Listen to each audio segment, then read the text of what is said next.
Sniper AoE today. Welcome to the tournament cast of the Winter Series.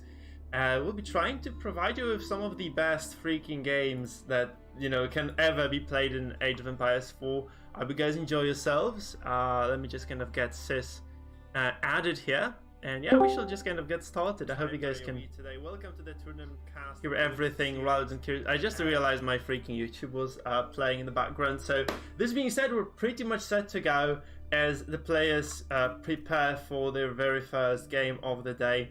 We shall begin as well. We have 18 excellent players here on the friend list as well, so there'll be much to choose from as the tournament unveils and progresses.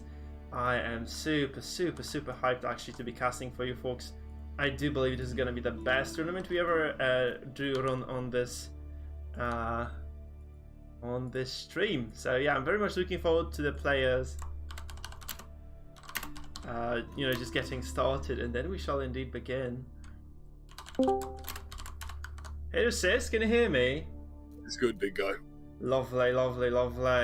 Okay, so we have Sis on board as well. I might just kind of still need to tweak the volume a bit. I'm not really sure why.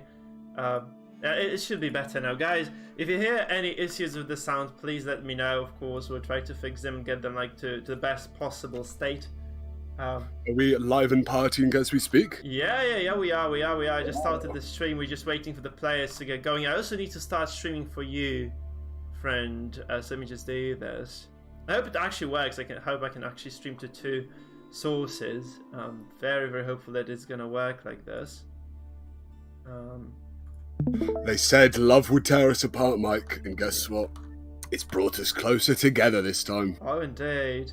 I can't wait, man. I can't wait to cast something with you again. That's just going to be epic. I think the players are doing the picks and bans right now as well. I do believe that's the case. So they have to just go.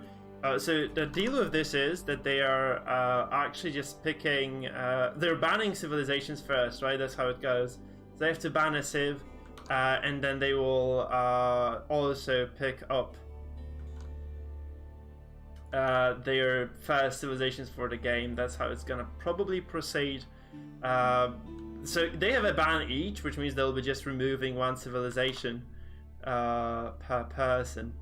That's gonna be quite hype. I think it's gonna be quite cool. We are watching Leno now, yes? Yeah, we are. Like, once Leno is there anyway for us, that's the thing. Who's facing the mighty Leno today, Mike Field? Once again? Who is facing the mighty Leno today? It's the guy who's called the Sniper AoE. He is a very good player, though he does like to experiment, so he's not really high up on the ladder. But I actually did follow him during the previous tournament, and he's one of those players who have extremely high game count on on their back. So he is actually carrying quite a heavy weight, quite a lot of experience as well. So in those less likely scenarios where you cannot play those meta civilizations because they're banned, I think he's going to excel. So I'm really kind of hoping there's going to be very competitive series overall. We've got the incumbent Age of Empires hero versus the, I guess you could say, the traveling champion from SC2 then. Yeah. I mean, let's face it, man. Let's face it. Leno hasn't won a big tournament in a while in SC2, so even though he has lots of experience, he has won like $300,000, right? It's insane to think. That's a lot of dollars. Yeah, it's a lot of dollars, man. It's a lot of dollars. He has not won much in his recent history, so I think he's quite thirsty. I think that's quite a problem with like all those 1v1 games, right? Unless you're like absolutely the best player, you are not going to win that easily, right? It's going to take a lot of mistakes on the side of everybody else for you to actually get your W, or a lot of practice on your part, right? So you actually have to become the best to win a big tournament like this one, I guess. Interesting to follow such a Korean professional coming over into this game, especially in this, I suppose you could say, the tail end of his career in gaming, really. Yeah, I mean, they do have to go to the army. I'm not really sure, because Koreans do have to go to the army at some point. I'm not actually sure if Leno did go, or he is actually just still postponing his what do you call this, servitude. Yeah, I think it's 2 years. 2 years they have to do it. Yeah, it's quite nasty, honestly, because if you're competitive at anything, really, not just games, right, just any sports, I do think that's going to be quite a problem for you, right? It rears its ugly head into even things like MMA. We saw the Korean Zombie have to take 2 years out, and if anything, we have to hope that Leno can come back with that fervor. Maybe he's going to make one last run over here in the West. Oh yeah, I'm not really sure. So there's the question whether he actually had to retire from SC2 a little bit because he had to go to the army and he never recovered, because that's actually quite often the case as well, right? People just go to the army and they just kind of come back to the game. You know, the meta has shifted so drastically, and they just don't have that much play experience either, because not playing for 2 years is huge in anything really. So that's if you take a 2-year break from anything, you won't be able to come back at such an expert level Leno was on. Yeah, absolutely. So that's the thing, right?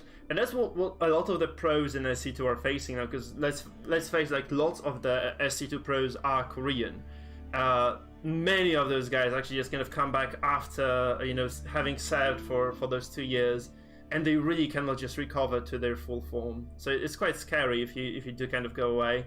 Now, this being said, like, we shall see how exactly those two guys pan out today, because we're just looking at the lobbies. I'm trying to wait, trying to catch the moment when those guys actually do go online.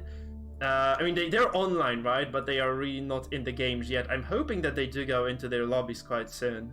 It's the calm before the storm, Mike. We see the two generals on opposing sides of the fields, sizing each other's army up, ready for the wars to come, Mike. Oh, absolutely. And we have a lot of generals here. Like, look at my friend list. Can you see it on the stream?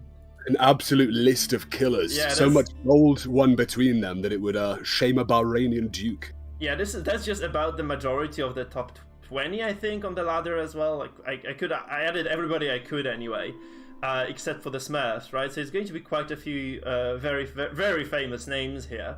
So as those brackets unfold, I think we'll have a lot of fun looking at those games today. And a real who's who of the competitive scene today. Yeah, that's the majority of the competitive scene, to be honest. So we shall see how exactly that competitive scene plays. I hope we'll have like someone to watch every single time. I mean, I do believe that the Viper is gonna go far. So if anything, like, we might just kind of end up watching Viper, because he's like a guaranteed bet, to go to the, I guess, top 8 of the day, or top 16. We shall see, though. We shall see. I'm very curious, actually. And we have the likes of Marine Lord, who is also like top 5, top 3 in the world, very easily, right? With the Mista, who was the runner-up in the previous tournament. We have Kazvar as well, who was top 8. With Kapok, who really hasn't lost a competitive game that was streamed anywhere. Like, he's really fucking good as well. Sorry, pardon my language. Well, how dare you, Mike Field? Yeah, how dare I? Then we have Lucifron as well, ranked 2 on the ladder. We have Mio Mike, another SC2 pro. I'm not sure why, but there is no Kaju. Like, I guess he might not be playing in this tournament, so that will be also quite an exciting thing. Then, we have Vortex as well, Lucifron's brother. Both of those guys actually coming from SC2. The Spanish connection. Yeah, they're both Spanish brothers. It's going to be pretty cool to see them play. Though they did actually fall flat, to be honest, in the previous tournament, so quite unexpectedly so as well. I did believe that they were going to go very, very, very high up. Like, I kind of was anticipating them getting to the finals. Maybe one of them would be facing Marine Lord, which turned out to be a very, very wrong prediction, because Viper took it all. It's interesting to see these players, so many of whom we saw in the previous tournament, come back after, I suppose, what we could term meta-changing balance passes as well. Yeah, of course. So, you mean the balance pass? Sorry, can you repeat? Because I was just kind of reading the chat. It's interesting to see these returning pros come back to a game that is essentially the same, but with very, very important balance passes. Oh, that's what you mean. So yeah, we actually had a few patches, 2 or 3 big-ish patches over the course of that. All the time we had like lots of bugs fixed. We had the Springle meta squashed as well, so you not see those annoying ballistae, just obliterating armies left and right. So that's kind of out of the way. Which I'm kind of happy about, to be honest, because that was just removing a lot of variety from the game. Though this does kill like lots of those civilizations that relied on this, like the Abbasid. They were very strong at those early game pushes with the Springles, where you just kind of go up to Castle Age very quickly, take infantry, build those siege engines on the field, and just go at it. That's just gone, sadly. But we'll have a lot of different things happening though, so I'm very, very happy to kind of see the new meta, right? Because honestly, we have not really seen a tournament meta yet, because that's the first tournament played on this new set of balance changes. And obviously we have lots of bugs removed as well, so it should kind of smooth things out for a lot of civilizations, except for the Delhi Sultanate, who, as far as I remember, are really, really buggy still. So that's kind of an issue right now for that particular civ. We see Leno in the lobby, by the way, so it's quite cool to actually have an opportunity to go into that game. We're gonna get them very soon, because like once they get started, they have picked their civilization, so it's just about clicking, picking the civ in the lobby, clicking play, and just going ahead to just engage in the game. So it's just gonna be about 5 minutes away from the bloodshed.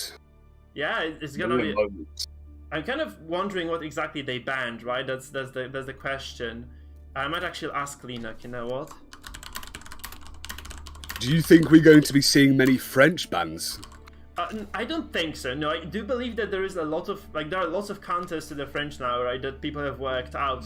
Like, first of all, you can just build lots of towers, and once you can garrison, once you get decent reactions and can garrison your units well into those towers, you're very unlikely to lose units to the early harassment. So those guys have definitely kind of landed the hard way. Let me see what. Oh, so he didn't ban anything. Oh no, that's weird. So I'm not really sure how it's gonna go now. So got to wonder if that's almost a sly joke, perhaps, Mikefield. Yeah, maybe. We shall see. We shall see how that actually unveils. I mean, let's face it, Leno is Korean, so he might not have the perfect grasp of language, though he is very, very coherent. No, so I do believe he is a good English speaker. Plus, actually being a participant in any esports just forces you, I guess, like if you're at the top, to speak some English, right? We have seen lots of those very famous pros from all over the world just kind of speaking very solid English, like including people like Faker even, who I think like that's the kind of the cool thing about the Korean League of Legends players. They share a teacher of English. There's like this lady who teaches many of those LOL pros English. So there was like a clip about this like some time ago on YouTube. Yeah, there was like this one woman who is really good at teaching languages apparently, and she's hired by a lot of the League of Legends pros from Korea so that they can actually just communicate to their audiences, because those guys garnish lots of fans, right? Like, because they're so good. It's just spectacular how good the Koreans are at the game in the first place, right? So it's kind of cool to see. It's cool to see, just that they're developing linguistically as well, just to be able to accommodate for their fans. Really, being at such an elite level in anything, but esports especially, such a kind of Western-centric audience nowadays, especially after the what we could term the downfall of SC2 almost. Yeah. Games like Age of Empires 4 now are carving their giant slice out of this niche. I mean, the downfall, come on, Blizzard just shoot themselves in the foot repeatedly, then they shot themselves in the knee again, and that wasn't enough apparently. Like, I just don't understand it, seriously. Just killing SC2 is one of those things I just cannot comprehend in my head. Like, it's just so strange. This was like the only good RTS game on the market. There was no competition whatsoever. They just killed it. There's not really much that Blizzard isn't or hasn't killed. No, that's true. No. There's what haven't they killed? Like, Overwatch is pretty much dead, right? World of Warcraft, let's not talk about it. StarCraft 2 dead. Heroes of the Storm dead. Hearthstone, I think, that just kind of taking the last breaths, really. One could term a comedy of errors, one could term it a tragedy, but regardless, it seems that we won't be buying Bobby Kotick any more drinks, Mike. No, very unlikely. I might probably play the last chapter of the Shadowlands just because I think it's quite cool in terms of gameplay, and I'm just kind of hoping they'll make it fun, But in terms of like how exactly they designed the game, I mean, the progress they're making is so minute given how much time and money they have. It's just really shocking. So yeah, Blizzard, not the best company in the world. We can move on. I think everybody knows it by now. Like, Blizzard just sucks, man. 3 reforged right now, Mikefield, but unfortunately we are not. Nah. Oh, they also blew it with Warcraft 3. I completely forgot about it. They had so many blunders that they completely forgot about Warcraft 3 Reforged. That's so funny, come on. Like, how can you mess up every single game that you make? I think it's a mixture of comic book evil, you know, just this form of very childish evilness. Yeah. It seems to be real. Yeah. Do you need to restart now, by the way? I will do, brother. Yeah, Really quickly. just go ahead. Just go ahead, because we have time. I think they're taking their sweet time as well. You guys can see there's Kaju in the lobby as well. So Kaju is playing today, apparently, and we're just gonna wait for Sniper and Leno to get things started. I do think Leno doesn't quite know how to ban using this interface, so that's why there is like a slight delay there. So they do need to kind of sort things out properly there. I might just kind of go and look at as to how to do it. Maybe I'll just help him myself, if possible. That would be lovely if we could actually help Leno, Kai. Seeing the benevolent hand of Mikefield reaching ever closer into the hearts of elite players, what a day it is to be alive. Let me just kind of check how to do this, honestly, because there is like a link, and okay, so you start with bans. It's actually very straightforward, guys. I'm gonna show it to him. Just gonna show you how it works in terms of banning and picking. Yeah, so you go create a draft. So let me just kind of show you how it works. Shit, they should have probably posted the video as to how to ban and such, because that's just not as straightforward as you might think. I mean, it is straightforward, but it can be quite non-transparent, so to speak. So that's the interface, right? So what you do is you create new draft from the preset, and you copy this to the other captain, right? So you basically provide this link to the other person. I'm just going to give it to SIS. SIS might just be able to open that link as well. And then we just can go into the draft itself, right? So I'm just gonna be the host here. I'm gonna call myself Mike. So that's how it goes, right? So you go with this phase. Once your opponent is ready, you press ready. The other player also presses ready, and we decide on bans here. So there is this interface at the bottom where we click. We're obviously gonna ban Mongols because they're fucking broken. The other player bans. Now it's actually very nicely done as far as the lobby. So yeah, we have banned Delhi Sultanate. Now we pick our first civilization for the game. I'm too scared of the camels, Mike. Yeah, so that's how it goes, guys. Very, very straightforward, to be honest. I know who Donati and Kaju are. Kaju is excellent as well. But I'm really looking forward to seeing Leno play, honestly. So I'd love to see Leno, if possible, Haunted GTA. Though we might actually need a little bit of a breather here, because those guys are not anywhere near, I think, getting into the game. Could you believe it, Mikefield, that you are indeed now the admin of this tournament, helping left, right, and centre? Insanity. The ghost of Christmas future. Yeah, you also picked HRE versus Rus. That will be a painful matchup for you, Sis, if you were to play this, because basically whatever HRE does in terms of like the mid-game pressure, I think Rus just does better. So it is relatively frustrating of a matchup for HRE. We'll need to see perhaps an early economy boom and heavy Manatarm spam here to rush out the Russians. Yeah, I think you can do this, honestly. That's probably what the HRE player would do, because Rus just, like, if you go to Castle, because both civilizations like to run first Castle, like HRE even likes to go for Fast Imperial. They just want to gather relics in Castle Age, they want to capture the sacred sites, and honestly, Rus is just so much more mobile.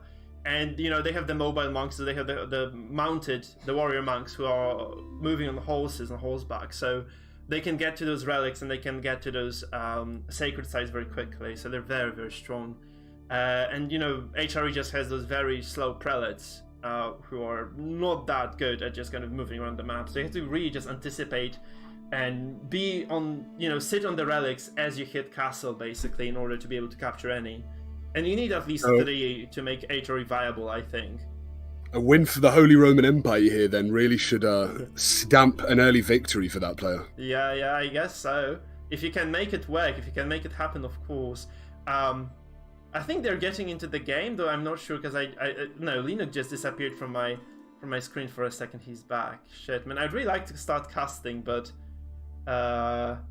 we might actually have to change, because I'm not sure when they're gonna be getting started. I'm just gonna message the sniper. The anticipation is palpable. Mikefield here casually using the word lads as if that isn't horrific cultural appropriation. Shut up, sis. How can you see it? Oh, because I'm streaming. I had like different scene on Streamlabs. Just realized you're watching the stream on Discord. It's like that's how you can see that. Yeah, I'm totally appropriating. I love this word. It's so great. It's so great, man. So yeah, we're just gonna have to say. I'm just gonna wait for the message from Sniper. If it doesn't work, we're just gonna watch. I think, just you kind of quite a few of the pros in game right now. Yeah, most of them are action games, so that's kind of the surprising part. If anything, we can just watch Kaju versus Don Artie, both very good players, both very, very good streamers too. So if that doesn't work, we'll just try casting somebody else, I think. Because that's just the way to do it, I suppose. We cannot just wait forever to get started. We could just watch Marine Lord play as well. It's usually just a big pleasure, just once those other players get started, we can obviously just swap. And those games are on Dry Arabia. So yeah. Sis, your voice has just been called Giga Chat voice. Do you agree? Wow. I couldn't possibly say that, Mikefield. Yeah, you could possibly say so. Let's go, man. Anyway, if they start, this game of Kaju versus Don Artie will have ended before Leno ends his game, so it'll just be slightly behind of anything. So we can just watch this one first, and then we'll try casting something else. So we have to pivot to Kaju versus Don Artie. That is by no means a bad match anyhow, so I think it's gonna be quite exciting. Unless their game has just ended, which is possible because we are stuck in the entering game screen right now. Well, Kaju is a man with a target on his head. He's someone that you've casted previously in the prior tournament. Oh yeah, absolutely, and he has not done well, man. He was a big disappointment for me, so I hope he doesn't disappoint today. He's another one of the SC2 pros as well. So, yeah, those guys have actually not done too well in the previous showing. Man, we have to probably restart the game because, yeah, okay, no, it's actually working. I thought it broke. Okay, we're gonna go into Kaju versus Don Artie. I don't know what the bans are, but I would assume Mongols are out of the window because they'll probably just be perma-banned. Okay, so let's get started. English Mafia. Yeah, in the bottom, in the blue, it is gonna be Kaju playing the Rus. Do you want to do our intro, sis? Kaju in the blue corner, weighing in. Let's go, Mikefield. You're supposed to introduce Don Artie in the red, playing the English. Okay, so anyhow, guys, in the north, it is gonna be Don Artie playing the English, and he's gonna be doing lots of Strelbora, I believe. We're gonna see lots of those archers. That's kind of the staple diet for the English, just spamming out those archers early on. What we can see, by the way, he's not going for wood or gold yet, so that's going to be kind of this early rush, I think. He's just gonna go straight for feudal first, and then he'll actually start getting the economy. Building into an early agrarian economy there, perhaps for a longbowman rush sooner into the game. Yeah, so that's what you want to do, probably. Just you want to get to feudal as soon as you can. Just get that council hall and start spamming out those archers. And there are like different approaches to English. Actually, you can just start very early with the archers, and build a blacksmith, get the rams going. You can also just completely skip the rams, just build a few towers around your opponent's base, and just play for containment. And that's what Rus is really bad at dealing with, by the way, right? Rus is not that great at dealing with those long-range attackers, because they just want to boom to castle, as we've said, right? So that's kind of the big problem for them. So they do actually want to get to a decent economy, and they want to get to a decent kind of state in the game, which is kind of... is flying ahead with the gold here at a rate of almost 1 to 2.5. Yeah. So the thing is for the Rus that they do not actually mine gold early, right? They just go around the map gathering those hunts, which you can, by the way, deny from them, right? Because the Rus gain extra gold from killing the wild animals. All the game on the map is potentially source of money for the Rus. A wolf gives you 25, a deer gives you 10, a boar gives you the staggering 75 gold. Obviously, it's too hard to kill early. So that's the problem here. For the Rus, if your opponent is good at denying things from you, like, Don Artie here on the English killing a wolf over here, killing a few deer packs, I do believe you will be at a small disadvantage. You can see that Kaju over here has not really found too much success in terms of those hunts. He has found a singular hunt over here that he has been able to kill off. There is a wolf over here following him as well, but that's about all she wrote for now. and he really wants to get at least 3 hunts going for himself, so if he doesn't get those 3, he'll be somewhat behind. And you can see that Don Artie over here is clearing off the 2nd hunt of his own, and with only 4 hunts on the map, this means that, you know, I believe Kaju is going to be at a small disadvantage. Exactly. It seems this early Russian push is going to be delayed not only by the fact that he's economically late, but also by the fact that Donati could run a similar kind of rush style. Oh, yeah. And just always out-tempo him in this game. Yeah, absolutely, because Rus needs to get to Castle Age to push, right? Because you want to just go for horse archers who are only available in Castle, and you will also want to make use of those warrior monks, right? Who are also available in Castle to pick up the relics and get those sacred sites under control. Now, the English, of course, get to their power spike very early, and they do actually scale extremely well as well. That's kind of an interesting thing here. They really do scale very well into late game, so if you can get even not kill your opponent, but get a decent early advantage, just transition to castle, you'll be definitely, you know, working with the upper hand over here. Of course, Rus is not completely defenseless, right? You can build the wooden fortresses, which are very strong towers. If you just kind of make your base compact enough, I think you should be able to fend off the early English assaults. We can see even the visual difference in the bountifulness of the hunt. You can see only 2, 3 sheep perhaps there on Kelaju's side, but Danati is absolutely overflowing in this arable land and these meat-producing nodes. Oh yeah, absolutely, and that's kind of a scary thing, because really as a Rus you want to be safe, and you know, sheep are the safe source of food. Because you just kind of head them to your TC and you sit in them, right? Any other source of food requires you to go out of your way and pick it up. Now the problem is that if you go and hunt, like if you try to pick up the hunts from the map like this, you will be punished severely by the English longbows, right? So that is something you really don't want to be doing. Kelaju's scout there, just gently grazing by the south of Donati's empire. Yeah, so he does see the council hall going up, he knows he's slightly ahead in terms of the timing, but honestly that's not so bad for the English, because they do get more economy, right? Because every single villager here is not a villager gathering resources, so if you're building the landmark with fewer villagers, you're actually propelling your economy a little bit, because there are more villagers kind of sitting on the wood, sitting on the food. And that's going to be a rather aggressive build for Donat. You can see 10 villagers on food, 8 on wood. This is going to be a push, man. I feel it. I feel that's going to be a very, very hard push. He also pulls villagers of gold, which means he's just going to go towards, I think, the blacksmith rather early on, and he's just going to pressure. It's perhaps the opposite of the situation we would expect. Russia here really doesn't want to be behind on a kind of rush, tempo, aggressive game, and they even more don't want to be behind in one of these drawn-out, longer games. Yeah, absolutely. But what Kaju is doing, this kind of standard meta move right now, so you can research this special tech in the hunting cabin for the Rus, that's kind of your mill, and you can get extra, the new ability for the scouts, which allows them to pick up the carcass of the deer and move it. So it's actually very, very popular strat right now for the Rus, because once again you can secure a lot of food. Every single one of those bad boys is, I believe, 350 food actually. So it's quite a lot of food you're bringing to your TC, and deer are also very fast to gather from, so if you can just secure those, you actually get a very nice advantage going for yourself. So you can see actually him doing this right now. He's doing those rounds with the scouts. He's gonna go around the map, pick up a few of those carcasses, and he's going to drop them off at the TC, meaning that the villagers here are going to be relatively safe picking up the food from them. I do not like what he's doing with the placement of those carcasses, though. I think he should be placing them a little bit towards the south of his base, because that's a location that is going to be less accessible to the archers.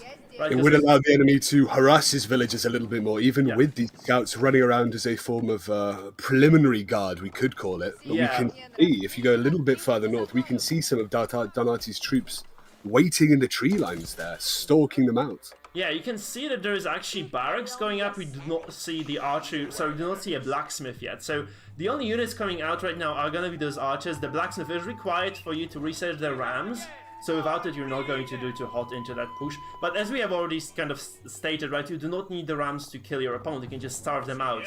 The nice counter that he chose to remain in stealth with those archers instead of perhaps pick off those 1 or 2 scouts that were just passing by. Oh yeah, I think he just wants to be kind of, you know, he doesn't want to show his hand too soon. He has quite a few archers. He needs 9 to one-shot a villager. So that's the thing. He only has 8 here, so I do not believe he's going to have enough damage to just kind of take down those workers. The thing is, however, you do not necessarily need to kill the villagers. You can just kind of run around, deny mining time. You can see there are 9 archers right now, but every single second that a villager is not working at the at the node, be it wood, food, or gold, or stone, they might as well be dead at that point. They're almost in a situation where they are effectively dead. Yeah. They're being harassed to such a point where they're unable to further the. And you can see now this scout pushing in. Yeah. Interesting to see that the Kelishor was a little bit trigger happy on garrisoning his villagers there. Yeah, and he also has actually has 2 knights over here, so he knows what's up. So he's gonna be very careful. He's actually reacting very well to this. Honestly, like, if you lose a single villager in a situation like this, you're already behind, because you're producing villagers at the same speed as your opponent, right? So actually losing a villager means you're setting yourself behind in terms of economy. Losing 2 or 3 at the very high level might mean the game. So being very careful, being very conservative with those villagers is the move. Now, the thing is, however, that Don Artie is just very comfortably, running around, placing down some extra harassment. And there's also this blacksmith over here. You can see that both steel arrows and the siege engineering are going to be researched. So this is a commitment from Don Arte to actually do some damage here. The scary part, of course, is the Rus has knights, right? Knights really do very well against archers, especially if you do get your defense upgrades here against the ranged attacks, which obviously he is getting. So this force is very decent. It's kind of nicely geared towards defending against those early attacks. But you can see low scout near the south. That's too much of an overcommitment, I'd suggest, considering the archer force from the north. Oh yeah, that's not the best move of the army, but I think that's actually quite good, because if you kill this one, you're denying a lot of scouting. There's another scout over here, but should you lose this one as well, you don't have any vision on the map. And what you really want to do as the English now is you want to have eyes and ears on every single part of the base of your opponent, because, they might just be greedy going for those berries, right? They might be greedy maybe going for a wood line over here. That should allow you, if you can actually pick it off, you can capitalize quite a bit on this. And we see actually a villager going down. I think there are 34 villagers for Kalajor, and we have 33 for Donati. So actually they're not producing at an equal pace, but we get another snipe. Take another villager down. Yeah. Really starting to punish with this micromanaging. Oh yeah, you do probably want to research textiles if you're in a situation like this, right? Just kind of getting the textile upgrade allows you to get some extra HP, makes your survival rate against those archers a little bit higher. You need 1 or 2 extra arrows, of course, to just kind of survive this. Those knights are going to charge in, but they'll not be happy with what they find. Those are spearmen, of course, on the side of the English. You can actually dispose of them very quickly. They're still pushing in. The archers here from Russia, I would say, perhaps are going to force the English back out here. Yeah, because you can kill off those spears very nice with the archers. They do have extra damage against the light infantry, which the spearmen indeed are. You can see that those forces are mostly repelled, and there's very little that can defend those exposed archers against the knights. The 2 knights, I think, fell from the Rus, right? So it's quite a decent I think this was an even trade overall.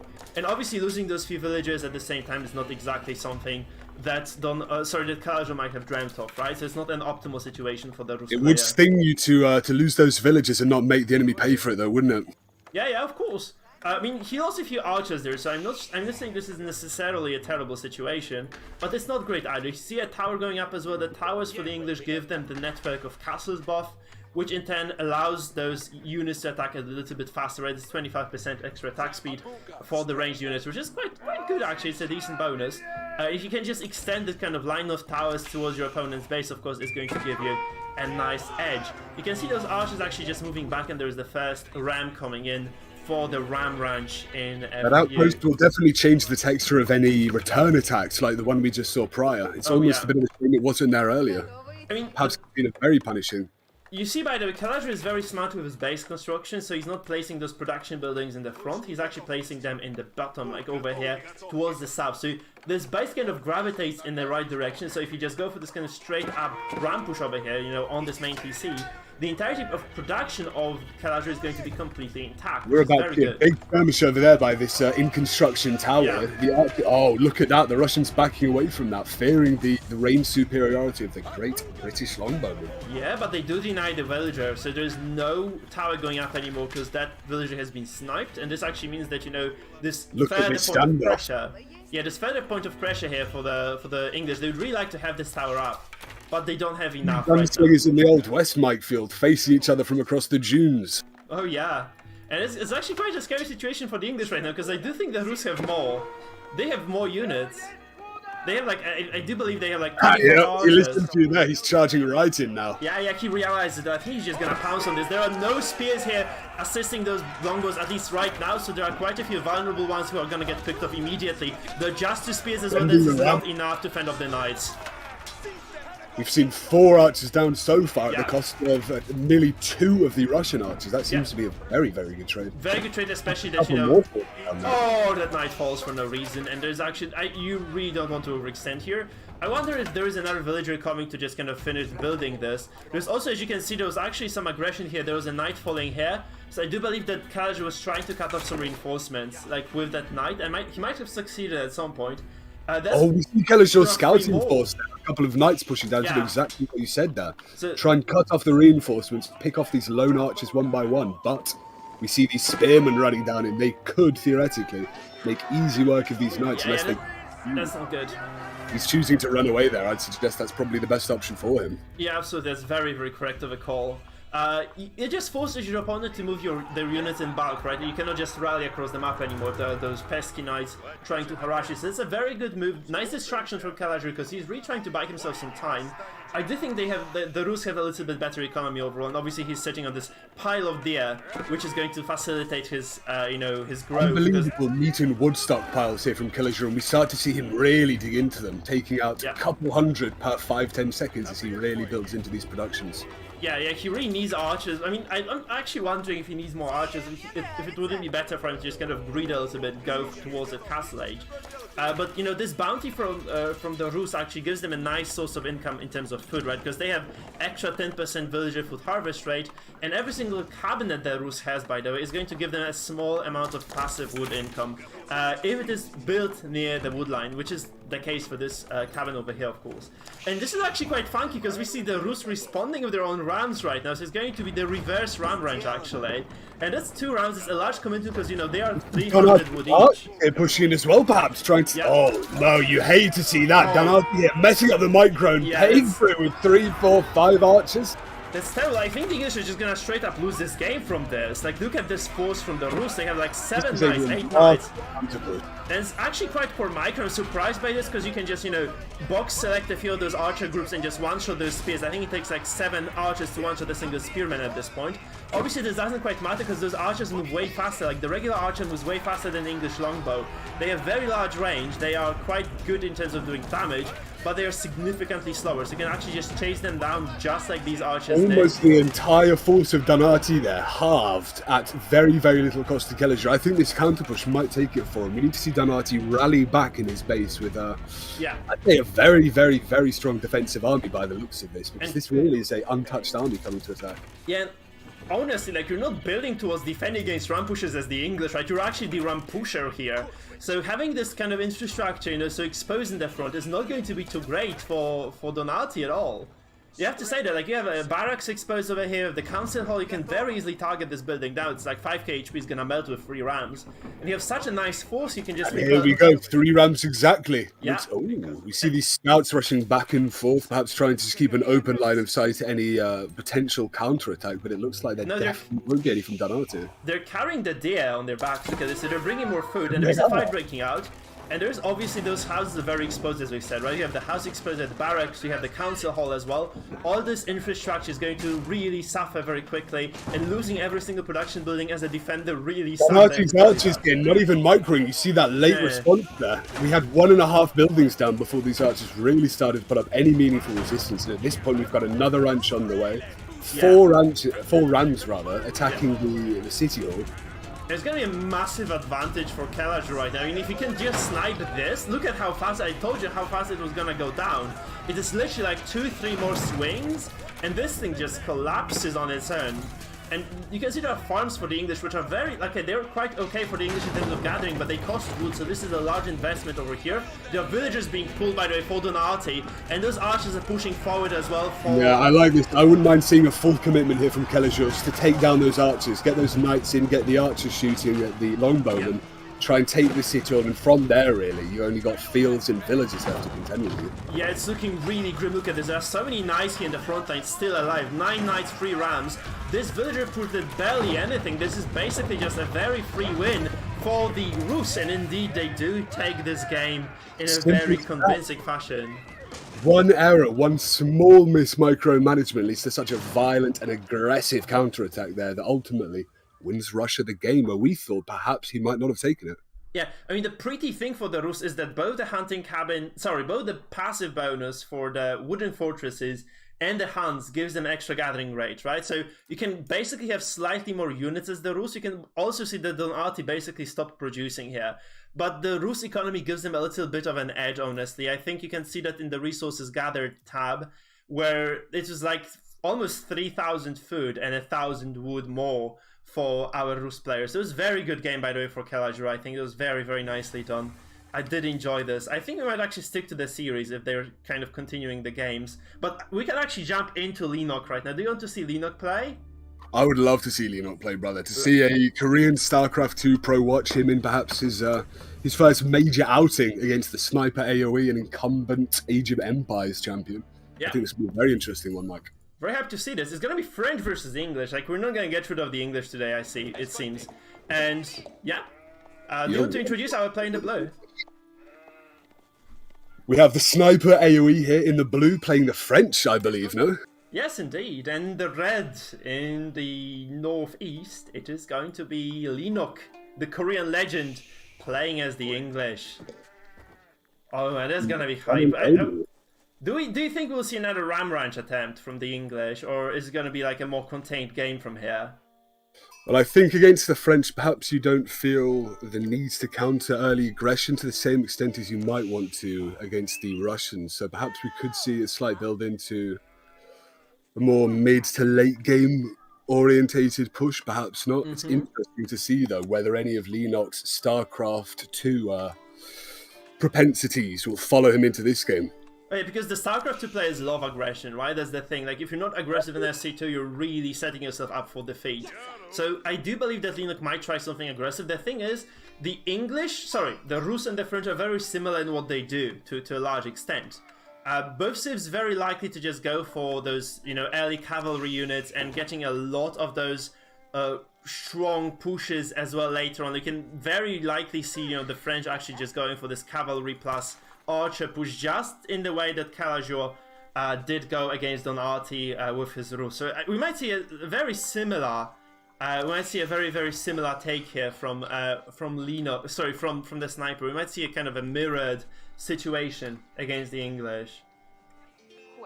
Obviously, both of them ignoring stone, because stone is for peasants. Oh yeah, no, stone is proud royal houses. I mean, the English can potentially go for the early boom here because they're really decent defensively, right? They have this the network of castle bonus and also lots of defensive bonus on their infrastructure. So possibly, you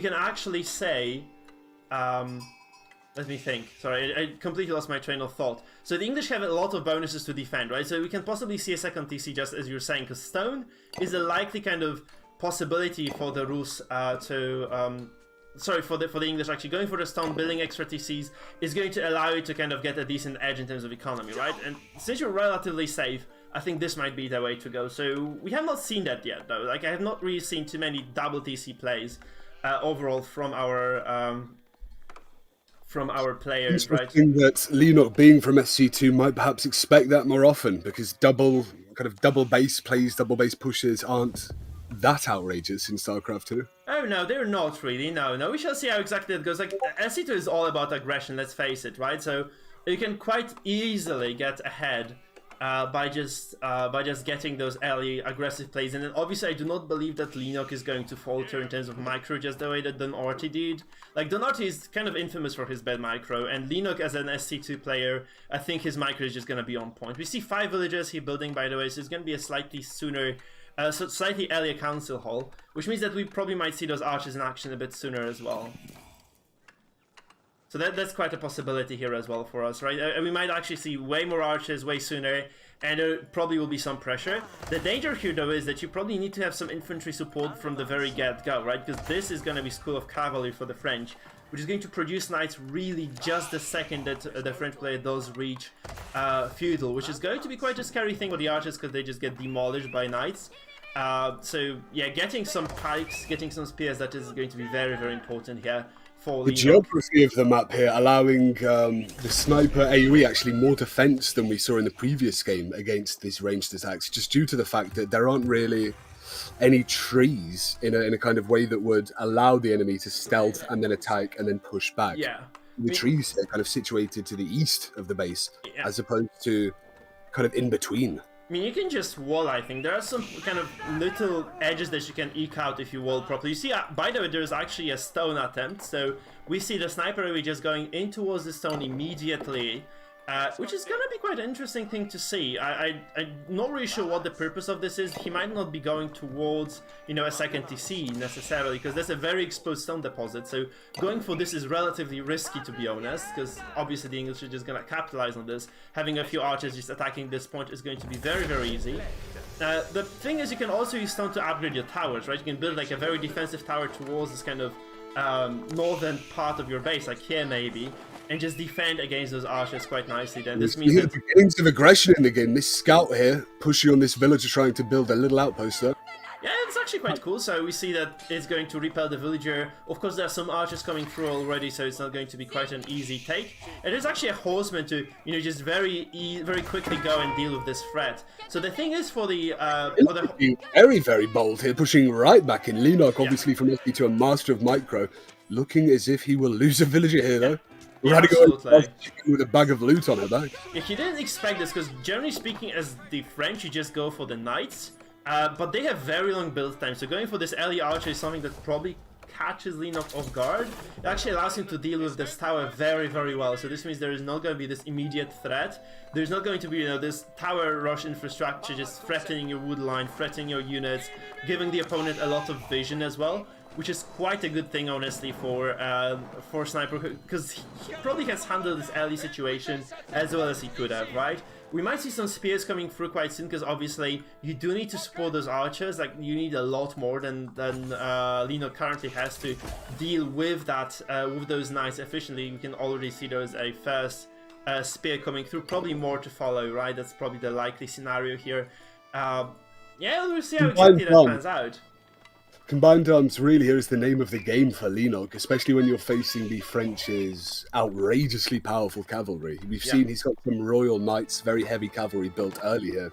Without these spearmen to kind of lock down those knights, they could really just run rampant through the longbowmen of Leno and make this a very, very unfortunate game. Absolutely. And you can see this position to attack here is actually way more dangerous, I think, because there's this kind of funnel in the middle of the map, right? In the previous game, we didn't see this a narrow in the middle, right? And right now this passage is really kind of difficult to access, and I do think like archers should reign supreme here. It's going to be way more difficult to push someone from here because there are like way fewer opportunities for flanking, right? You can go from here, but this is already somewhat exposed. A single tower, a scout position that on the hill will probably give away all the possible flanking attempts from the French. So it is going to be a way more difficult map to attack on, I think, for the sniper as well, if you were to go for some aggressive play.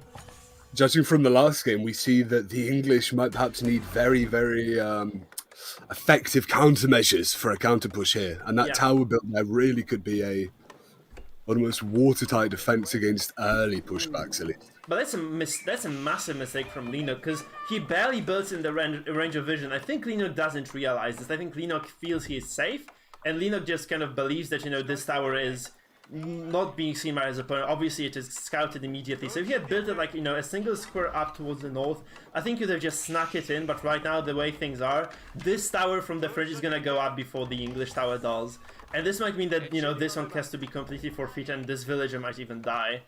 Interesting to see Leno here. Yeah, there we go, not committing anymore. Yeah, he might still lose the villager, honestly. Just like, what, 4 knights here. He just backs off on time. And we see there's, as I said, another tab over here from the French. He does research those arrow slits, which is what he was gathering the stone for, by the way. So if you get the arrow slits upgrade, you basically secure, you know, this free arrows shooting away from this tower, so you cannot approach this anymore. You don't even need to garrison any units in for those towers to start shooting at your opponent. So right now pushing into this infrastructure is going to be relatively difficult, and the sniper is actually still gathering stone.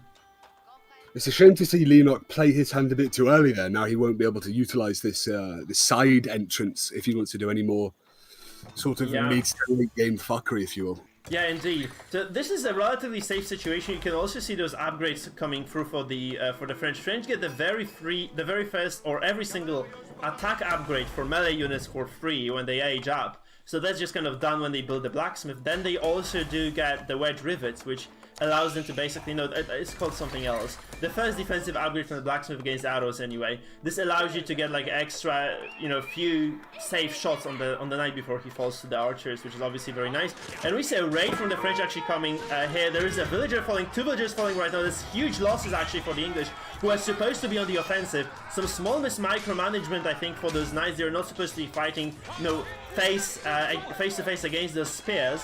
But they do eventually just take over, but this is quite a lot of lost units actually for the French.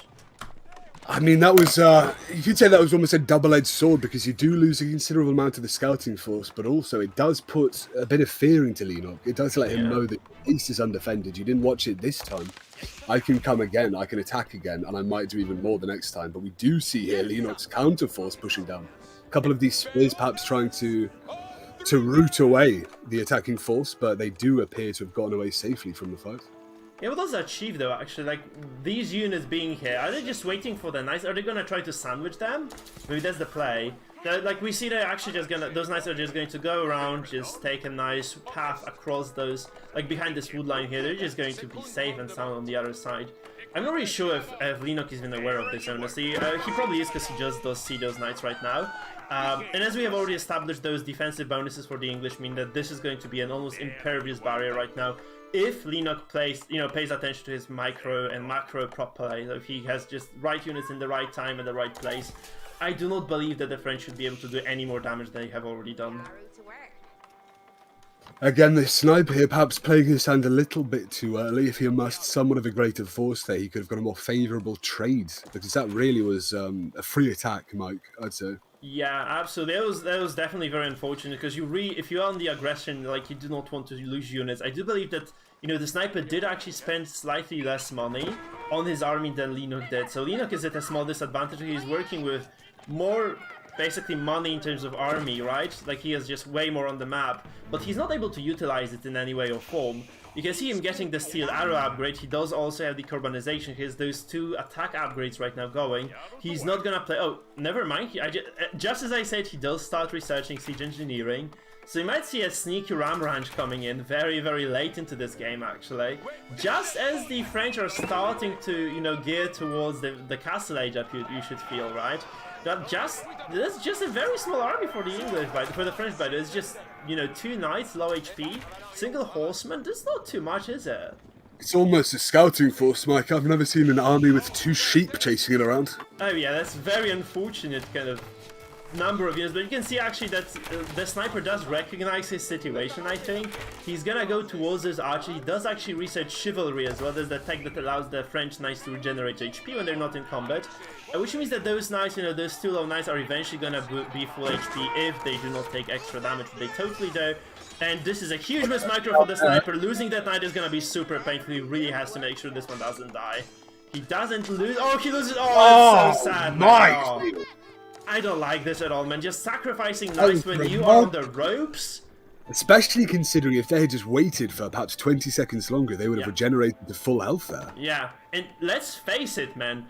He saw the blacksmith. He knows what's up. He really is aware that this is going to be Ram Ranch very, very soon coming to the cinemas near him. Look at this. There's going to be lots of angry cowboys. Lots of those rams. Starting to build them. Yeah. Right behind the sniper AoE's eastern flank here, which he tried to build the outpost on early, but didn't quite manage it. It looks like that really isn't coming into play here. The sniper, perhaps not aware of it, he would have moved into attack with that sized army. I mean, he does see it now, he sees it coming, but it's very good kind of instinct from Leno, you know, leaving some units behind to defend. This basically dissuades the push and any sort of kind of attacks from sniper. Those knights are gonna have to move back. What remains of that force enemy is gonna be forced to move back. I do not believe this is a huge army from the sniper though. It's 30 military to the English 40. It's actually quite evenly matched, so it is going to be a micro battle, I think. Those few villagers dying right now, obviously for the French, is not optimal. Just getting any small advantage right now is going to be great. It's just going to feel good for the English, I think. Just killing even a single villager is not entirely terrible, I think. Though losing those units in return, like as they are trying to escape, is not optimal either, of course. These Rams playing a game of cat and mouse here, pushing in, pushing out, but it looks like they have committed there to destroy the and there we go, it's gone right. Good micro from Leno here, pushing back and forth with these archers, just contesting them, keeping them harassed slightly. Really allowing these Rams to get disproportionate value. You have to say, this is huge contrast in terms of micro in comparison to what we saw. Oh, look at that flank though with those. That's an incredible flank. Yeah, it's a good flank, but you can see those spears actually move out on time. Though this villager building the tower is sniped, so that's not going to be a factor anymore. However, those Rams are kind of gonna keep pushing. I would really like to see them on those archery ranges because this is the production. You really you do not benefit at all from killing this blacksmith. You really should be trying to snipe down those archery ranges because this is the only way in which your opponent can win the game right now. Obviously, killing villagers is also going to give you a nice advantage over here. You see a lot of units going down right now on the side of the sniper. It's actually quite a good fight. It looks like this could be it. Yeah, it's very, very good. This Ram idling away, that's not great. Obviously, villager going down again. You can see a lot of villagers sniped on the Z for the English. Though you can see Sniper has 400 stone in his bank, so he might actually just go towards the second TC at some point. If he's able to obviously weather the storms, he's gonna lose this archery range. But this might be it, actually. You might actually see like a small villager pool very soon, just dealing with those Rams. Largely uncontested for the entirety of the combat. You would have liked to have seen them attacked earlier on with these archers, but instead, Leno kept them entertained, if you will, with his longbowman force going back and forth, trying to attack. Yeah, actually, the second archer range might fall as well. The problem is that the archers do like 1 damage to the Ram, so it takes like 700 arrows to kill a Ram. It's quite a lot of shooting. So that's the thing. You probably want to pull the villagers who have extra damage against siege, but those, as I said, like those archery ranges, the primary target for Leno are just gonna go down. Leno has a decent eco advantage now. 45 villagers. I do not believe the sniper has like even remotely. Never mind. I think he's got more than a decent eco advantage. I think he's being destroyed right now. Half of his empire has been taken down. Yeah. They're starting to push way closer into his kind of hidden villages at the back. Yeah, I mean, he still has 3 outposts left, but I'm not sure that will be enough. I mean, this is not the end of the world for the sniper, though. He's actually reconstructing those archery ranges over here, and that's probably going to be the end of the push, because if you move those archers towards this TC, it's going to be able to retarget, because right now you can retarget the TC, so Rams no longer work like, World of Warcraft tanks. They do not take all the damage, they do not taunt all the infrastructure, so obviously this push is going to do a lot of damage. It's going to deny some population. It's not going to put the sniper in the greatest spot in the world, but it's not going to end the game. And I think the French still have a small chance at least to win this. Of course, this fight itself did not go too great. You can see Sniper actually scrambling to get any sort of forces on the map because he was delayed in production. He had very little production for a while, losing those archery ranges, right? It's not obviously too great at all. Leno here deciding that perhaps an assault from the north is the better option, but now he is facing, I'd say, equal resistance, especially considering the newly built production buildings for these archers and these knights. It's an overwhelming force for the English here, I think. You have no way of fighting against those longbows. You need a lot of archers to deal with them. And as we have seen, like, this production of the sniper has been completely thwarted by Leno here. Leno is just expertly dismantling his opponent. You can see those villagers over here, they're not going to be long for this world. All 4 are going to fall. And the sniper's knight's really not doing much here. He was only against 3 or 4 spearmen, but it looks like he was almost psyched out by them. If he just ran around and pushed into the archers, perhaps he would have had a more equitable trade there, but really a disproportionate victory for Leno there. I do think the sniper was kind of complacent. When he kind of managed to repel the first push, I think he felt like, okay, nothing better is going to happen to me anymore. I have full control here. I can just kind of go, boom a little bit, get my eco going, maybe even start mining some stone. And he stopped producing units, and you just at least need to mark the English and not overwhelm with your archers, and this just didn't happen. And this means he hasn't had enough to actually, deal with those ram pushes, and you can see them actually killing every single house right now. Obviously, the sniper is on such pitiful number of units overall, he doesn't mind losing houses at this point, but that is more of a concern, to be frank. I almost wouldn't mind seeing those villagers chopping down trees, starting to get into the combat right now. If only to repel this attack. Oh, that's too late. Try and take some sort of counter-attack if you can. He's so dead. He's so freaking dead, I swear. Like, this second stable might have... Actually, this is kind of the problem. I think he might have benefited a lot more from having that second stable on the map way sooner, just getting more knights. Because that's what really makes the French stronger, having lots of knights just dealing those archers quickly. Instead, if he does choose to focus on the archer ranges, and he doesn't quite get much out of this, he loses a lot of those forces. And obviously this fight that, you know, the sniper took in the base of his opponent, that was really unfortunate. I think losing those knights there was just kind of the beginning of the end here. If he had had those, you know, 4 extra knights to fight, maybe he would have survived those attacks later. But the way things are right now, it was a 20-minute feudal age game, and can you believe it? Which does end with the English victory. A lot different from perhaps a 5-minute feudal we've seen before, but I think the early contestation of the middle of the map there, and then this incredible, almost surprise attack from the east, it took far too long for the French to really react to it. Yeah. I think perhaps a micro advantage and a macro advantage there for Leno. And you know, arguably, by the way, I do believe that the French are stronger than the Rus in feudal, and the Rus managed to repel the English push, whereas that didn't happen. We are going to go into the next game, by the way, because it has just started, and once again, it's gonna be, I think, in the west, actually, right? In the northwest, it is going to be the sniper AoE in the blue playing the English. English versus Chinese, not perhaps the most common matchup we'd ever see. Oh, true. So Linux, I think Linux is actually quite famous for playing Chinese. I'm quite surprised it hasn't been banned against him, to be honest, because he is quite famous. I think Linux and there's another guy called 3DB on the ladder. Both those players really strong on the Chinese civ. They're really dominating as basically any other matchup. And obviously, what exact strategy are we wanting to see here?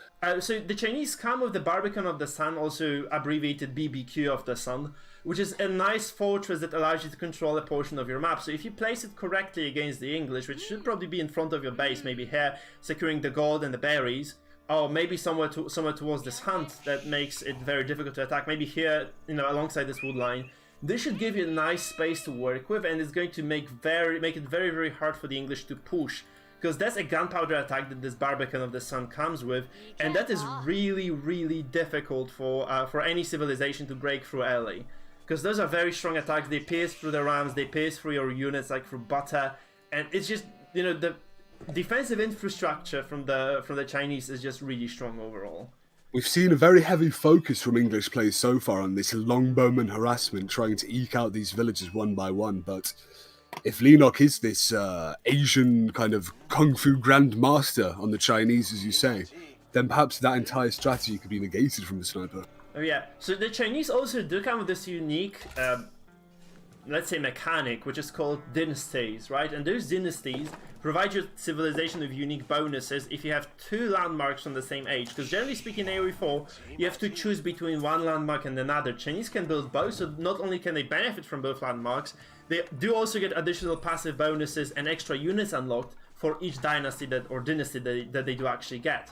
So in this case, if you go for Song Dynasty, building 2 feudal age landmarks, you get access to Zunganus, which I'm not sure if you're familiar with the Chokanus from Age of Empires 2 and 3. These are the repeating crossbowmen. Yeah. Very nasty against light infantry and archers, because they just have a lot of DPS. You can just run them through your opponent very efficiently, and I do think they're relatively fast as well. They might be as quick as the normal archers are, which means they can just move and run down those archers of the English, because they definitely have more DPS.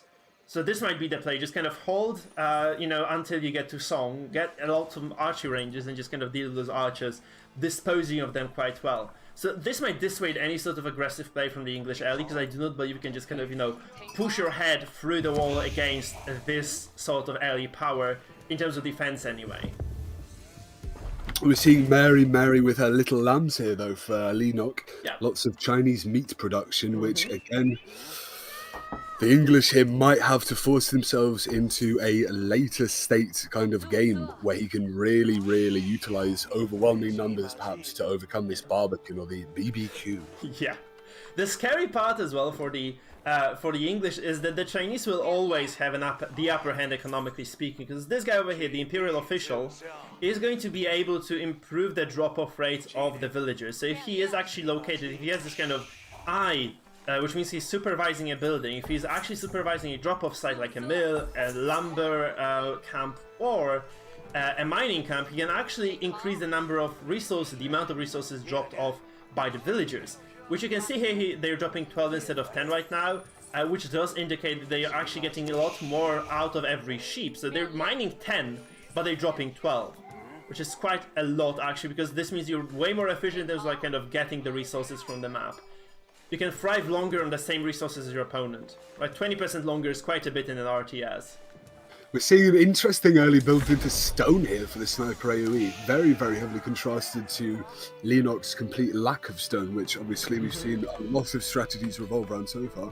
Yeah, so I think he recognizes, right? He just knows he cannot contest the Chinese early. I think he just kind of is aware that a player like Lenok will not let him do this. So he's just gonna go towards this kind of mid-late game push, I think, which means he's going to go for 300 stone and just drop another TC. So that's kind of something that you were kind of dreaming of, I think, SIS, right? You really wanted to see the second TC, and it's gonna happen now. We're playing a reskinned StarCraft 2, apparently. Yeah, just very early expansion. That's kind of the name of the game for LC2, right? Just getting this expansion, securing early bases, and getting double villager production. The problem is that even though the English can get this extra vill production from the second TC, if you go to Song Dynasty as the Chinese, as Lenok is very likely to do very soon, you also get extra 30% production from your TC, so you don't even need to be almost there in terms of production, in comparison to your opponent. You can also see very early horsemen from the Chinese. That's a strategy that really killed me a few times, because you don't expect any aggression. They're supposed to be the defensive civilization. And you can see here, Lenok just investing 300 food and lots of wood here to get those horsemen going. You can get a lot of sneaky units out, because if you boost the building with the Imperial Official, you get 3 times the production rate. So basically this stable works like 3 stables. Can you believe this? That will be an unbelievable amount of aggression, specifically aggression that counters the longbowman of the sniper. I really don't want to be building a giant archer army against such a fast-producing kind of spam army of cav. Yeah. I mean, I'm not sure he can accomplish much, because this TC just goes up right on time, right? So there's no way I think those horsemen can get anything done. So you'd really like to see these just move away. It's gonna be a longer game, I feel. Because I do not think, like, they expanded some resources to get those units on the map, which means they're obviously just kind of looking each other in the eye right now. They do not see any possibilities or openings to kind of go into an aggressive game. So I think they both are just gonna play macro. You can see Leno actually going towards that stone, right? 50 stone on his hands right now, probably more to come. And as I said, there's gonna be the second landmark, right? The Imperial Academy dropping as well. And this means we're gonna see the Song Dynasty, which is going to be quite a huge eco boom actually for the Chinese, because there's gonna be double TC Song Dynasty boom, which is going to mean that he has like a lot more villagers than his opponent. Literally 30%. Would you say that Lenok here has to really make this mid-game push pay dividends, or is this more an investment into the later game for him? I think he's just, with getting those horsemen, he's just gonna try to, force his opponent into playing defensive, because he doesn't even want to kill anything. He just realizes you can just kind of poke his head out a little bit. Like, he knows there's double TC play, so it's unlikely that he meets any aggression soon.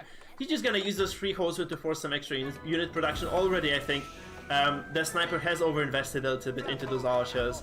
There's way more invested in the archers than there is on the map in terms of cavalry, right? So I do think that this being done, he's just going to force his opponent to just, play defensively, just get some extra units out while he just booms behind those 3 horsemen, which didn't quite cost him too much in the, grand scheme of things, I guess. So that's kind of okay for him. Well, the military isn't really important until it becomes important, in that until they start to really kind of exert force on the opponent, military is, of no particular use. So especially in these early game situations, pushing into the mid game now, where there aren't many openings for attack, we're seeing light skirmishes, like almost scouting encounters. You would perhaps like to have seen more economic growth from the sniper rather than build into this military alley. I think both of them are doing this in a way, right? You can see like this small English, actually not such a small, you can see this major English force moving around the map.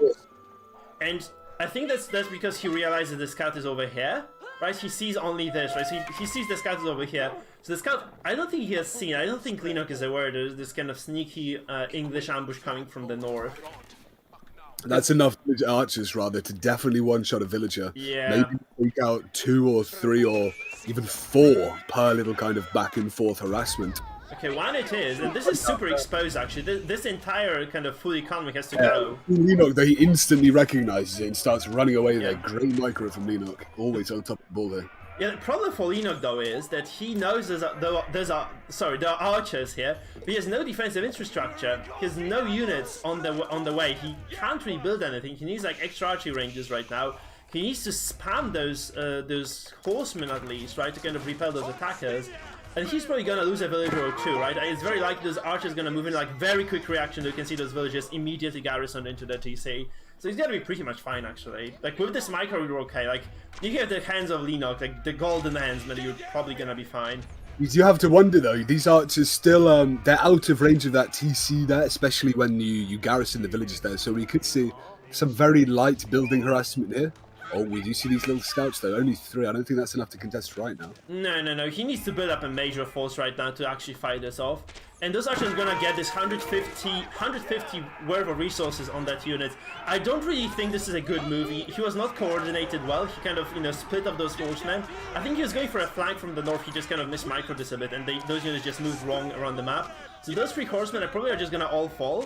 They do not get to clean up. I think if he just kind of coordinated that, as a nice flank on the archers, he would have probably cleaned up this archer mass. But as things are, he just loses all the horsemen. I don't think this is a good trade at all. He obviously can produce more, but he's gonna be permanently denied this nice kind of harvesting station. He definitely mistimed that flank there. He had 3 or 4 troops going around, and they had to double back and attack with a major force, and that simply won't work against a player like the sniper, especially when such an abundance of longbowmen there. No, like what he could have done, like if he had just kind of seen it coming a bit sooner, he could have just walled this off. Like there's a nice mountain here, you can just wall off this entire patch, right, and you're pretty much safe. But those archers actually gonna go in again, trying to harass those villagers. You can see one of them basically just getting away with the skin on his teeth. But like one more kind of attempt like this from those archers is just gonna fall. So I do think the sniper did very nicely here. He does bait his opponent into believing he's safe, and now he just goes towards the blacksmith as well. So we're very likely to see some extra rams being added very soon. And he's actually going to be able to snipe off a few villagers from the Chinese. That's definitely not what we like to see. I'm not sure what Leno is doing, but that's not the right move. You really would like to keep those villagers alive, and losing Freed for nothing basically is just going to be really bad like later on, because he just loses some harvesting rate right now. We are really seeing this harassment aggression from the English that we've come to love even today, seeing in almost every single game so far. Yeah. Really almost oppressive here to Lenok. Not really able to make any sort of counterattack so far. Yeah, the problem here is that this is something that Leno did not scout properly. I think he should have just maybe even invested in a second scout, just kind of to secure, vision for all the exits from the base of his opponent. So Sniper just kind of gets a lot done here with this small number of archers. And what is actually happening is this large mass of archers is going to join him. So he's going to have nice reinforcements here. It's very likely he's researching that extra tech right now in the blacksmith. He's getting the steel arrows. He's going to get fitted leatherwork, which is going to be the protection against the melee attacks, which is obviously the horseman threat. But we can see those Choco Nuzunge actually being moved into the fray by the Chinese. So if they are just able to, just kind of move into a nice position here, just maybe get a nice flank on those archers from the north, they should be able to get some damage on it, because they're very good at trading. They have lots of DPS. You see they have like only 4 attacks, but they're repeating with triple attacks. It's like basically 3 attacks per shot. Every 1.25 seconds, which is a lot of damage. It's a lot of damage. And Linux stopped losing units, which is obviously good. He's not hemorrhaging economy anymore, but he has hemorrhaged quite a bit. 61 villagers to 50, by the way, for Linux. It's a huge disadvantage. Even though he has Song Dynasty, Linux is gonna... Oh, he's gonna lose more! Oh no, he's gonna 2! 4 villagers. He splits those arrows right now. Like, oh god, that's so many kills.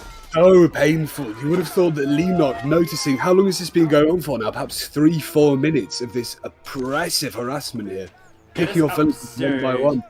And those Zungainus actually are gonna just fall as well, because there are additional archers just kind of waiting here in the base of the English, so this is going to completely fall flat. This attempt, I think, of Lenok is just not gonna work for now. The question we need is, to see some major changes in Lenok's play right now. I think we need to almost see a complete shift into a more militaristic, or at least a more defensive outlook in this game. Yeah. Because what he's doing right now is just not sustainable.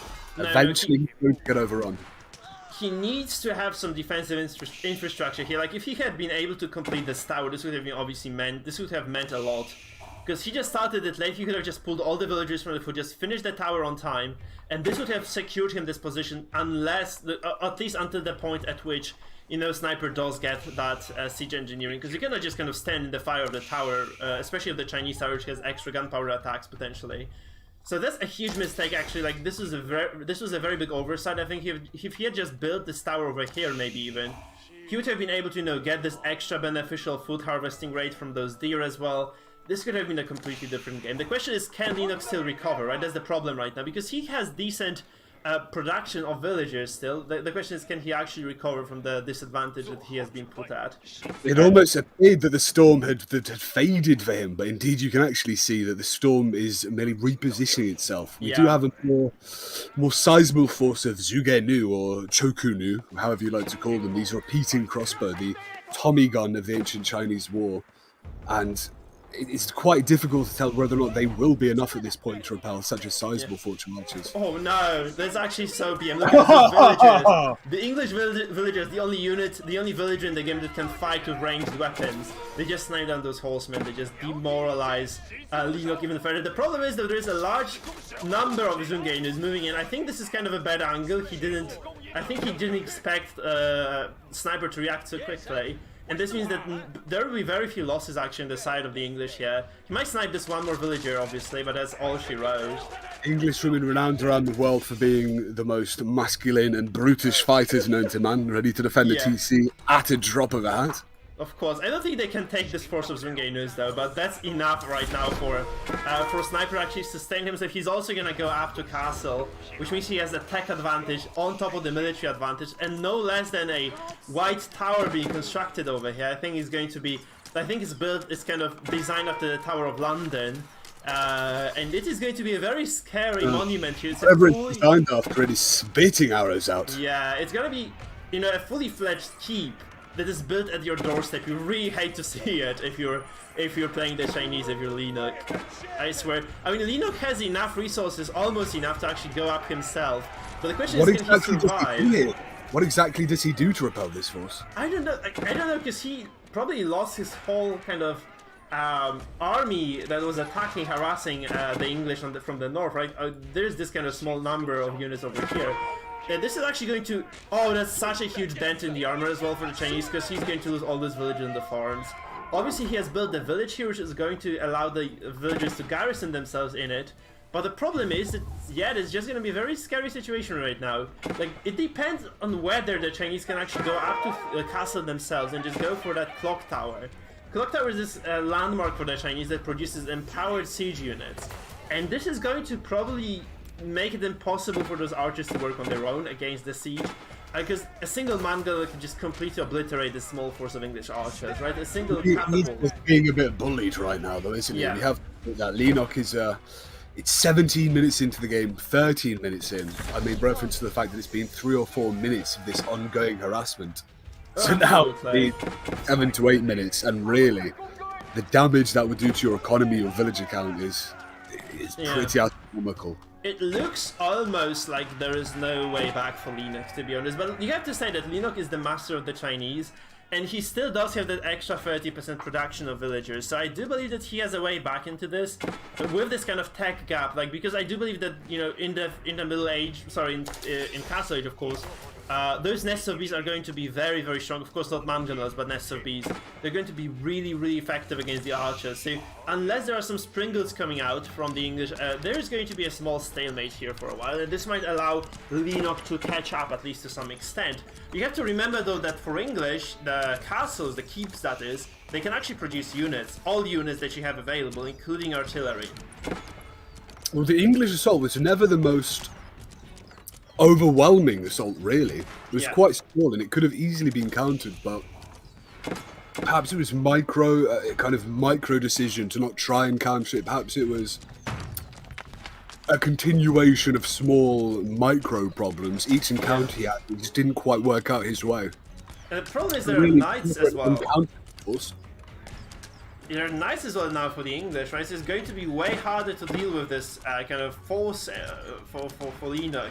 Because they're just very good at engaging against, like, you know, any sort of archer unit. And Zungenus actually, they're very weak against heavy armor, because they do small amount of damage, but in large bursts, right? So kind of repeated bursts. So they shoot fast, but they shoot with very low number of damage, which means they're gonna probably be doing 1 damage to those knights per shot, which is obviously not what you're looking for. That's just not gonna be enough. They're not gonna be able to pierce through those knights' armor.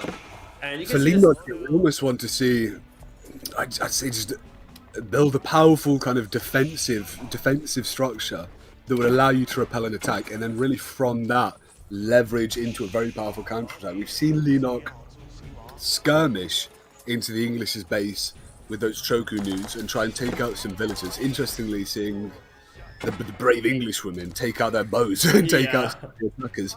So it's not out of the question for Leno that he could sort of amass a very sneaky counterattack and really take the game back, but it doesn't appear that he's building that way right now. Yeah, no, not really. Well, he's getting some crossbows, right? So crossbows are very good against heavy armor, so they should dispose of those knights very quickly. He has those nests of bees, which are of course quite good as well, because they do, you can see the sniper is getting absolutely obliterated here. Very sad sight for all English people out there. But the reality is that if you can just hold using this artillery, you should be okay. Like, the problem is, like, he's also getting those springles, which are going to be anti-artillery, because we have to kind of believe that the English are just gonna go towards this this kind of springled force of their own once they see those nests of bees, because there's no way for the archers to go head to head against like this mass of nests of bees. You see this massive attack, by the way, from the English actually in the west, where the east actually completely demolished. So those horsemen are just going to go out of the map completely. That is an unfortunate loss there, but not the worst thing to happen. We can admit that could have been considered a sizable scouting force, more so than a small army. We see over here the real army. We've got almost equal numbers of knights to longbowmen, and that really could cause a considerable amount of problems for Leno, because it already seems to be defensively vulnerable, we could say. It's a massive number of stables. I'm not sure if this is even sustainable at the the economy that Sniper has. Probably not really. I think he has like 5 or 4 stables too many. But this just kind of goes to show what sort of resources the English are working with. Of course, like, we see infrastructure being built for the Chinese here as well, but there's a large number of cavalry. We see this congestion here. We see these pepperbox rocket launchers coming in, starting to. Oh wow, that is a lot of damage on those knights here, trying to push south, get out of the way of that. But it looks as if they're going to be boxed in here. Oh, that's unfortunate. Those are not pure knights, but there are some horsemen here who are obviously cheaper and way more replaceable than knights, but they do also take significantly more damage from artillery fire, right? So they have like way fewer HP points. You can see there's a wall, by the way, here, which is very good, because this should allow the Chinese to maybe even clean up this attack entirely, which is obviously great. The charge of the Light Brigade, as it was in Poetry and Life, now again recreated, Mike Field, in Age of Empires 4. With these light horsemen running away from the the heaviest artillery in the game, we can imagine, rockets. Yeah, the problem is, though, that this is kind of a decoy, because at the very same time the English are going to push down this landmark of the Chinese, which is going to probably force some sort of a fight very soon, because there is no more secure position right now for the Chinese over here, and obviously those villages are super exposed too. These trebuchets moving, smartly moving back now. They were very exposed. They're almost about to be pincered off by these knights. Oh, looks as if they might be taking some damage here. Do you think that Leno really has the troops here to defend this assault, or do you think this is the... Well, he has spears, he has some springles, he has a couple of those nests of bees. I think he has a decent chance, as long as he kind of keeps those archers zoned away. I think he has a small chance at least of making it through. Especially that you have to remember that those clockwork units from the landmark are way stronger than their regular counterparts. They have more HP, more damage. They're just very, very strong overall. No, they actually just have more HP, I'm lying. So they're still very, very good nonetheless. But But you probably cannot kill anything with trebuchets, right? You cannot kill units with trebuchets too efficiently, so that's not gonna work for Leno too well. Especially not if they are engaged in melee combat with the Warframe. No, it's not gonna work. But you can see those knights actually gonna get cleaned up. I do not believe this is a terrible position for Leno, though he's gonna go for a very, very ballsy keep. You have to remember the Chinese have extra building speed bonus, and also those clockwork units are going to do a decent amount of damage to those archers. And that artillery really did do some work there. They got almost 6 or 7 archers in a single volley, but these knights here taking them out now, that kind of steel fist pushing into the lines, I think really could allow these archers free reign over the battlefield. The problem is the clock tower is gone, right? So he probably misplaced. I would have liked to see it maybe here, maybe in the back of the base, because having this exposed production building is going to really punish in the long run. I don't like it too much from Leno. Actually, could have just been way more smart with this placement of this infrastructure. He's going to repel this attack, though. We have to say that he's gonna defend this. He's gonna stay alive. Well, I mean, we could say he's going to stay alive, but we've seen these harassing attacks grow larger and larger in magnitude and ferociousness. And we see here he's pushing very deep into base, attacking these trebuchets. Yeah. He's really, those knights there starting to run roughshod through the villagers. I think Leonard, he's taken enough damage already for it to be, he really needs to do something big, I think. Oh yeah, the issue for Leno right now is that he has basically 100 supply less. We can see supply over here, right? He has like 100 supply less. Both in military and villagers, I think he's super far behind. So I think he's just gonna give up very, very soon. It seems like he's not going to be long for this world, man. I do not believe there is a way back for Leno. I think we could have said maybe during the first engagements there was a way back for Leno if he built defensively, because we knew this was going to happen. We knew these harassments would grow larger and larger, and eventually it wouldn't be a harassing front, it would be an invading army ready to take out his empire. Yeah. As we can see here, that seems to have happened. So you have to say, Leno dropped the ball on defense. I'm pretty certain he did, but at the very same time, the English are so freaking oppressive that it's hard not to drop the ball. I do believe that's the problem here. Right, they're really, really annoying to deal with, and we can just see this. That's a very good example of why you really have to be extremely on point with your macro and micro against the English, because if you are not, they'll just absolutely overwhelm you and slaughter you in Castle Age. Because this Castle Age I think... Yeah, go ahead, man. Perhaps the most oppressive display of English harassment, and there we go, here comes a victory. Unbelievably oppressive. We saw Leno just completely unable to form any sort of meaningful defense. The couple sizable forces he did put to fight against were very, very quickly dispatched with, and I think that's interesting. Perhaps we saw micro errors from Leno here, especially in the knight flanking right at the start, which really could have changed the entire texture of the game going forward if he wasn't always on this defensive side. But I don't know, Mike. What does Leno need to do to win the next game, considering that? I'm not sure, to be honest. It was a very... I mean, the English are off the map, of the game, and like they're not going to be available anymore, right? So in this third game of the series, I think it's going to be a very different take, because we'll have no more like this very early aggression. I mean, of course, Mongols might still be on the table. I do believe they have banned Mongols, though. So it might be that. I'm not really sure. So we might see some more defensive, more contained style. I have no idea, actually. I'm not sure what they're gonna play now. We probably... So Rus were not... We know that Rus... Have the Rus been played? No, actually not. So maybe they have been banned. So maybe Leno banned the Rus, and his opponent, the sniper, did ban the Mongols. Which means that there is still, you know, out of the meta picks, like super meta picks, there's still going to be the French on the table. For Leno right now. Leno can go aggressive here because he has not played the French yet, and obviously I'm really wondering how good the sniper AoE is on the Chinese. It was very interesting to see Lennox, what we could almost term a pet nation, like your favorite nation, even though it might not necessarily be the most meta nation, unfortunately fall on that, and in a way that earlier on in the game we talked about would be a very, very strong suit of his. You know, this early defensive play from China, the fact that you have this BBQ that can exert so much sort of positional control over the map, the fact that really wasn't taken advantage of is interesting to see. I mean, he kind of dropped the ball of scouting, I think. He just was not aware of this large force of archers that just kind of snack around his base and harass his foot gathering, right? He just kind of lost a lot from that singular attack. If he had just been aware of this somewhat sooner, he would have just built a tower there, just secured the position, maybe even walled off that entire segment of the map, and he would have been fine. So that's the thing, like, that was very creative for Sniper. It was a very risky move, by the way, because if it doesn't work, he invests a lot of money into something that just kind of falls flat, and then he's behind in the game. But fortunately for him, it actually did work. He was not scouted. I think he did his due diligence, really, in that game. And that just benefited him in the long run. Guys, if you're watching this game, by the way, if you are not subscribed to YouTube yet, or if you're watching on Twitch and you have not followed me on Twitch yet, please remember to follow and sub. It costs you 0 money. And you're obviously gonna enjoy the stream every single time I do actually go online and cast some games or play AoE4. You've got to admit that Mikefield is probably the most knowledgeable and quick-witted, fastest-speaking AoE forecaster out there today. So unironically, give him some fucking love. Thank you, SIS. I very much appreciate that, though it's kind of far from truth. But I do think we're doing quite well on the day. I'm actually digging the dynamic we have here.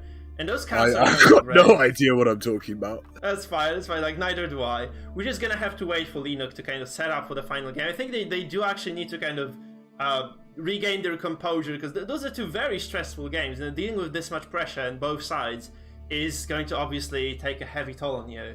So now they really micro heavy for Leno, and obviously I'm going to say it again, this is just kind of a common trope. Coming from SC2, you would expect that micro to be something second nature to him, but we did see quite a few failings there, and yeah, he blundered a lot. Yeah, and this heavy micromanagement is the thing that really taxes your brain. Yeah. You know, that's the thing that you really kind of kick yourself about. If you're trying to learn a new song on the guitar and you play it wrong, you'll kick yourself and try it again, and you'll keep failing at the same thing. And that's something really interesting that Leno, obviously being a 300k pro, should be able to push through. Yeah, I wonder, sorry, I actually have like some personal matters to attend right now, so I need like a minute. Can you keep talking? Probably not, Mike, but I'll give it a shot. The winter edition of the prior tournament, we are seeing a lot of returning faces. We're seeing Lucifron, obviously mentioned before, Spanish brother. We're seeing Marine Lord, who was almost renowned for his French play in the previous tournament. It'll be very interesting to see how he can manage this new meta where France perhaps isn't uncontestable on the water and isn't such an SS tier nation. Oh yeah, I'm back. So yeah, I do agree with you. We probably will see French. I would say like the French are very likely to be picked right now, so we shall see how exactly that goes for our players, because I do think Leno might play the French right now, unless he believes that they're not the strongest in the world, which I wouldn't blame him for, to be honest. We see, yeah, Leno picking French. It's going to be kind of the reverse matchup in a way, though the sniper is going to play the Chinese. Very interesting to see here how the sniper, the incumbent AoE champ, will utilize Chinese in perhaps a different fashion than Leno, who obviously has Chinese as his kind of go-to favorite race. Yeah, we shall see. I mean, if you're playing a civ, you know a lot about it. So I do believe that Leno, like, having seen a lot of Chinese possible endings to games, like he knows how he can lose a game against the French. He probably has a lot of possibilities. He knows a lot of kind of ways in to possibly destroy the Chinese economy, or maybe just go towards this kind of point in the macro game where he can dominate. I'm really not sure what exactly the plan for those guys is going to be here. This being said, in the south, in the blue, it is gonna be the sniper AoE playing the Chinese. Speaking of the Chinese, obviously the art of war, to beat your enemy, know your enemy. Leno knows the Chinese very, very well, Mikefield. We could see quite a lot of almost sneaky, exploitative tactics here, hopefully. Yeah, and it is in the red. He's a Korean player playing the French. That's kind of confusing. It's gonna be Leno. Oh, I'm pretty hyped about this. This is gonna be the final game of the series. So whoever takes this is gonna move on. Whoever loses this is out of the tournament completely. There's no recovery here. So it's a 1-1 situation, guys. Whoever makes it out, makes it out. Whoever loses is just completely done and dusted. It would be a shame to see Lennox's one last run in the Western world be taken away so early by the sniper, but also it would be a bit of a shame to see the sniper, someone who, as you said, has so many games on AoE, someone who perhaps is willing to do something different, to try and shake up the meta, to do a sneaky tactic that maybe no one's thought of before. Both of these guys, it would be interesting to see how they win on the tournament, but as you said, one of them has got to go this game, Mike. Yeah, it's a pretty decent, it's a pretty new meta overall, because there has not been a major tournament played on this patch yet, so I do believe that they're both kind of working with a lot of question marks in their head. Like, they're not really sure how this is gonna pan out. And what builds their opponents might be using. So it's kind of an interesting game. Like, you have to just really keep your eyes on your opponent at all times. Just make sure that you scout properly and you know what exactly you're dealing with. Because those few pesky horsemen that, did not work too well for Leno in the previous game, they might actually do the trick here for the sniper. You never really know. Because the French, they have lots of kind of prowess in terms of attack. They're not the greatest at defending their base. Hopefully that shouldn't be too much of an issue. If the sniper does decide to play a more defensive style, as one could expect from the Chinese, but obviously with his knowledge of the game, if he knows that the French aren't perhaps the strongest in defense, he might form a sort of early Chinese rush. Yeah, we shall see. So you can, by the way, see that the Chinese are not gonna go for gold at all. That's because their Imperial Official has two functions. As you know, he can bolster the drop-off rates of a building. You can also get gold, because every single building that produces or gathers resources for the Chinese, except for the TC, it is going to generate tax, and the tax is going to be picked up every now and so often by the official.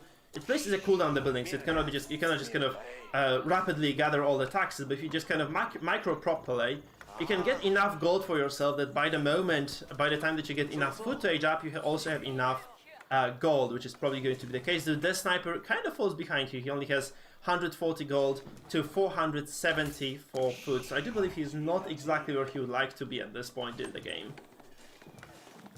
Obviously, very early on in the game, we have a lot of sort of room for mutation here in what's going on, but do you expect to see perhaps him building into a more defensive style than one would expect, just due to the fact that his economy is a little on the slow side now?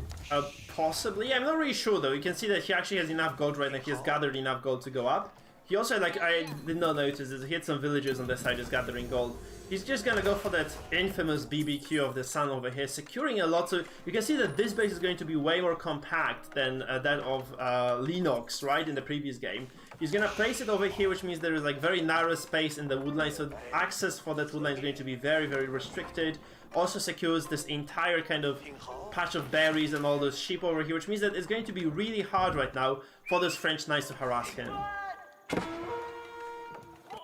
Particularly useful here is, as you said, the manner in which he's building his empire, the positioning of his buildings. Last game we saw Lenok with, as you termed, a sort of thoughtless placement of buildings, with some of the production buildings built in a place where they were more vulnerable than the defensive buildings. I mean, you probably would have liked to see that Barbican place on the food production in the previous game, right? He could have just really saved a lot there. But at the same time, I think Lenok's base was very unfortunate in terms of layout, because his gold was very exposed to the north, right? So he had to just kind of protect it with something. You need gold in AoE 4, or in any Age of Empires game, really. So he was kind of on the ropes. So it's kind of a different map, different game, I think, in this case.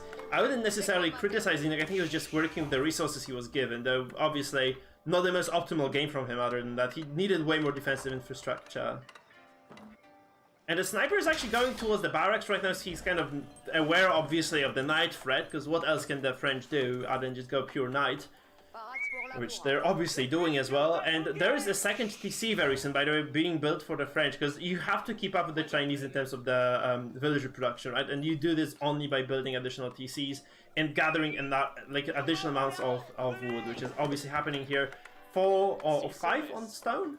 It's 5 on stone. Very interesting to see this sort of new meta forming around stone, in the way that it's almost a counter resource used specifically for the building of other TCs and expansionist gameplay. Yeah, stone is also kind of slow to harvest, I think. So there's the problem, right? They really kind of need to...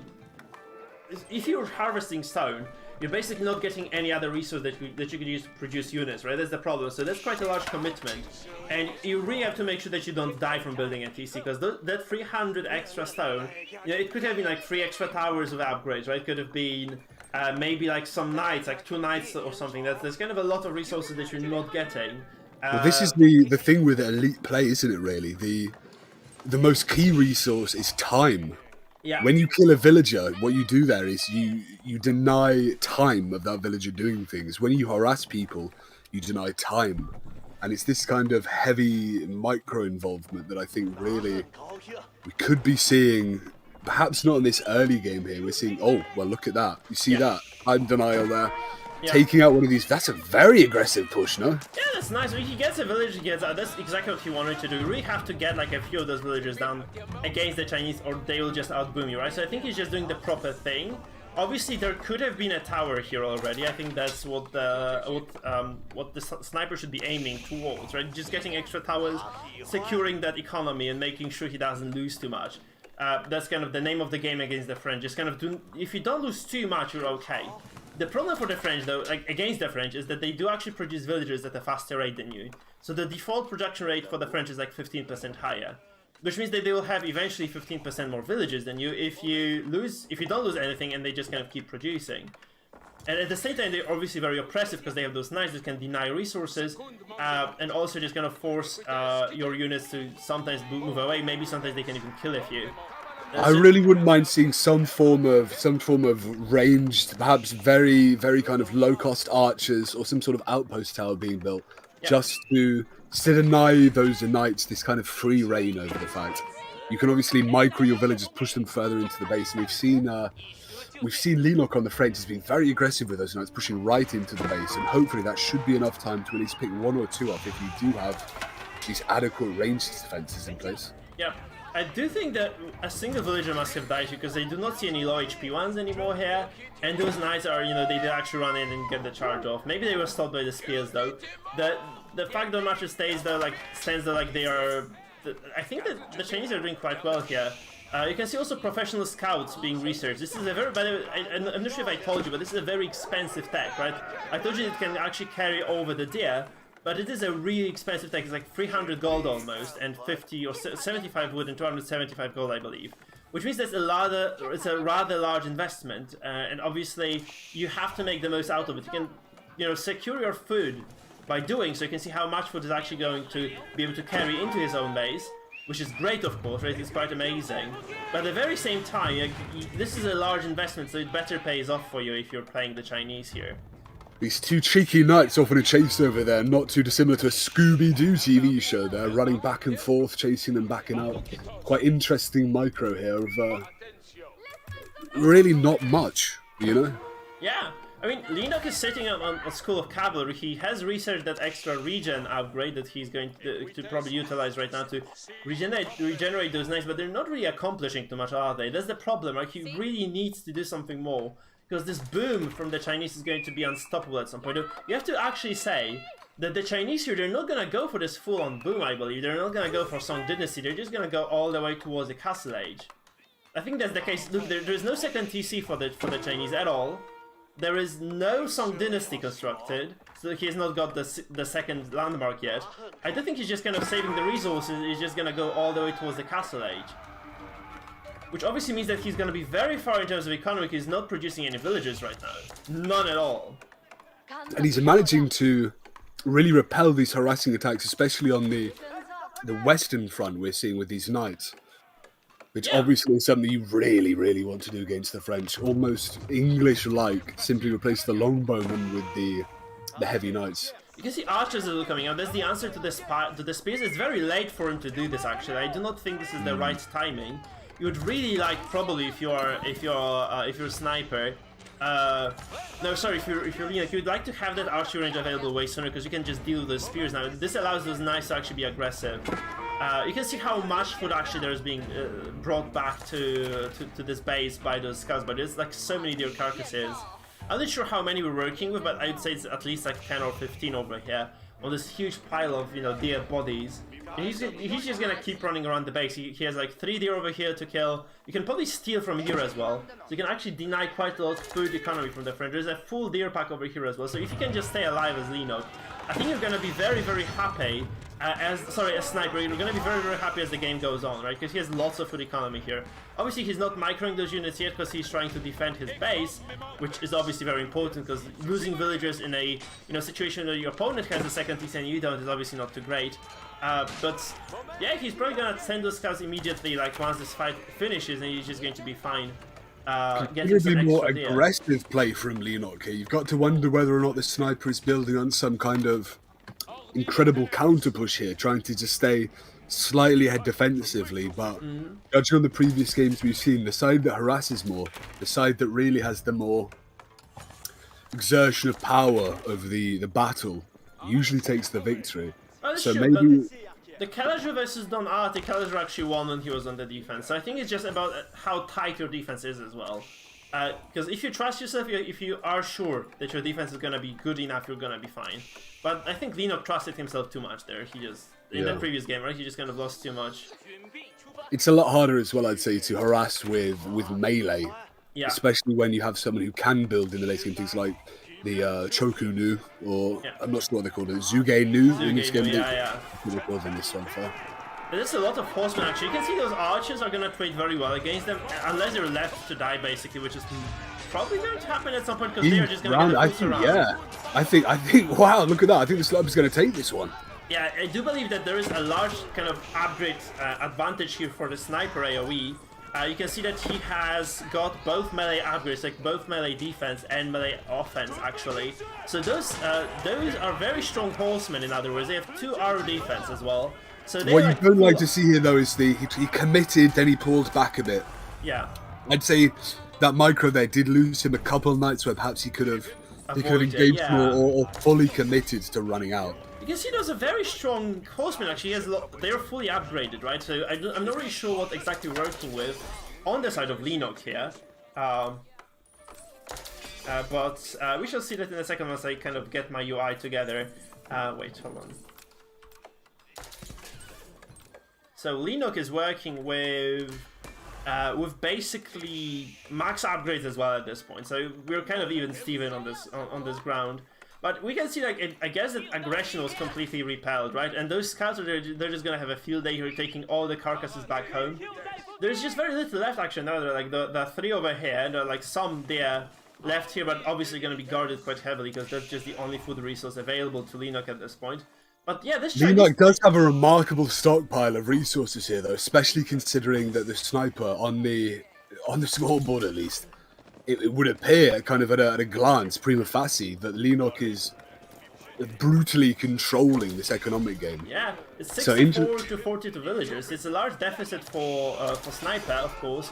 He has not gone up to Song. I think that's the kind of biggest loss here for him. He really needed to go to Song, which would have allowed him, of course, to get like extra villager production.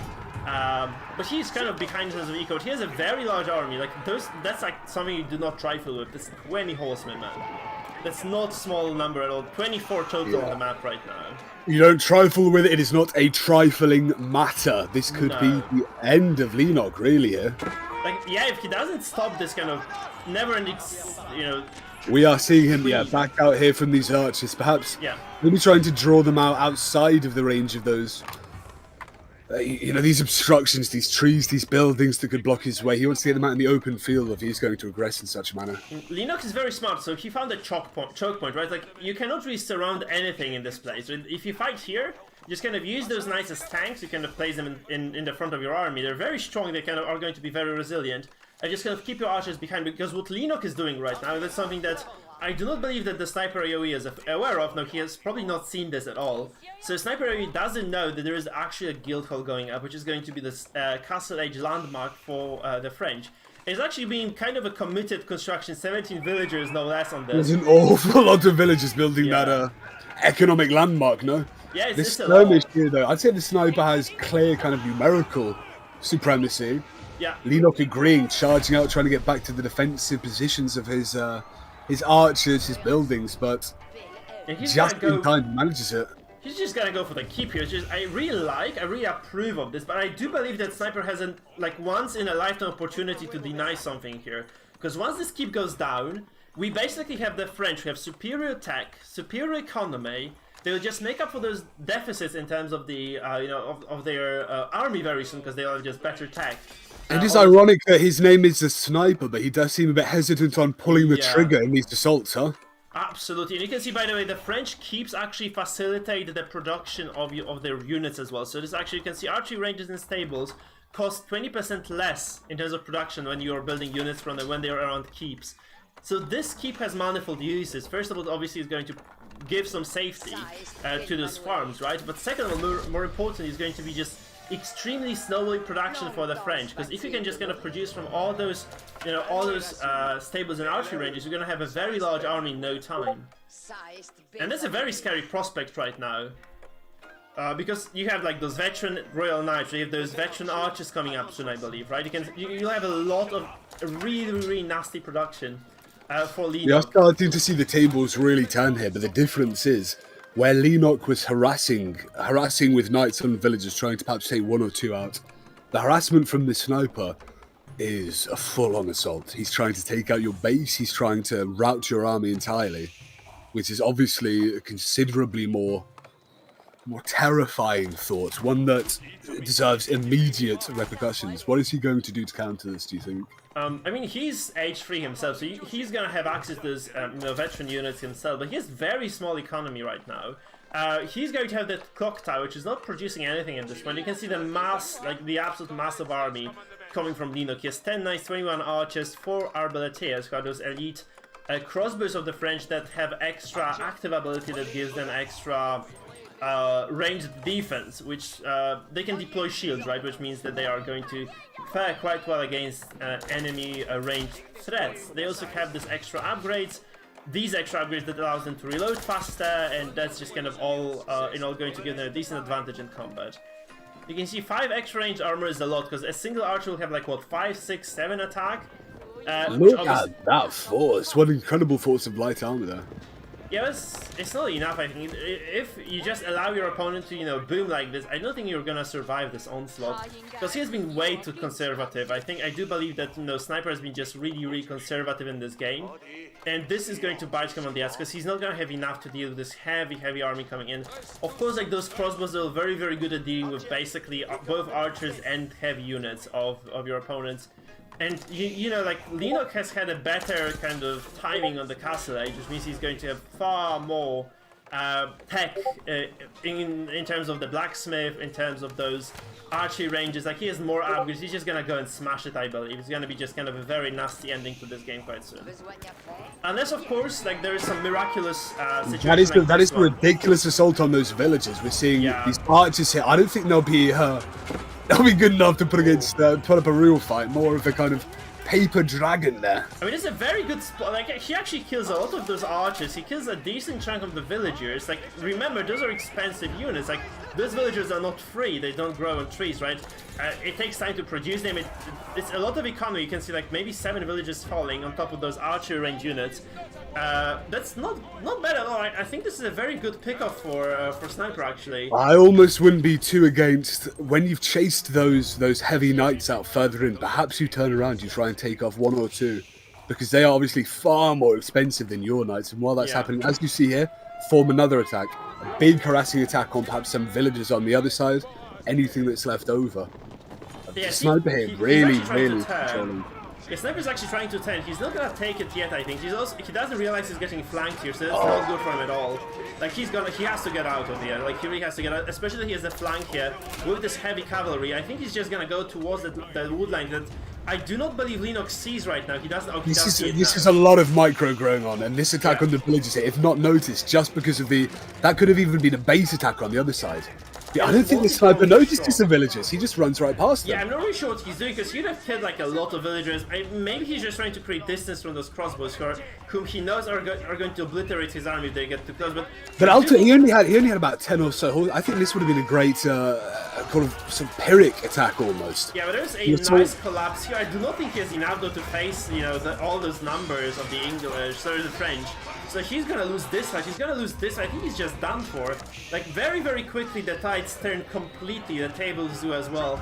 I do believe that the sniper is just out. He's gonna die to this push. Look at this. There's like so much being, so many rounds being built. Yeah, I think Leno here has noticed this. He's really kind of realised that this is the time to counter push. He's going to build these ramps, as we see here. He's starting to attack. I think the question right now is, does Sniper have enough production capability to repel? You see, he's got some forces over there. Obviously not enough to attack that right now, but perhaps he flanks the archers now. He needs to move right now, I'd say. He should have attacked those archers 5-10 seconds ago. He has fewer horsemen than his opponent has knights. That's never a good sign, right? It's very, especially considering they're just AFK almost. He's got a bunch of AFK knights while the enemy are building rams and attacking his houses. And that, you see that giant construction up there. He's really paying no respect to this army from the sniper. Yeah. This is a very monumental turnaround. Yeah, it's not looking good, man. It's really not looking good for the French. I think like the sniper, so for the Chinese, so the sniper was really set back by that decision not to make second TC, not go Song. I don't think he has economy to support any sort of production right now. He's not even spending his resources. He doesn't even have production, doesn't have enough resources. He has not enough units either. I think it's just going to be straight up cleanup from Leno. It's just going to be GG, and Leno goes up. I'm not really sure how this ends, other than in like complete and utter destruction of Sniper's forces and villages. I don't really see Sniper. He's got quite a reasonable. He's holding them off at these gates here, but is it a Sisyphean affair, or will he actually be able to push forward and see? Yeah. Are they backing out here, maybe reforming? What I believe happened here actually is that he just completely misread the situation. He thought the French were going for a push. I'm pretty certain he must have not scouted the second TC from the French. So he was not aware he was working with a huge economical disadvantage, which he totally was.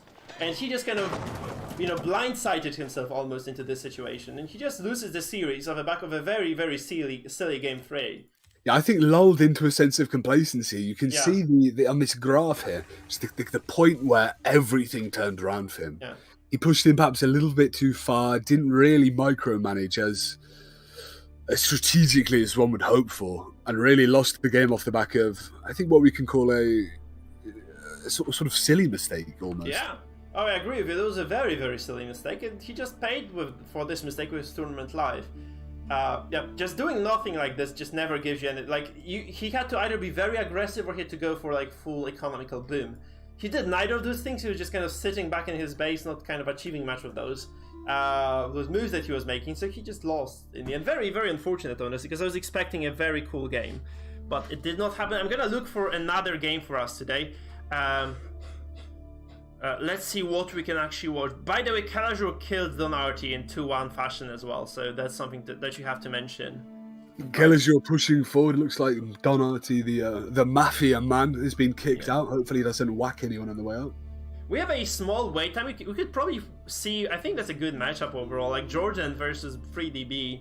3D being really notorious for his Chinese play as well. He's really good on the Chinese. Other games that are maybe worth looking at are perhaps, actually thinking, well, Zerton versus Symptom, I think those are two very good players. Symptom, I think, is Age of Mythology player. He's pretty decent. We have Mista versus Running. Running is a decent player too, so you can watch Mista. Well, that's a possibility for us too, I think.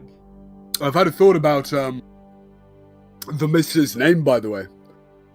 I think simply based on the fact that he is the Mister, perhaps we should call him the Mister now.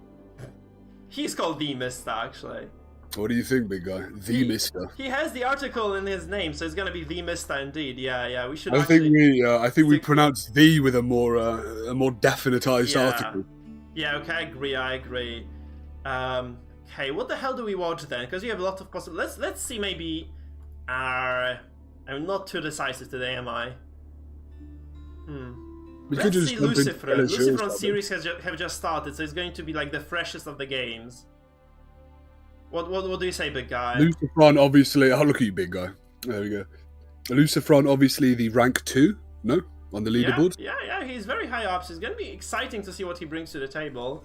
And his opponent, Ho DFX, I think he's quite good as well. I'm not really certain that he's quite high up, of course, because otherwise he would not have qualified. Playing the Abbasid dynasty, that's an interesting pick, we could call, no? Considered the worst nation. No, I think Delhi are worse. Well, as but they're opposed to second as worst, for opposed to sure. Delhi, but Delhi's just in garbage. such a pit where it's it's not even considered a thing right now. So we have Ho DFX, and we do have Lucifron, sure. See how well the Spanish mafia performs in this game. Yeah, absolutely. Like one of the famous Spanish brothers, Vortex and him, right? And it is going to be actually Lucifron 7 spawning in the south, in the blue, as the Rus. In the north, as playing the Abbasid, is gonna be Ho DFX. How the hell do you read that name? You see, like, deliberately trying to torture us. I think it's just Ho-Ho, like, I don't know, Santa Claus, Ho-Ho, D, and then FX, because FX is cool. Okay, Ho-Ho, Mm-hmm. D, it makes more sense, like, if you say Ho-Ho, yeah, I do think that's better. And to be honest, you could pronounce however it could be hard. Yeah, true. My chat is telling me that actually Ho-Ho DFX is the most famous Age of Empires 1 player. Gods love Age of Empires 1. Obviously, the first game I ever played, really. You can consider somewhat of a holy trinity of this kind of games. You've got Dark Colony, Age of Empires 1, perhaps Kohan. StarCraft 1 too, right? So hopefully, if Ho-Ho has such a long storied history in the Age of Empires franchise, he could put those ancient Greek and Roman and Egyptian and whatever other civilizations they had in that game into play.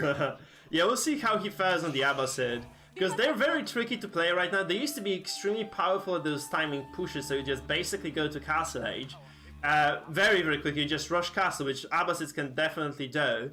And then they would just go across the map with a large number of infantry, build some siege, like essentially Springles, which have been nerfed to the ground, and just obliterate your opponent, because there's very little you can do against like this massive number of Springles. You can just save up, you can build like 7-8 Springles very quickly and just, destroy your opponent. Now it's not possible anymore.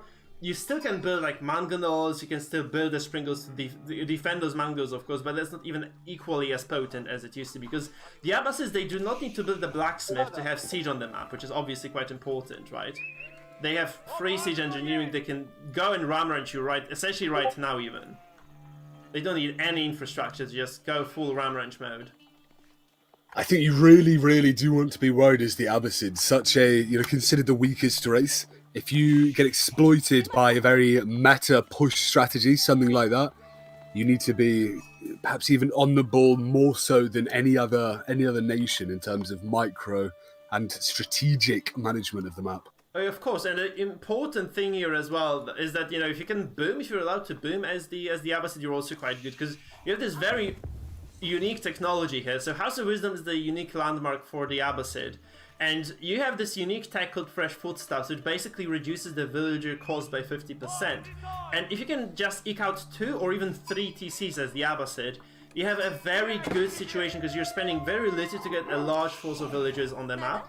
The problem, of course, is because you're just not investing that much food, so you're basically producing villagers for almost free this way, which is absolutely amazing, right? So every second villager is essentially free. But the problem is, this means that you have to get a lot of stone. 600 stone, 800 wood is nothing to be trifled with.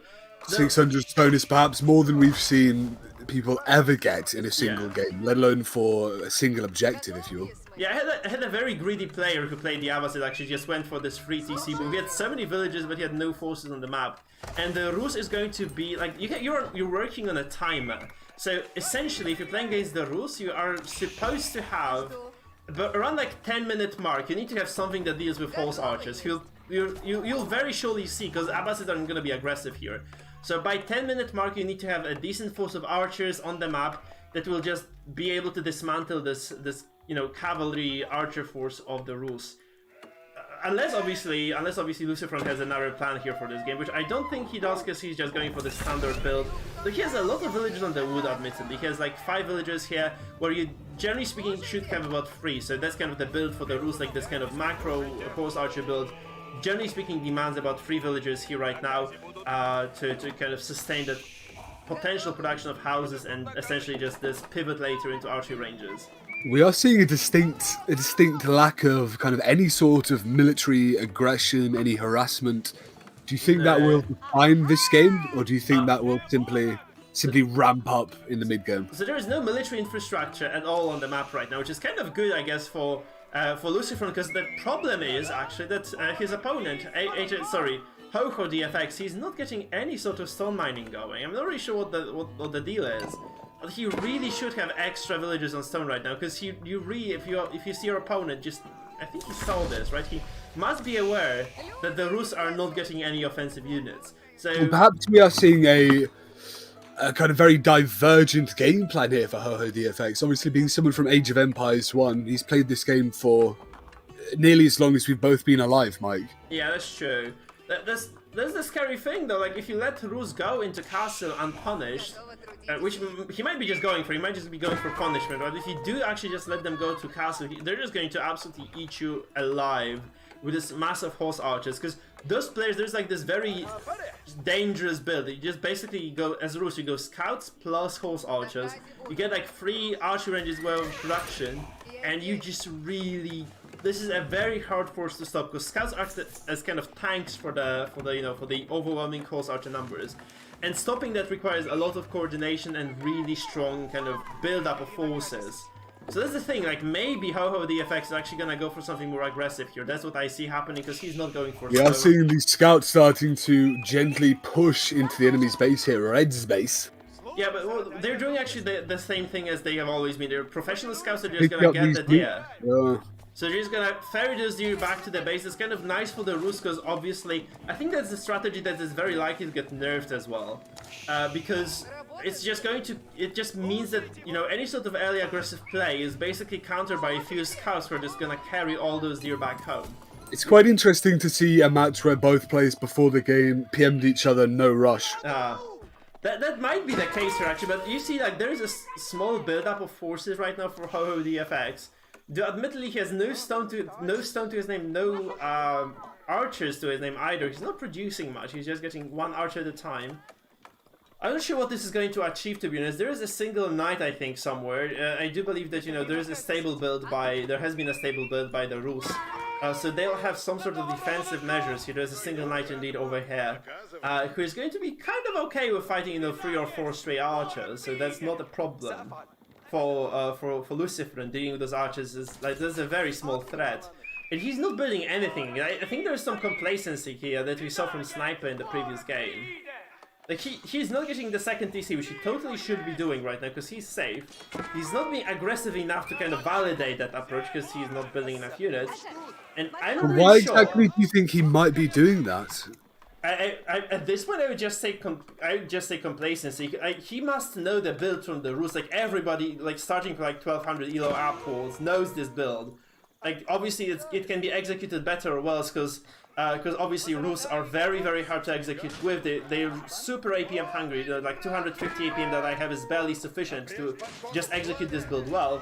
Which means that, you know, the better you are, obviously the more smooth this build is. But generally speaking, everybody knows it. Everybody knows the threat that, you know, this annoying Rus build can generate. So people are ready for this.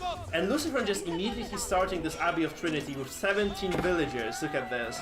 So he's going to get those horse archers on the ground, and what his opponent is doing is basically nothing. He's essentially just building a barracks, and barracks units are terrible against horse archers, and he's just gonna be very, very kind of careful here for no reason.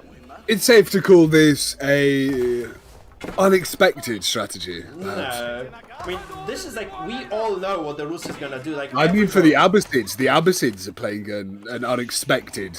I'm not sure this is a strategy more than a blunder, to be honest, because the Abbasids have nothing to their name right now. They need to actually start a push very quickly, and even if they do it right now, I don't think they can stop what's coming, right? Because you can see it does look as if the next 30 to 60 seconds will determine the outcome of this game, though. Yeah, in you a do way. want to see Ho-Ho maybe start dropping presents off as if he were Santa, building lovely little boys with lovely Santa hats and big swords. He's behind the castle. He's walling right now. He has a small force over here. There's archers and spear that obviously is scouted by Lucifron, because he, you know, he is using his mouse and keyboard. So that is very obvious to him as to what is going to happen. This is going to be very, very bad for Ho-Ho. like, I'm not really sure what he's gonna do with this. Like, he has very shitty army, that's why that's not a good army. There are horse archers coming. You can see there's like knights actually and horse archers probably kind of coming out of those archery ranges. There's a wooden fortress being constructed as well, probably as a defensive measure. And you can see those scouts actually just casually riding into the base of the opponent and just picking up those remaining carcasses of deer. They also get a kind of an insight into what their opponent is doing because they see the archery range, they see the barracks. I do think that, you know, Lucifron is very much okay with this. Like, he doesn't mind this at all. Like, well, I think we could be seeing Ho-Ho maybe play not too dissimilar a game as when I was a child on Age of Empires. Yeah. 1 versus 7 against the easiest bots. Yeah. All up as much as you can, make a giant, terrific base, and just try and last as long as you can. The problem I think Ho-Ho... he's gonna last long, because you see there's a relic being picked up right now for the Rus. There are 3 sacred sites on the map, or 2. Like next to, oh, that's so bad. There are 2 sacred sites next to each other as well. And this essentially means that the Rus is going to have almost infinite gold right now. If you can secure those 2, which you probably can do because your opponent has just casually walled themselves off and they're not able to contest anything because they're like behind economically and technologically. Like you can see that there's basically like very little stopping the Rus player from getting all the relics and getting also all the control on the map to get those sacred sites. There's gonna be basically free. Look at that little jewel over there. 2 horsemen having at it. Oh, that's a dead scout, but it's very good micro. Like how, oh no, that's actually 1 HP, 1, 2. Is that a camel rider or is that indeed a horseman? No, it's just a scout. It's just a scout. And the Rus have no camels, so those are just regular scouts as well. Scout wars, man, scout wars. Do you know what was confusing? Last game, the Chinese were blue and the French were red. Yeah, that's true, that's true. That was so confusing. Yeah, also I think I'm mistaking players for that reason, because those colors are quite random. You see, like, basically, you would like to go for, like, double or triple warrior monk as the Rus, but right now, I don't think there's anything forcing more than 1, because you can just, you know, take a casual stroll around the map and just secure all the gold that you want. I would like to see another one, because you can just, maybe just walk towards the sacred sites, just capture them as well, and establish further control, because every single second that passes, your units on those sacred sites is going to mean that you're just going to be snowballing your lead. It's free gold that nobody's actually forcing you, nobody's stopping you from harvesting. It's a large income. It's like free villagers essentially, right? He's gonna go for relics, but I'd really love to see, oh, he's actually gonna do it right away. He's gonna go for a second warrior monk, and he's just going to try to capture as many relics and as many sacred sites as humanly possible. I think this would be very efficient if we were just to stop here for a minute and just get those sacred sites under control. Because, by the way, they are not only gold generation, they are also going to provide you with possible win condition. 10 minutes, if you control both sacred sites, is going to be all it takes really to win the game. And there's this single Rus knight actually going into the woodline, not probably going to be able to accomplish much. Probably, maybe some sort of sacrificial scout. Obviously, now he's planted to these walls here, which and also perhaps is exactly what he wanted to do. But seeing this force here coming in from the north there, it's very unfortunate that this wall-off has not been completed. Like, if he had just been able to wall it off completely, 100%, then those scouts would have been denied. But otherwise, instead, he just misses out on this small gap in the wall. And as a result, he's just not going to have enough to stop those scouts from coming in and taking every single deer. I think that's actually the case. Lucifron must have taken every single deer from them. That's complete domination, I believe. You have to admit that the Abbasid base at least looks aesthetic. Completely walled off except for that one small area. Yeah, but it's a very interesting strategy, perhaps one we've not seen so far or ever, really. Yeah, I mean, the Abbasids have like this super cool bonus from the architecture that they built, so they basically have the Golden Age bonus for every single kind of number of structures. There are like 3 tiers this bonus. So you have like structures next to one another, you're gonna, it doesn't show here, but you're essentially going to have, you can see the pluses over here. This means that those buildings are in the network. So if you can chain those buildings together, you will have potentially like extra food income from this, and also at some point you get extra research speed and production speed. So you can just get this very compact base as the Abbasid. You get a very nice bonus altogether, but obviously it takes a lot of constructions a lot of buildings to be built here. Now the problem, of course, is that the Rus have all the relics on the map except for this lonely relic here next to the base of the Abbasids, and there should be like probably. Yeah, here there's a monastery here that is going to hold that extra 4th relic, and also a monk here is going to. How exactly does the Abbasid even win this game, though? I'm not sure, because they basically withdraw all map control. As I said, complacency. That's absolute complete It would appear that they're complacency. losing this fight here as well. Yeah. Even with those camels in direct proximity of the horsemen there, Yeah. debuffing them to some extent. You can see also this warrior monk. If the warrior monk fights in melee, he's going to generate this extra buff called Saint Blessing. I don't think it's procced here, but you can proc it and just give extra damage to all his units. I think it's like +2 damage to every single unit that you have in the vicinity, which is quite a decent buff. You can see how the Abbasids are actually going to repel this this premature aggression, I think, from the Rus. Although the Rus are actually more concerned with those sacred sites. You can see how much gold generation there is on the side of the Abbasid.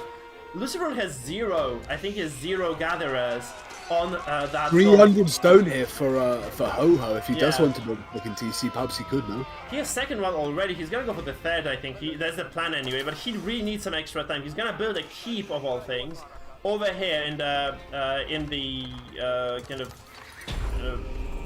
in the face, in the mouth of his base. You can call this a mouth, right? This kind of entrance to his base. He's going to be quite safe. Lucifron is contesting it, however. He has to contest this, because if he doesn't complete this building, that's GG, right? So he has to finish this construction, and I do believe he's going to trade very unfavorably, but he's going to finish this keep, which is obviously very good for him, because this gives him a possibility to keep playing. The problem is, I mean, if he trades well here, like he might have enough units right now to maybe go towards this kind of western section of the map, just kind of recapture the sacred sites, which generates, look at the 600 gold per minute for Lucifron, where Lucifron has 0 villages on gold. That's insane economy. That's very, very good. I think he must have been able to sneak the relic as well from here. Does he have like 5 relics now? That's kind of the case, isn't it? Like, It is remarkable that Ho-Ho is being still quite so defensive, or as you say, complacent. What happened Would he to the even be relic? able at this point to start building into military? Because we can see an overwhelming force for Lucifron right now. You need to do something about it, right? Because there are also like knights here, there are those warrior monks, there are like lots of gold units that he can afford right now.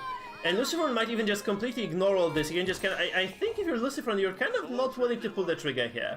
Well, look at that, he's pulling a little bit. No, I think he's just keeping his opponent on his side on the map. Look at how many resources he has.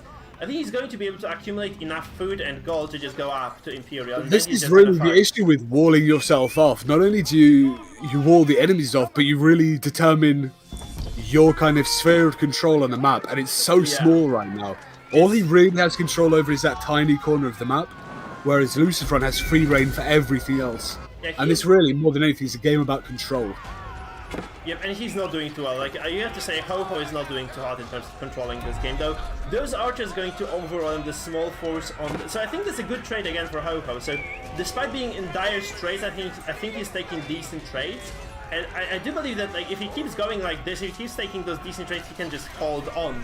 The problem is, though, that the Rus doesn't care about you holding on. They just want to kill you at some point with, like, I guess, gold advantage. Because they have, like, way more income per minute, you can see. Like, the Rus basically have, like, 200 more food, they have 200 more gold, they have, like, slightly less wood, but that's not a big difference, really. This is such a cornucopia of riches, even for both players right now. We should see a really, really heavy build. I'd like to see just a heavy build into the military from either side right now. Yeah. I think any of them are on the cusp of that one battle, that one skirmish that turns into a war that can really turn into a push. Yeah, there are lots of villages being thrown away, by the way, on the side of Ho-Ho, who is sitting on 600, or 400 stone as it is. So he could afford a second TC, a third TC that is, if he really wanted. I think he should probably do this, because that's the only advantage that he might have in this game at this point. Just getting that third You can almost TC try and build that as a defensive structure. Build it like here, into maybe. the enemy. Yeah, like that's the point. But he's going to lose some more villages instead, because I think he's just gonna throw away some extra villages. And there is a large force of the Rus actually here as well, just kind of clashing against this villager proxy. I think that he was just trying to, Ho-Ho is trying to go towards that mill.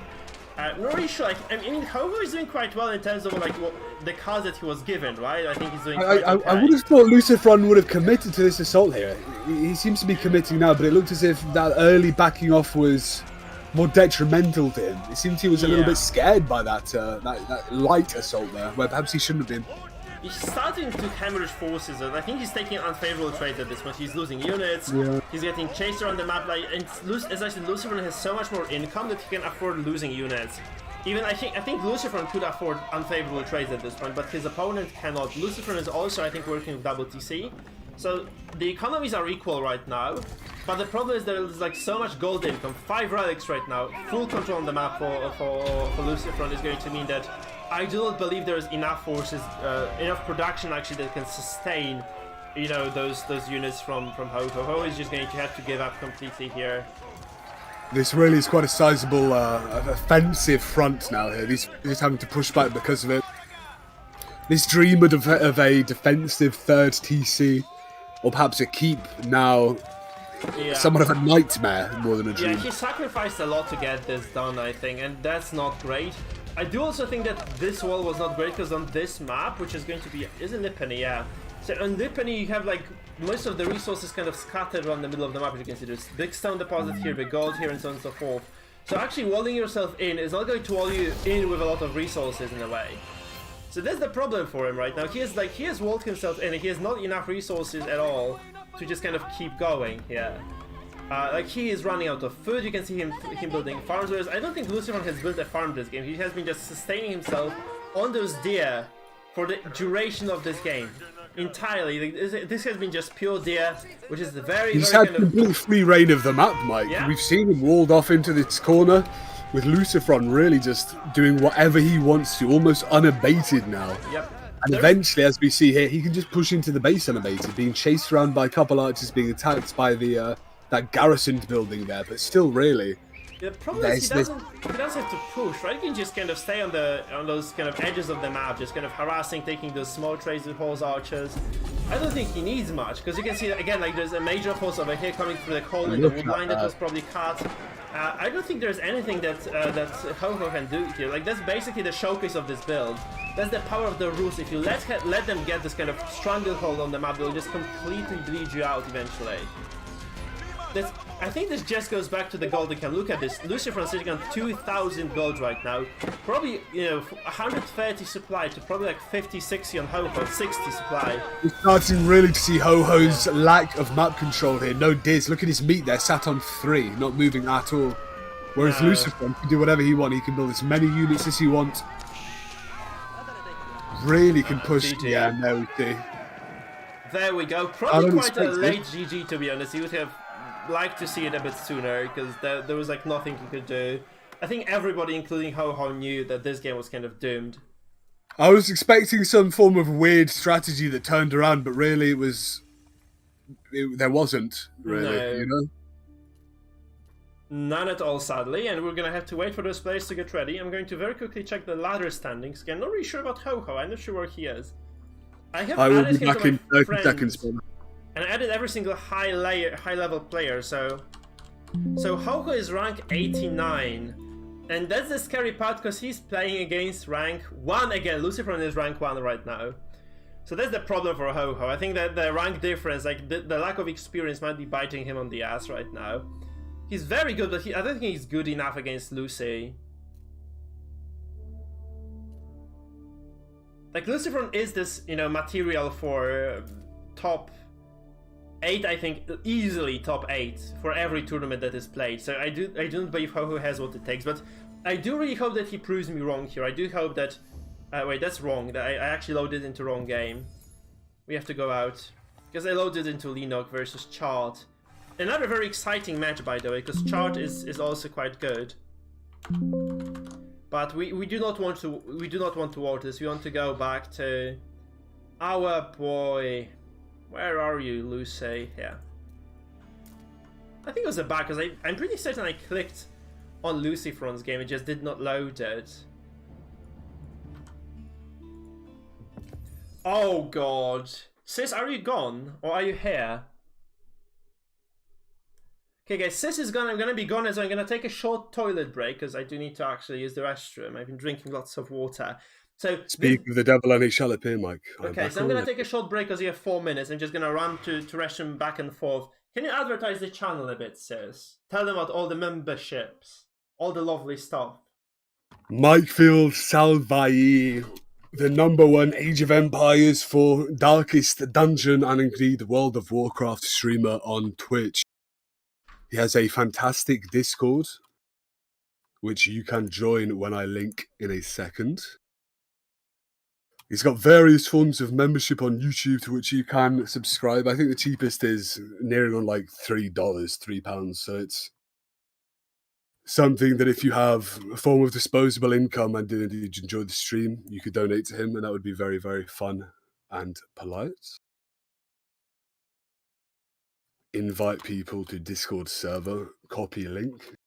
It really is as simple as that, and here is the link.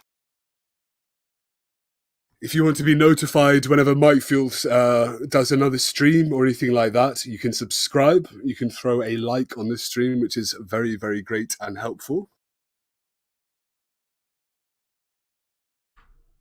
And I think that might be it on the advertisement. Thank heck. You guys are lucky to have 2 minutes, 55 seconds of silence. I'm almost back. Thank you, SIS, for the Discord announcement and all. There's a hated Delhi matchup, actually. I'm very surprised to see this, aren't you? Delhi Sultanas. I absolutely love Sultanas. Let's hope he raisins the roof, ...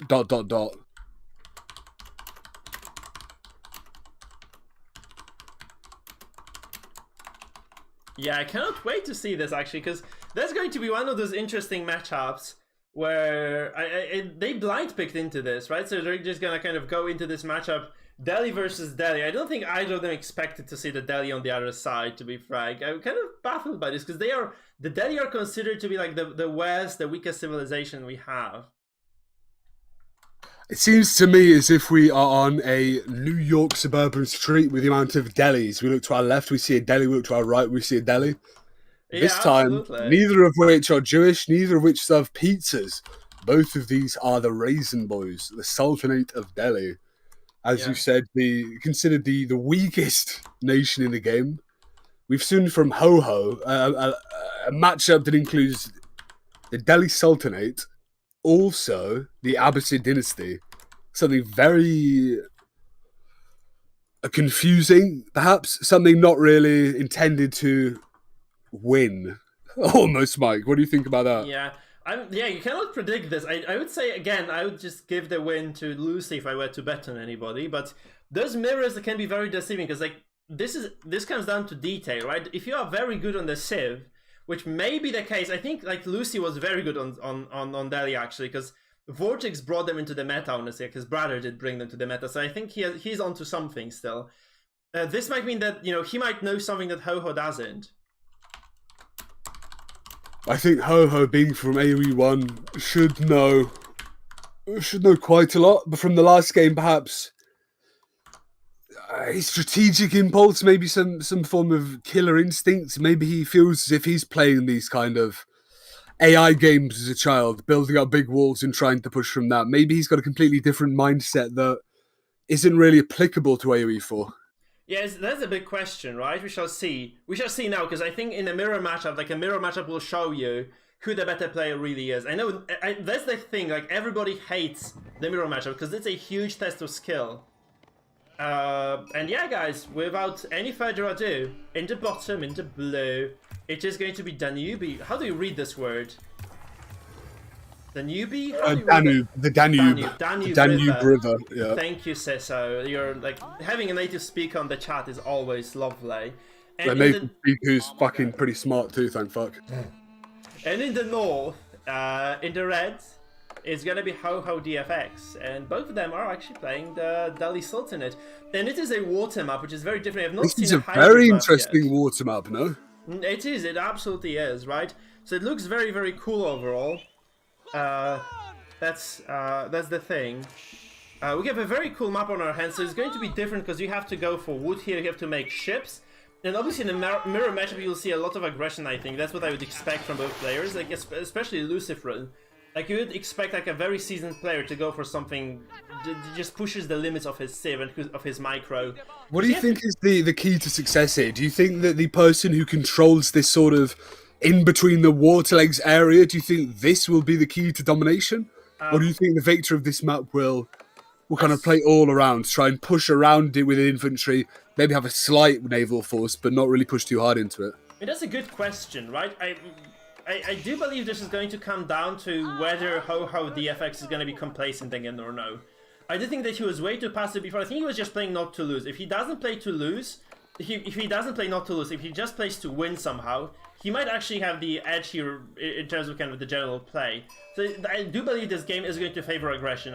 Every single game, in every single mirror matchup, does favor the aggressive party more, because especially in AoE 4, it is very easy to deny some sort of kind of resource acquisition, right? So if you go into the water, you can deny those fishing ships. You go into the ground, you can deny the wood lines. It is all going to boil down to how well you can actually just kind of play this aggressive side of the matchups. It's going to be very cool to see. Obviously, if both of those players are going to be able to sustain or retain the water control, is going to be great for them. And I don't think we'll see any Hail Mary plays, like, you know, someone taking those arrow ships across the map. We are starting to see these kind of almost Dow-looking fishing boats on the side of Lucifron, really trying to take control of the economic side here, and also Ho-Ho almost mirrored here, 3 for 3, both either side. I mean, you can just use them to fight, remember, right? Because those are the Delhi fishing ships. The only ones with a ranged attack, no? Yeah, they have a weak arrow attack. 7 damage is actually not so bad. It's basically like one less than the Rus arrow ship that they can only use in H2. So those are not bad by any means, but they're just super squishy. 125 HP is a relatively low value, of course. So that's going to be the problem. Obviously, like if you go for some sort of attack, if you are just kind of going to all in on the water, you might want to take your fishing ships because they'll just add some extra DPS, of course, right? But yeah, that's the question. Like, are you going to be able to, or are those guys willing to risk it? You know, just kind of going for that water fight. We are seeing an almost identical matchup here between both what both players are doing. This one little scout here perusing the side of the river, not really aggressing too much, not trying to push any villagers. There are 4 villagers on gold for Ho-Ho. That's kind of the difference between those two players, right? So Ho-Ho is already getting the gold, and he's probably just trying to go to this second age, the feudal, as soon as he can. And Lucifron is very conservative, kind of sticking to his guns in Dark Age for a little bit longer. Though you can see 3 villagers being passed over to gold right now. I think maybe Lucifron just knows the timing a little better. I think this might be the case. Lucy might just kind of know... Might know how many villagers he needs on gold and when exactly to be efficient. You see this minor harassment on those scouts, on the scout against the villagers. I don't think he's gonna succeed or do much. And it looks as if he's just standing still, really. Very, very slight drops, not really achieving much. Yeah, running away now, so... Yeah, from kitchen knives, no less. Realistically, not much there. No, not really. No, it's just kind of, we're just gonna have to wait for this game to kind of gain in terms of tempo, right? I think right now it's just going to be a rather fast age up from Ho-Ho, but Lucy is exactly, look at this, that's what I said. He has 400, 200, exactly, like this is picture perfect resources. I think he knew to the second how many villagers he needed and when to actually be able to go up basically at the same time. It's also very interesting depending on how close you build your empire to the leg of this water base, because obviously if you have any of these fishing boats left over, when you're going for that final push, if you move them over to the other side of the river, they can easily attack anything there. Oh, so it's quite interesting. Oh, look at that bridge being built there. That's not a bridge, it's a palisade wall. Walls. That's tricky. I'm so like, because I played on this map a lot, man. I actually have played on Danube? Is it Danube? Danube, the Danube River. I never did this. I never thought of this. You can just completely wall off the water. Look at this, because there's this kind of knee, and in the middle of the knee there is actually a shallow. We can just completely wall it off. So boat walling up each side. Yeah. I think that's the play. So we're just gonna be completely. This is like an asterisk and arterisk novel, no? Yeah. Chat. Very funny. Can you build a gate, and can ships move through gates? Does anybody on the chat know this? Can ships move through gates on the water? Because you can move through the shallows with ships, that I know. So if there's a shallow like this one, or like this one over here, you can move your ships through. But I wonder about the gates. If you build a gate over here, is it going to allow your units to pass? But if you're actually going to be aggressive, the correct play here, I think, would be to build first palisade across, and then crease it, like, then just go for this kind of horizontal one. So if you create kind of perpendicular palisade over here, this means that there's no way for your opponent to completely wall themselves off, right? That's kind of the thing that you can also try doing. Obviously not put into practice. Maybe both players are kind of happy. So my chat says ships cannot go through gates.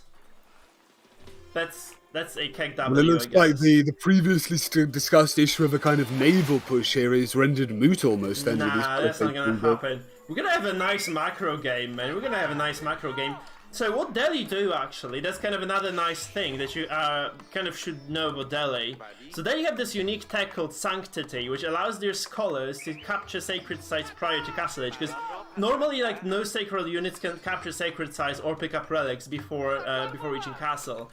So the Delhi, obviously it's a long research time, it's actually like 4 minutes or something.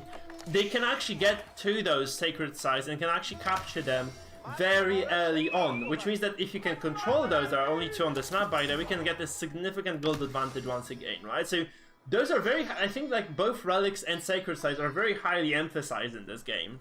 So it's actually quite cool to see that players are paying attention to this. So let's see what Ho-Ho is doing.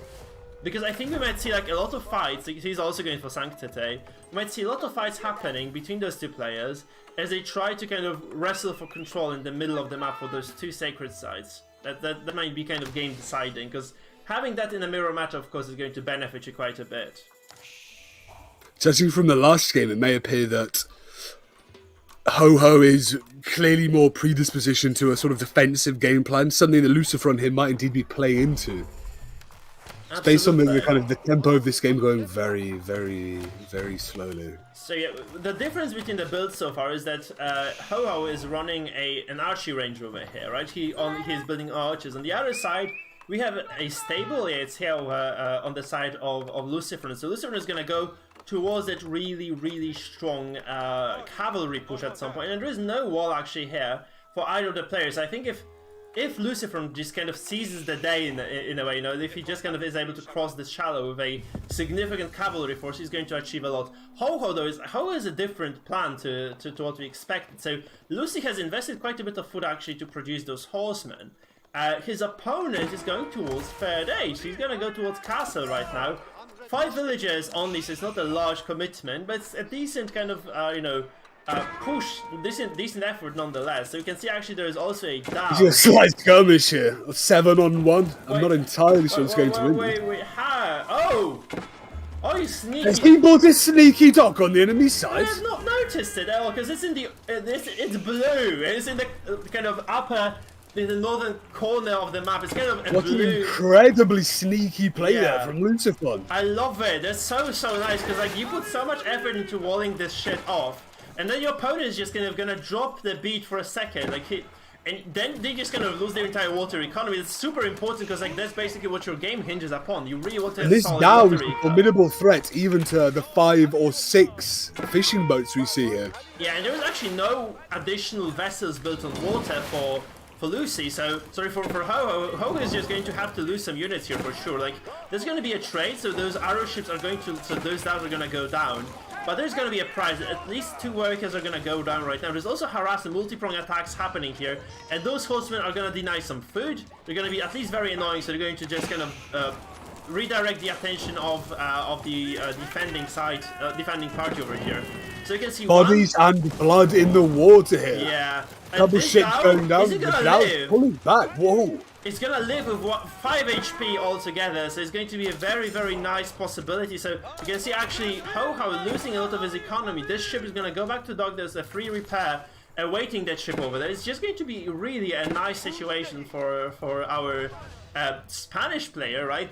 Perhaps the most important building in the entire game right now is that one tiny dock hidden in the blue of the water. Yeah, and the nice part for Lucifron is actually he bought enough time for himself to go up to the next stage himself. I think he's just going to be like 10-15 seconds behind his opponent. So it's not, by any means, is it a bad situation for Lucy. Lucy is actually winning on the wall tech. He's demolishing those fishing ships. You can see huge micro mistakes, by the way, from Ho-Ho. He's not backing away with those units. And right now, Lucifron is matching his opponent in terms of eco. He has superior military. He has full water control. Can you believe that? This skirmish started with 7 fishing boats against 1 dhow, and now look. Yeah. Now look. What unbelievable play here from Lucifron. Look at this. He's really just dominating Ho-Ho here. Ho-Ho is dead, man. I think Ho-Ho is just dead to rights. I think Lucy threw away some horsemen here, of course. That's kind of the problem for him.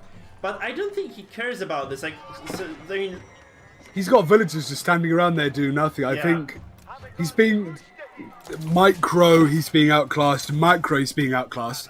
This sort of strategic warfare, this building hidden things, this kind of surreptitious element of warfare, he's being completely dominant in. It will be very interesting to see if Ho-Ho can do anything to come back from this point. Maybe he needs to focus more on a boots on the ground assault. Yeah. Maybe hooves on the ground assault. What you actually have to notice as well is that Delhi do have free tech. Like every single technology that Delhi research is actually free. They spend 0 resources towards any tech, so that's why Delhi usually go towards 2 blacksmiths. And that's what Lucifron did, but Ho-Ho, he has enough wood to support like 5 blacksmiths at this point. He has 1. Do you think Ho-Ho might not be an adherent to the meta? He might not be the greatest Delhi player of all time for sure. I'm sorry to say this, but it appears to be the case. Like, he's not exactly in control of this game, is he? Well, there's an interesting distinction to make between how good a player might be and, like I said, the adherence to the meta's idea of how much you know about the game and how kind of aggressively you stick to what people have. I agree with, but maybe one determined translates to another quite often. As we can see here, this is gonna go down. I think this is gonna explode in the face of this ship. It's actually a very uneven terrain. This is a very expensive ship. Bagla is... Yeah, Bagla. Yeah, Bagla is really, really expensive. And actually there's, again, like an assault here ongoing from the Delhi. 2 knights, 2 lancers, I think. Yeah, those are lancers. And they're actually going to not get a charge off, unfortunately. They're actually going to kill some villagers, though. You see 2 of us going down immediately, just kind of falling over. And there's an exposed woodline here that is scouted very thoroughly by Lucifron. So Lucy's gonna these lancers really have survived quite a lot longer than expected. They're really starting to push in on these villagers here. Well, 4 Take down. 2 down, 4 down I think 2 here, 2 in the woodline. There's gonna be 4 total. They're gonna 5, also... another one down, taking down a little archer there, I believe. I'd say a very favourable trade, considering all of that was just for 1 lancer, and the other lancer is still running around there. You look at this, Delhi have double gold income from the sacred sites, and there's 2 actually captured and controlled by Lucy. You see like him completely strangulating his opponent, honestly. There's like very little that our AoE1 veteran can do in this matchup. I'm not really sure what he's doing, but he's definitely not comfortable in this fight. Like, he's not comfortable. You'd want to think that, considering Lucifron has already built a dock on the enemy base, he isn't paying too much attention to those palisades in the centre, the kind of waste of the legs of water. Perhaps if Ho-Ho made some sort of considerable naval force pushed around there unexpectedly, and behind that, he's being kind of destroyed here in the micro in his place, the kind of building, but he's not moving you those need to villages. counter that. There's like 7 here, hasn't he? He has just said 28 villagers to what, like 40 something. 66, he has double the eco right now. Lucy is sitting on twice the economy of his opponent. Ho is just dead to Wrightsman, sadly. And unfortunately for Ho is just gonna die in this game. I mean, like, I would love to see a way out for Ho, but is there a way out, sis? Is there really a way out for Ho from this? There's an explosive ship as well, killing additional 3 or 4 fishing ships. Explosive dows are unbelievably effective in that role, taking out a very equitable trade, 1-4 nearly. Yeah, and that's eco going down. It's like you don't want to be losing eco if you're Ho right now. He's like bleeding resources left, right, and center. He has been out sneaked as well. Yeah, that very sneaky dog play, I think, yeah, determined the outcome of this game, and you would have liked to have seen Ho try to fight back in some sort of way, because we've not seen too great a boots on the ground assault yet. Just kind of a couple skirmishes here and there, who somehow managed to eke out outrageous levels of trade efficiency. Yeah, absolutely. I don't think there is a way right now. Like with this situation, yeah, he just gives up. So Ho just taps out. I think we have to just kind of say it was clear from the very start that Lucifron was superior player in the series, and he just takes this very, very cleanly. I really didn't understand the kind of the difference between those 2 players until I saw this Delhi matchup, right? You have to say Lucy just kind of had everything planned down to perfection, and Ho was just kind of, I'm not really sure like what he was doing, but well, I think definitely Lucifron number 2 in the leaderboards, correct?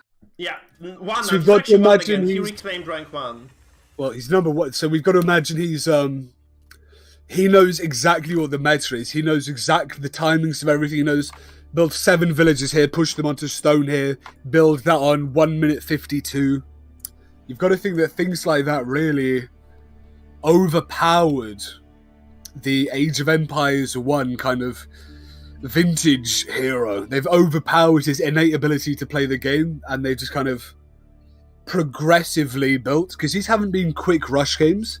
These have been games where an advantage has been pushed and pushed and pushed into a stage where there is no coming back from it, realistically. Yeah, no, I absolutely agree with you. I'm not sure, but there's supposed to be the mainstream happening of EGC TV, and maybe they're just not casting it at all today, because there's nothing really going on. They are supposed to be casting the Winter Series. I think they're just not casting it at all. So we have like full supremacy right now on both YouTube and Twitch, which is kind of interesting. There is no mainstream from the main kind of organizers. Maybe here is your crown, Mikefield, the king. Indeed. So Vortex is being streamed right now. So Vortex matchup is being streamed. So we might actually go to Marine Lord. Maybe I'm just gonna look at who Marine Lord is actually playing, because that would be interesting, I think, to see. Kiwian. I'm not really sure who Kiwian is. Haunted GTA. Do you know Kiwian? Because that's I have no idea. Sorry, brother. Yeah, same. Looking at the other possibilities, there is Viper playing, but Viper is like deep into the series. I think there's no point looking at that. Kaju is finishing his series. There's a 60-minute game that Recon is playing that I really probably don't want to be watching, because that's just gonna take up the entirety of the stream tonight. Especially that it probably might be nearing the end. I think we're just gonna go watch Marine Lord play. I think that's a good way to do things. I think Marine Lord is It'll be interesting to see how well Marine Lord functions without his favoured French. Yeah. I mean, not without, but definitely like... Oh, he just finished the freaking game, and that's unfortunate. So EGC stream just closed because one of the casters got sick, so it's impossible for them to continue. Do you remember you getting sick every single freaking tournament, sis? I like to drink a lot. That was rather unfortunate. So Kiran is an ST2 pro, but he's not well known. I have not seen him play, and I'm actually an avid ST2 watcher. I've watched most of the major events and some minor ones as well. He has not been around Wardy's tournaments either. So we're gonna let's watch. How about Leno actually? 3DB or Lenok? I'm actually thinking because 3DB is playing. What is he playing? He's playing Jordan. Let's watch that. Jordan is excellent. I love Jordan. Jordan is like a very good AoE 2 player. He has extremely good micro, and he's a very competitive player. So we're just gonna have a look at Jordan and 3DB. So guys, without any further ado, it is gonna be 3DB in the bottom part of the map. And he's a Chinese main playing the English right now in this map, in the blue. And in the western side, it is going to be Jordan AoE coming from Age of Empires 2, playing the Rus of all things. So we're gonna have another pesky matchup, Rus versus English. Age of Empires 2 is obviously, you could say, the closest game to Age of Empires 4 in terms of strategy, you know, this medieval essence, so yeah, perhaps I'll give him a slight advantage, but obviously if his opponent has been adhering to the meta, like we saw from Lucifron, it should really be no contest. Yeah, we shall see, honestly, right? Of course, this comes down to early scouting, because we have seen, you know, the Rus defending against the English aggression quite efficiently with Kaju versus Don Arty, right? So that was an interesting game that showcased that you can defend a ramp push.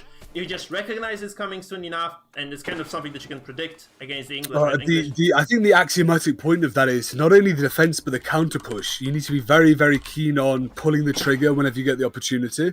And that's something that comes with experience, really. Yeah, absolutely. I agree with you. So that is actually going to be a very good kind of point in this discussion, I believe, seeing how exactly Jordan does in this context. Yeah, I think B is a less known SC2 player, so we have this kind of clash of you know, RTS pros, really. We'll see how exactly those guys fare in this scenario. So yeah, that's kind of interesting. Already beginning the aggression here, these sheep. Yeah, it's actually contested, so Jordan's able to kill one of those sheep and get the bounty, and we see contests actually on those deer as well, and it's actually one of them is denied, so there's kind of a small micro battle here coming from a 3DB, and this is answered because like if you stand still, your sheep just stays away, and 3 melee hits are going to be enough to kill a sheep. So what Jordan is doing actually is he's gonna deny those sheep from his opponent. Of course, that's quite good, and actually that is countered by Jordan by 3DB killing off another deer. So it's impossible, actually, I think, for Jordan to contest this, which is very unfortunate. He would like to have a second scout together here, kind of following the scout of the English, which is obviously not possible anymore. But this being said, Jordan is going to be kind of happy with taking those two hunts in the eastern side of the map. I don't think this can be stopped in any way or form. So that is definitely the case here. 3DB is obviously going to be very happy, but because he was able to deny at least one hunt, but he had to pay with 2 sheep for this. There's obviously quite a lot of food, 500 food, that he's not going to be able to harvest easily. And with this being said, he's going to also be going up towards that feudal, right? So 3DB going with 5 villages towards that feudal age. You have to say that's kind of the correct thing to do. However, you have to also note no freaking villages on wood yet. So even if he's going to go very fast up towards the feudal, he needs some extra wood to actually produce something out of this structure. So this might be pointing us to 2 things. He's either going to go very aggressive, just kind of moving a lot of villagers towards the wood, or he's just going to go very slow, perhaps mining stone soon.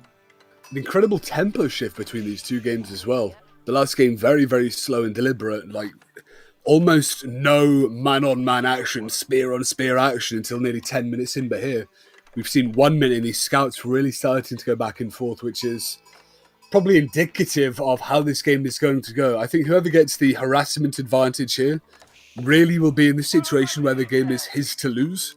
You always need to be very careful for this counter push, but as the harasser, you obviously get to know things like villagers, economy, so really that is the position you want to be in.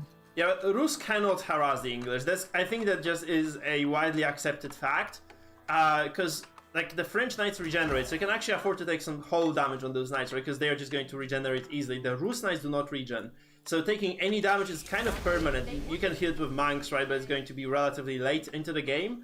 So Rus have to play defensively, whereas the English are naturally kind of geared towards attacking, I believe, right? That's the kind of the problem here. For our Rus players, they are basically forced towards just defending. But you can see there's also this wooden fortress immediately being built here. This wood line is kind of favorable for 3D because he has this kind of nice nuke over here that he can abuse almost, right, to play safe. And there's a golden gate being built, of course, that's the only kind of viable landmark if you're playing the Rus on a high level, because it allows you to just trade very nicely without any loss. Actually, every single trade that you take is going to generate 50 resources for free for you. So you're actually trading, but you're gaining resources, and also kind of, you know, are more flexible than your opponents. In terms of hunting, though, I do think Rus could have done better on the 245 bounty bonus for now, which is not too much. And I think if you just kill a single sheep, which Jordan should definitely do, you're going to boost your villager food harvest rate by 5%, which is obviously something that you might want to consider. We did see in the earlier skirmish there a couple of sheep go down as they were chasing a scout into combat. That obviously, while it doesn't have too much of an impact in the minute or the 2 minutes, the loss of that continual economical resource is really quite punishing. Yeah, so we'll need to see some form of acknowledgement of that, some kind of decision of how am I going to get that back? How will I recapture this value? Which we've not entirely seen yet, but I think when the harassment starts, when this kind of greater scale skirmishing begins, we'll start to see a lot of opportunities for that. I absolutely agree with you. We see that, again, I think that's a given at this point. Professional scouts, we will see lots of those kind of deer-carrying scouts soon on the map. But what might kind of stop this, of course, this kind of stream of archers coming through. Yeah, like 4 or 5 already. There's 6th and 7th, and some villagers as well coming forward. I think that's kind of the mistake that many players have been making. If you're willing to commit to an early push with archers, if you're willing to kind of risk building towers, bringing 2 villagers is actually going to give you a way higher success rate than just bringing 1. Because you can snipe 1 very easily, but sniping 2 is going to require significant effort. By the way, 2 archery ranges kind of built as a response, so you have some archers at least on the side of Jordan here. So Jordan will have some defenses available to himself if he really wants to. It's interesting to see that he took maybe 10 to 20 seconds to start harassing with those archers after they rallied together. Yeah. As you said here, these 2 villagers push in, and another archer coming in here in the reserve. Oh, that's a different play. Look what he's doing. So what you can just okay. Question mark? He's gonna go for the Stonewall play. So that's kind of a Chinese thing, generally speaking. Chinese tend to do this quite often. That's why I think that's where he got the idea from. The Stonewalls give your archers basically 75% damage reduction. It also increase their range. If you build a wall segment and then you build a Stonewall gate, you can basically just move those archers up this wall. You can use that to harass the villagers. You can actually use this to basically abuse this wood line completely. And those archers are going to be very difficult to take down because you're going to have an extra 75% damage reduction from ranged attacks. The only thing that can dispel this, that kind of manage against those stone walls, are, you know, siege engines of sorts, right? So a trebuchet would do quite well, a cannon would do quite well. That is a remarkable build. So close. You saw these archers pouring to the top now and free firing onto villagers. One beautiful. Down, two down. So one villager, I think only one went down. There's also a lot of pressure on this tower right now. And obviously this forces the Rus to move their economy towards the left. Though this is actually a very safe position for this wall. So I think you'd like to see an additional one being built somewhere else. Maybe like a slightly... That's a tower rush almost, right? Because you can actually build a stone wall tower as well to further fortify this position if you want to. So not doing too much right now though. It's obviously exerting control over the map, but it's not sniping villagers. It's slowly kind of knocking away at that building there. But it's going to be significantly harder to stop than the rushes that we have seen from the English before. Because that is... I'm actually going to use this in my games, man. I'm actually probably just going to do Strelbora with the English and just kind of go full all in with those. I love this so much because this is just going to mean that this position is just never going to be removed from you. You can obviously just... There is nothing stopping you from rotating those archers around right now. You can even keep some over here and pressure over here as well. That's actually a very good game sense from Jordan. Jordan just immediately senses this. You guys see how good 3DB's micro is. He just immediately moves those archers, sorry, those villagers away. So he's not going to lose them. He's going to keep them alive. This is obviously like a small stone. You can just cancel it. This is a small stone investment that's just going. And it's interesting that he was clearly outnumbered. 3DB here outnumbered with these archers, but it's Jordan that backs off. Yeah, allowing these two villagers to disable his micro to start pushing back in now, start harassing those villagers, going back and forth there, and really controlling this kind of micro engagement. I'm not sure. He's going for siege engineering of all things. I think he just kind of realizes he has to get rid of the stone walls ASAP. If he doesn't kind of deal with those pronto, with those towers as well, he's going to be in a lot of trouble, in the world of trouble, really. What I'd like to probably see him do right now is actually going towards the second wood line, because I do believe there is no reason to be keeping villagers here. We're just going to lose him. We're going to hemorrhage one or two every now and then, just because the English archers are going to be very sneaky. It's impossible, virtually impossible to defend this. So you can just probably try to migrate towards this kind of left-hand side. And you see actually very favorable trades once again for those longbowmen for 3DB. There's no blacksmith, by the way, interestingly enough, so there's no commitment to those ram branch pushes. It's going to be just pure towers and archers just exerting pressure on the roofs. No gold here from 3DB either. Something we don't see too often. No, it's like, because generally speaking, as the Rus, you do not... sorry. Oh, he's English. Shit, my bad. Yep. So the Rus don't mind gold, because they just trade... Like, if you have excess resources, you can just sell some extra wood or extra food and just get the gold this way, right? But honestly, the English should want to have some gold. So that's a very strong indicator that, you know, the English are just kind of fully all in. They're super committed to this, because there are no villagers wasting their time on the resource that they cannot just immediately use. So it's kind of full archer production. There's, again, a stone tower being built. That is going to be very nasty. And as I said, if you don't move those villagers, sooner or later you're going to lose them, okay? There are textiles for sure, right? There are textiles already kind of on the table for the Rus. But that's not gonna cut it, I think. It's just not gonna cut it. Like, you just need to have some extra units on the field that are going to deal with those. You really do not want to be walled in on both sides. But look at that, starting to pick off these one down there. Poor decision making. You really want to have. So Jordan should have just definitely placed that second wood camp over here. So lumber camp should be here, and that will be basically free gathering of wood for a while. Now that's not the case at all. He's going to once again be exposed. He hemorrhages villagers. He has like 33 villagers to like what, 40 I guess for 3DB. 36, not so bad then. But he's still somewhat behind. I think it's perhaps not every day that we see these stone walls built up in this fashion. We didn't see it in the previous games, and that goes to show the level of control 3DB has over this match right now. Any sort of expansion that Jordan wants to do, he needs to build it north, outside of this range. And while he's doing that, we can see more fucking stone walls being built, like completely surrounding him. You can eventually see him completely encircled in stone walls. Yeah, and there really isn't many places to go from there, Mike. Yeah, it's a very unfortunate situation, right? Because as Rus, as we have already established, you want to go up to castle. I don't think that's ever gonna happen. Because there are only two wood lines in this game. There's one over here, there's one over here for Jordan. And Jordan has denied both of them. And he is trying to build ramps, which obviously cost wood.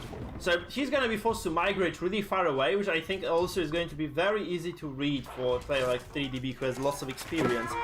So what 3DB is going to do is, I think he's just going to finish this tower rack over here. It's like keeping those towers, they shoot on their own, you don't require anything else to make them shoot. He's just gonna contest this point over here right now. He has more economy, he has more control, and I don't think this is kind of a breakable position. I would love to see like a single archer or two just being sent over here, because that's an obvious place. It really wouldn't take much to harass those villagers, would it? Nearly 23 villagers there? Yeah, Jordan what would also, it take to harass that? Maybe 5 archers. Jordan is in trouble because he doesn't even have wood to build a lumber camp. So right now, if he wants to, he can just long distance mine this wood. But what he would preferably want to do is actually just kind of get enough wood right now from somewhere else. Maybe even buy it via this market, right, via Golden Gate, and just kind of get that extra wood to build the lumber camp, which I think he does. He just trades the ticket, because this gate generates ticket every now and then, right? So basically, I think every minute, yeah, every minute. So you can just get this nice straight 100 for 150 of any resource to any resource. And yeah, I don't think that's kind of... Oh, he has stone. So 3DB is gonna go, I think he's just gonna go up to 2TC of the back of this. Unless he's just gonna be willing to continue pressuring, I think that might be another possibility. He might just want to kind of keep pressuring his base. I think with the amount of pressure he's got on, making 2TCs might not necessarily be the ideal play. Perhaps you can just overwhelm your opponent at this point. Yeah, take a couple of fantastic skirmishes, take out... Oh, look at that. A big war coming on now. These archers perhaps unnoticed. Yeah, the problem is, like, you are containing your opponent. Like, they're gonna take a while to deal with this infrastructure here, and if they don't, they're gonna kind of lose the units as they exit the base and such, right? So I would really love to see those archers go up right now. You really have to migrate towards this tower. This is really good micro from 3DB though. Yeah, he's targeting very nice. He's kind of splitting the fire. He's splitting the focus of those archers. He's getting nice. He's going to win this engagement. This is incredible, shows. They were evenly matched, right? And those archers have slightly less damage, but I think they have better upgrades. They're still gonna lose this. They're actually like 1-1 archers of Jordan versus 0-0 archers of 3DB, given the upgrades, right? And they're still gonna be the English archers are gonna win this. Yeah, that's just kind of insane, to be honest. You can see that's kind of the problem here, right? They're actually going to be completely repelled, and the Rus loses the engagement that they were supposed to win. It's that superior micro, these archers splitting their fire, taking them down 2 at a time compared to 1. Even though Jordan had the knight advantage there, a couple of knights there. Just didn't really pan out in his favor. No, not at all. It's actually impressive, to be honest. This micro is just actually next level. We see this round actually taking down the entire wall over here. So if you take the gate, you take down the wall as well. But there's another one coming up. It's just going to be a very frustrating game to play if you're Jordan right now, because honestly those villagers are quite disposable as well for 3DB, because he has an advantage. He killed off a lot of villagers of his opponent, so every single villager that he loses is not exactly going to be as cozy as it could have been. Those archers are going to go up the wall right now. They're going to have like almost immunity to attacks, which you have to just say is brutal. That is really, really unfortunate. Perhaps we need to see some sort of massed infantry building rams, pushing all in one force. Yeah, I mean, this isn't the most unbelievable force you see here. There's maybe 10 archers, but it's just the fact that they are so well defended in these stone walls. It's defensive. I mean, Jordan figured it out. Jordan put those archers inside the ram, so they're actually just kind of safe there. So I do think the ram kills those walls faster than the archers kill the ram. That's kind of a given, right? So that is kind of a nice spot, I think, because archers have no siege attack, right? They cannot attack this ram of anything. I think that's kind of okay for Jordan, like time-wise, if he has enough, because those archers gonna exit the ram, and you're just gonna have a very nice fighting advantage. But you really have to just kind of time it well so that you can engage on your opponent at the very correct time. He actually hemorrhages 3 archers for nothing, so it's kind of bad. you have to just take this fight like picture perfect to actually win it. Because there's just 16 archers, there's like what, 20 something, you're 15, there are 25 archers on the side of Jordan. So Jordan is probably geared to winning this fight, especially with his upgrade advantage. I think the second that stone wall falls there, we can look at the archers pushing in now, starting to whittle them down. The stone wall goes down. Yeah, and this is gonna be that's the go signal. You have to just unpack those archers, just unpack the ramp.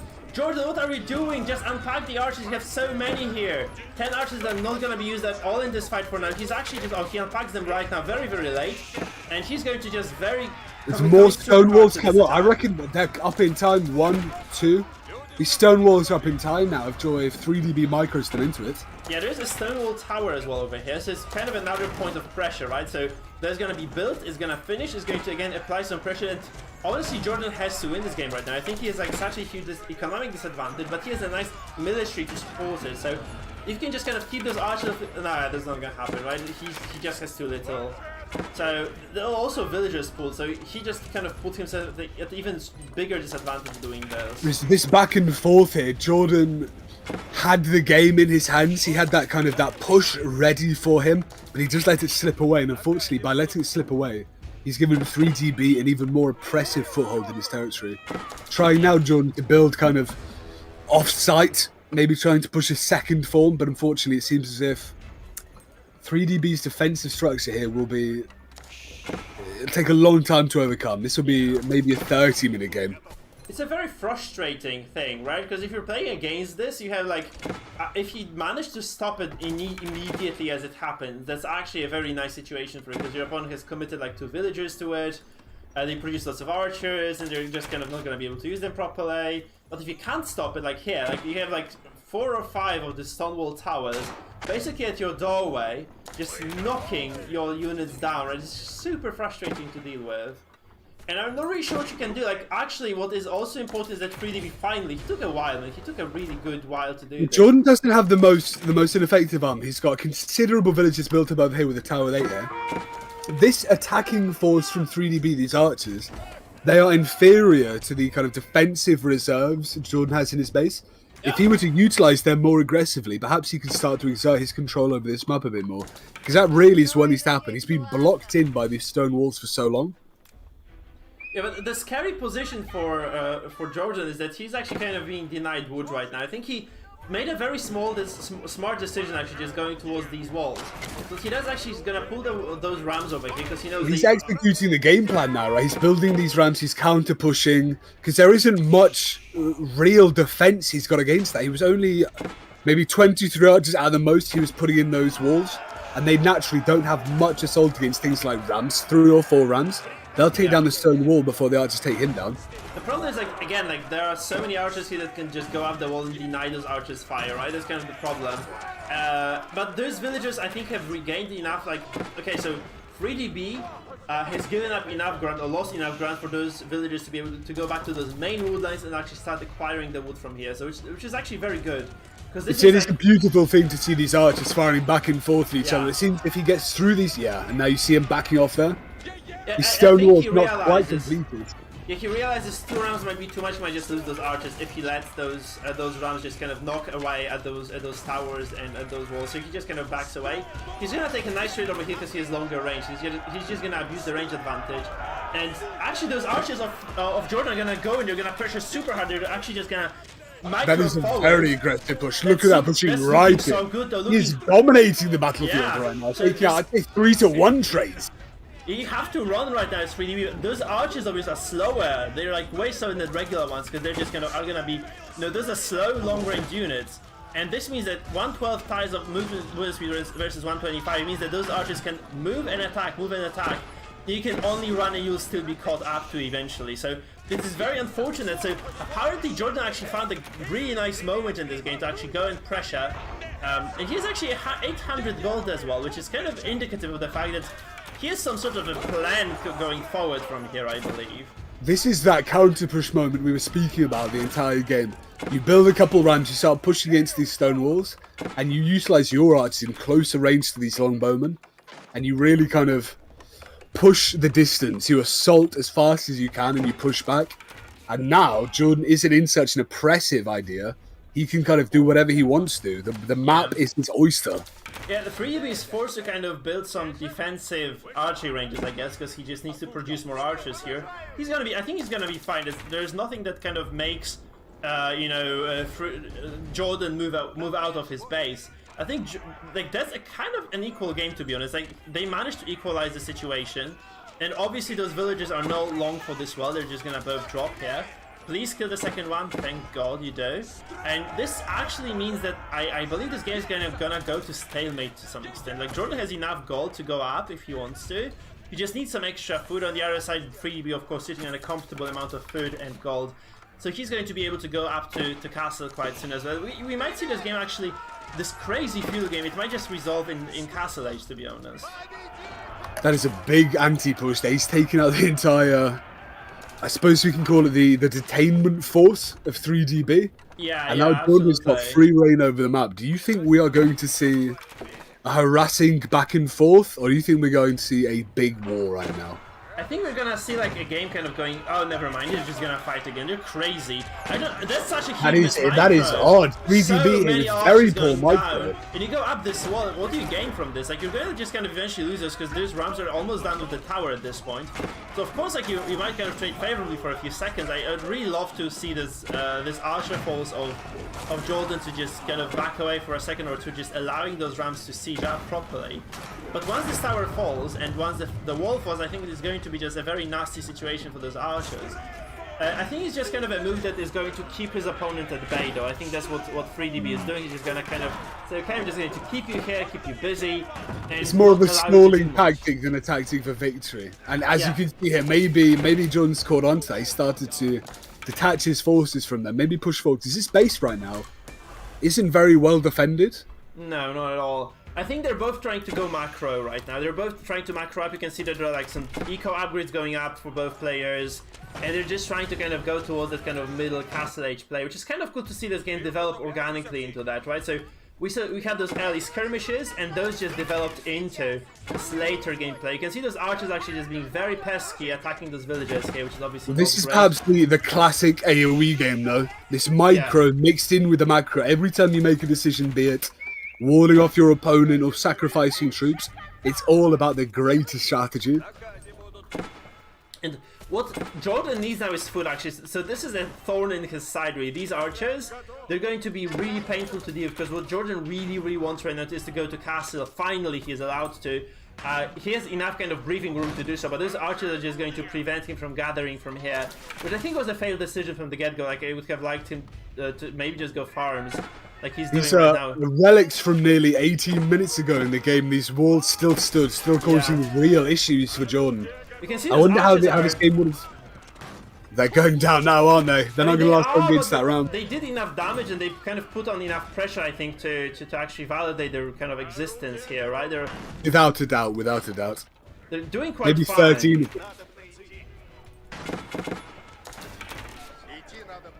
It's like 8 archers that basically bullied Jordan entirely of this kind of this mill, or of this hunting cabin, actually. That's actually kind of nice. I do like it. That's a nice ballsy move. Like, you actually have to kind of cut your losses sometimes. I think 3DB managed to back himself like, I think like 2-3 minutes. But I think, we need, actually, about time, we need to discuss the, I can't remember the term, but it's the fact that when you aren't doing something, you lose the ability to kind of gain on that. The fact that he spent 2, 3, 4 minutes fighting these 9 archers meant opportunity cost. He lost the opportunity cost of doing anything else. Yeah. And in a game like this, that is one of the most important things. Time and opportunity cost. We can see the English actually going up with King's Palace, which is basically a second TC. It is just that. It's just a second TC. That costs you just, it costs you a fair amount of resources, kind of 1200 gold and 200 food, 600 gold. So it's not a small price to pay, but getting that second TC eventually is not that bad for you. I think that's kind of okay.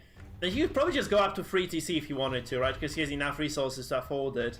He's probably just gonna drop a keep somewhere as well, just maybe keep up the pressure even. I'm wondering if he might just kind of go for a second keep, or for a first keep actually, just somewhere in the front lines, like here maybe, to keep applying the pressure that he has had throughout the game. And obviously this is gonna propel him towards victory with the number of villagers that he's gonna be able to produce. you have to compare the numbers. It's 63 villages for 3DB playing the English, and it's going to be 66 for the Rus. So Rus are actually holding a decent advantage. I do believe that 3DB threw away a lot of villages building those walls. I think he has been sending a lot of those across the map just to kind of secure this position. Then 3DB does actually get to Castle Age very, very quickly here for that reason. But it's a very cool game, actually. I really like it. What do you make of this? It's like, how are you enjoying yourself watching this? This has been one of these kind of games where there's a sort of core gamer that says no rush, no, like turtle only, no rush. Let's have a kind of role-play war. And this is one of these perfect role-play wars where there's so much micro going on in every aspect of it. We see at the beginning of these stone walls built on either side.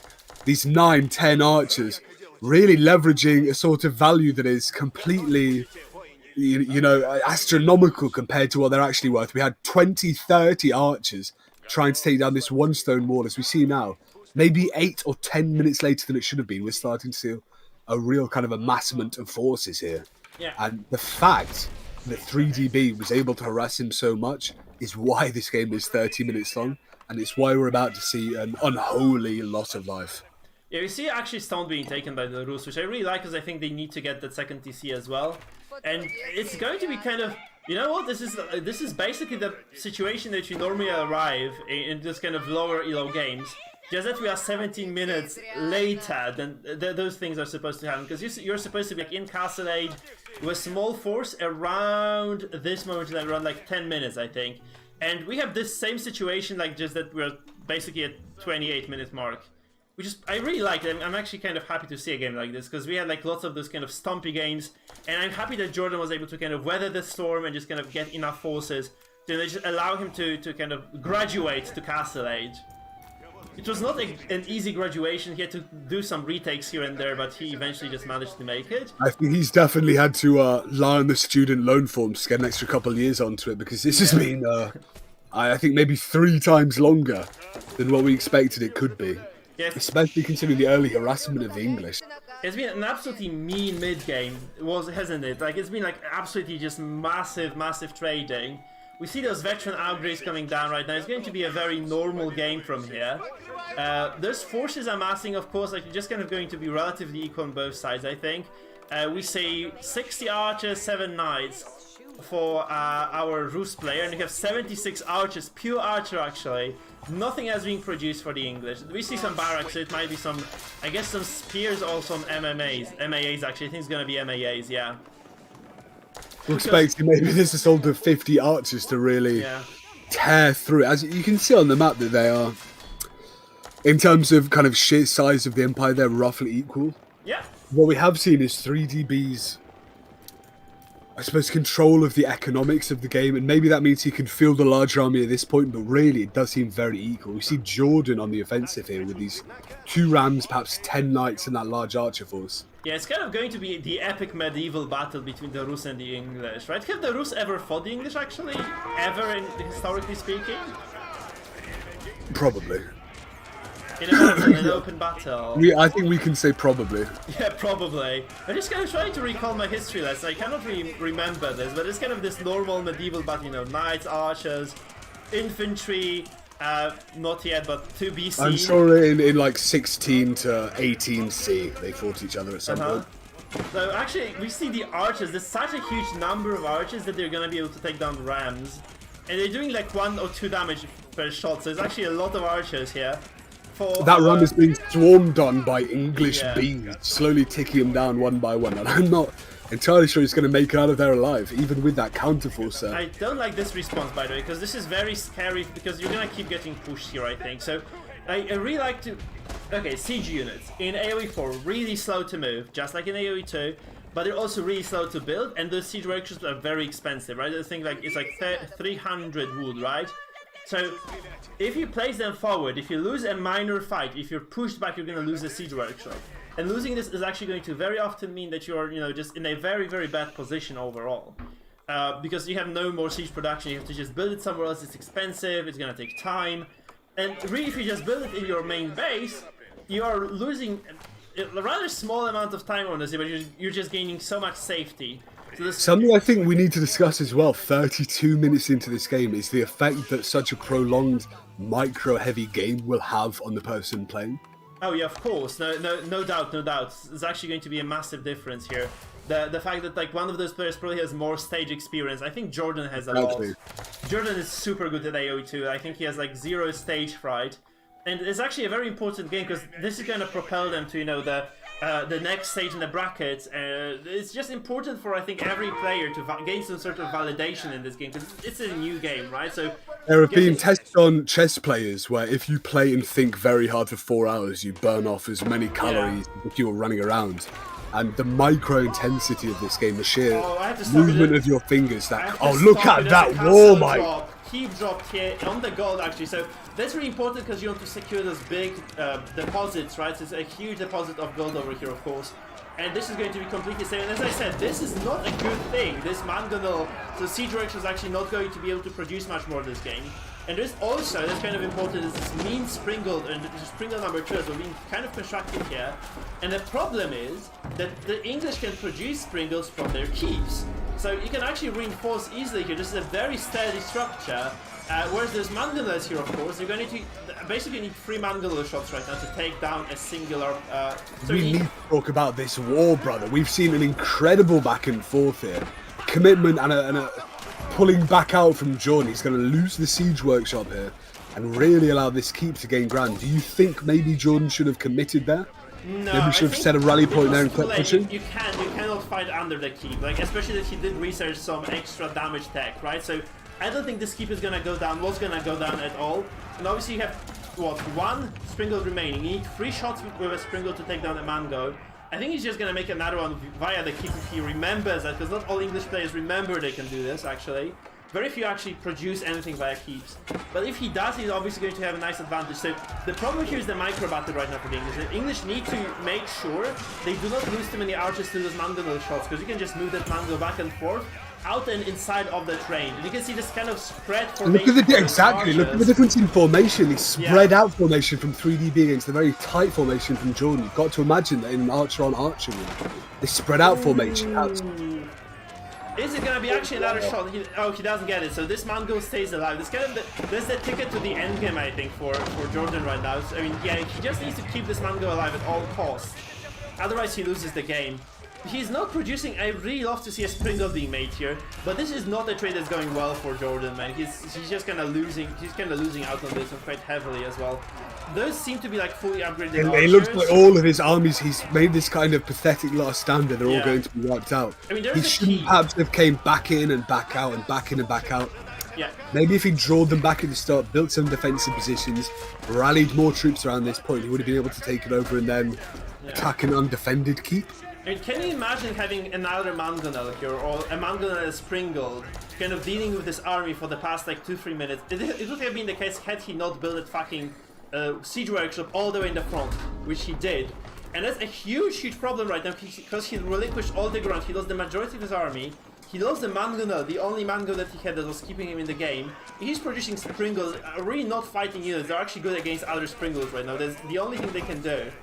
So the English would you say this is the end, Mike? It's been 35 minutes. Oh, they're starting to back out now. We have an unbelievable amount of archers, but there isn't quite enough siege equipment, I think. Oh, he's going for Berkshire Palace, which is going to be another keep of the English, just that this is also Imperial Age-up construction.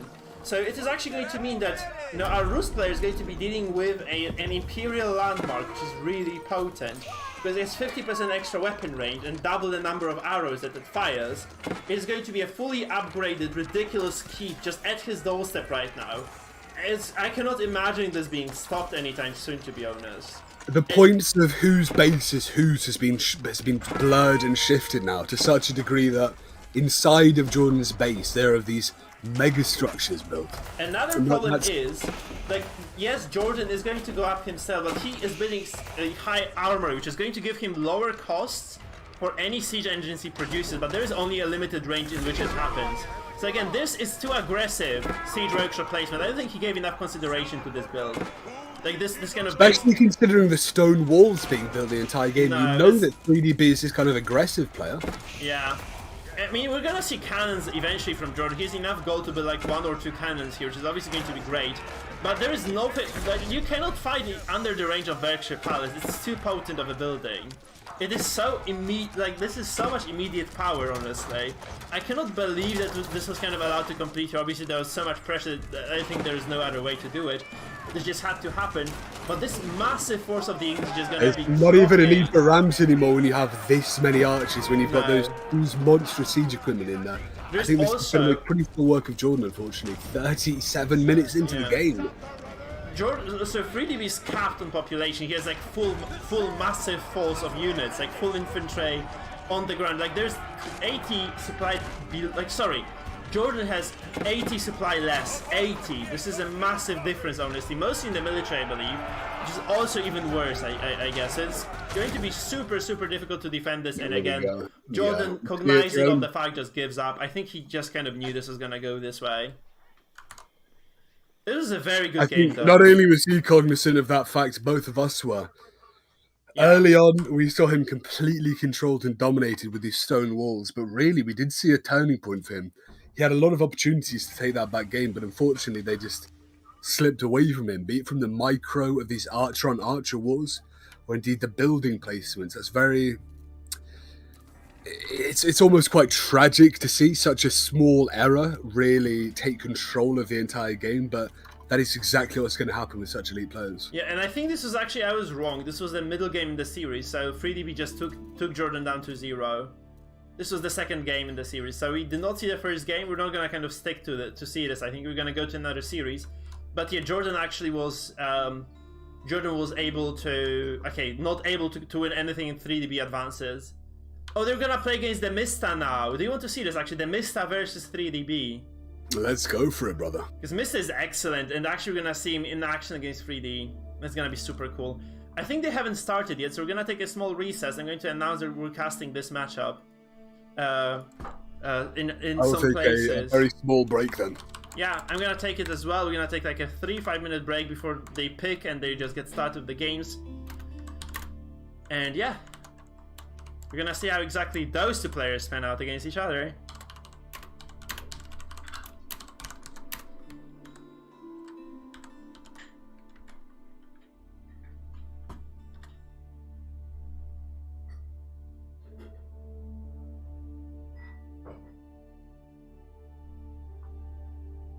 I'm gonna get something to munch on while we wait for those guys to get started, I think.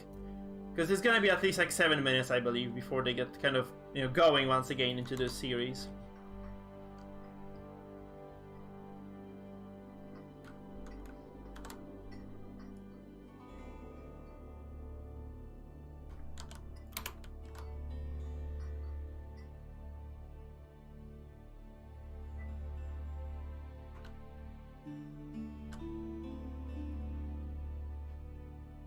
You know, going.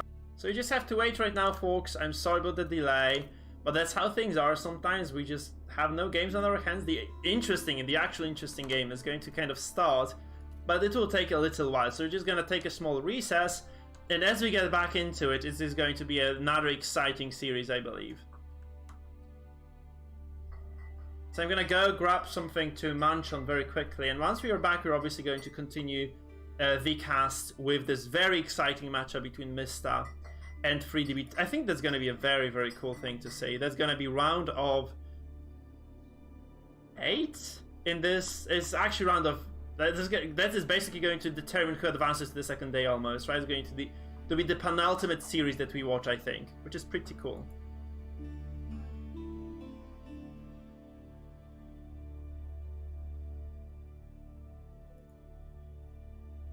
We could also watch Viper versus Leno. Shit.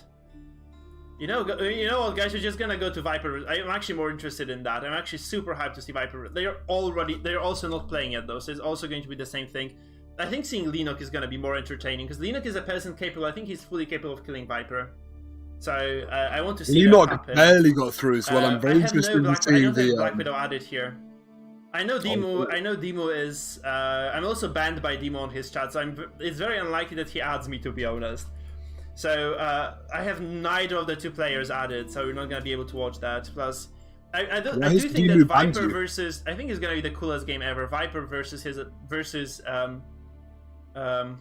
Leno is gonna be this kind of huge clash of Age of Empires 2 versus StarCraft 2. That's gonna be, I think, way cooler to see. Does I think Demo is still good? I think Demo is just gonna absolutely smother Black Widow there. I'm pretty certain. Like, I saw Demo play. I think Demo is easily going to be competitive in this game for a long time. Demo is so good, man.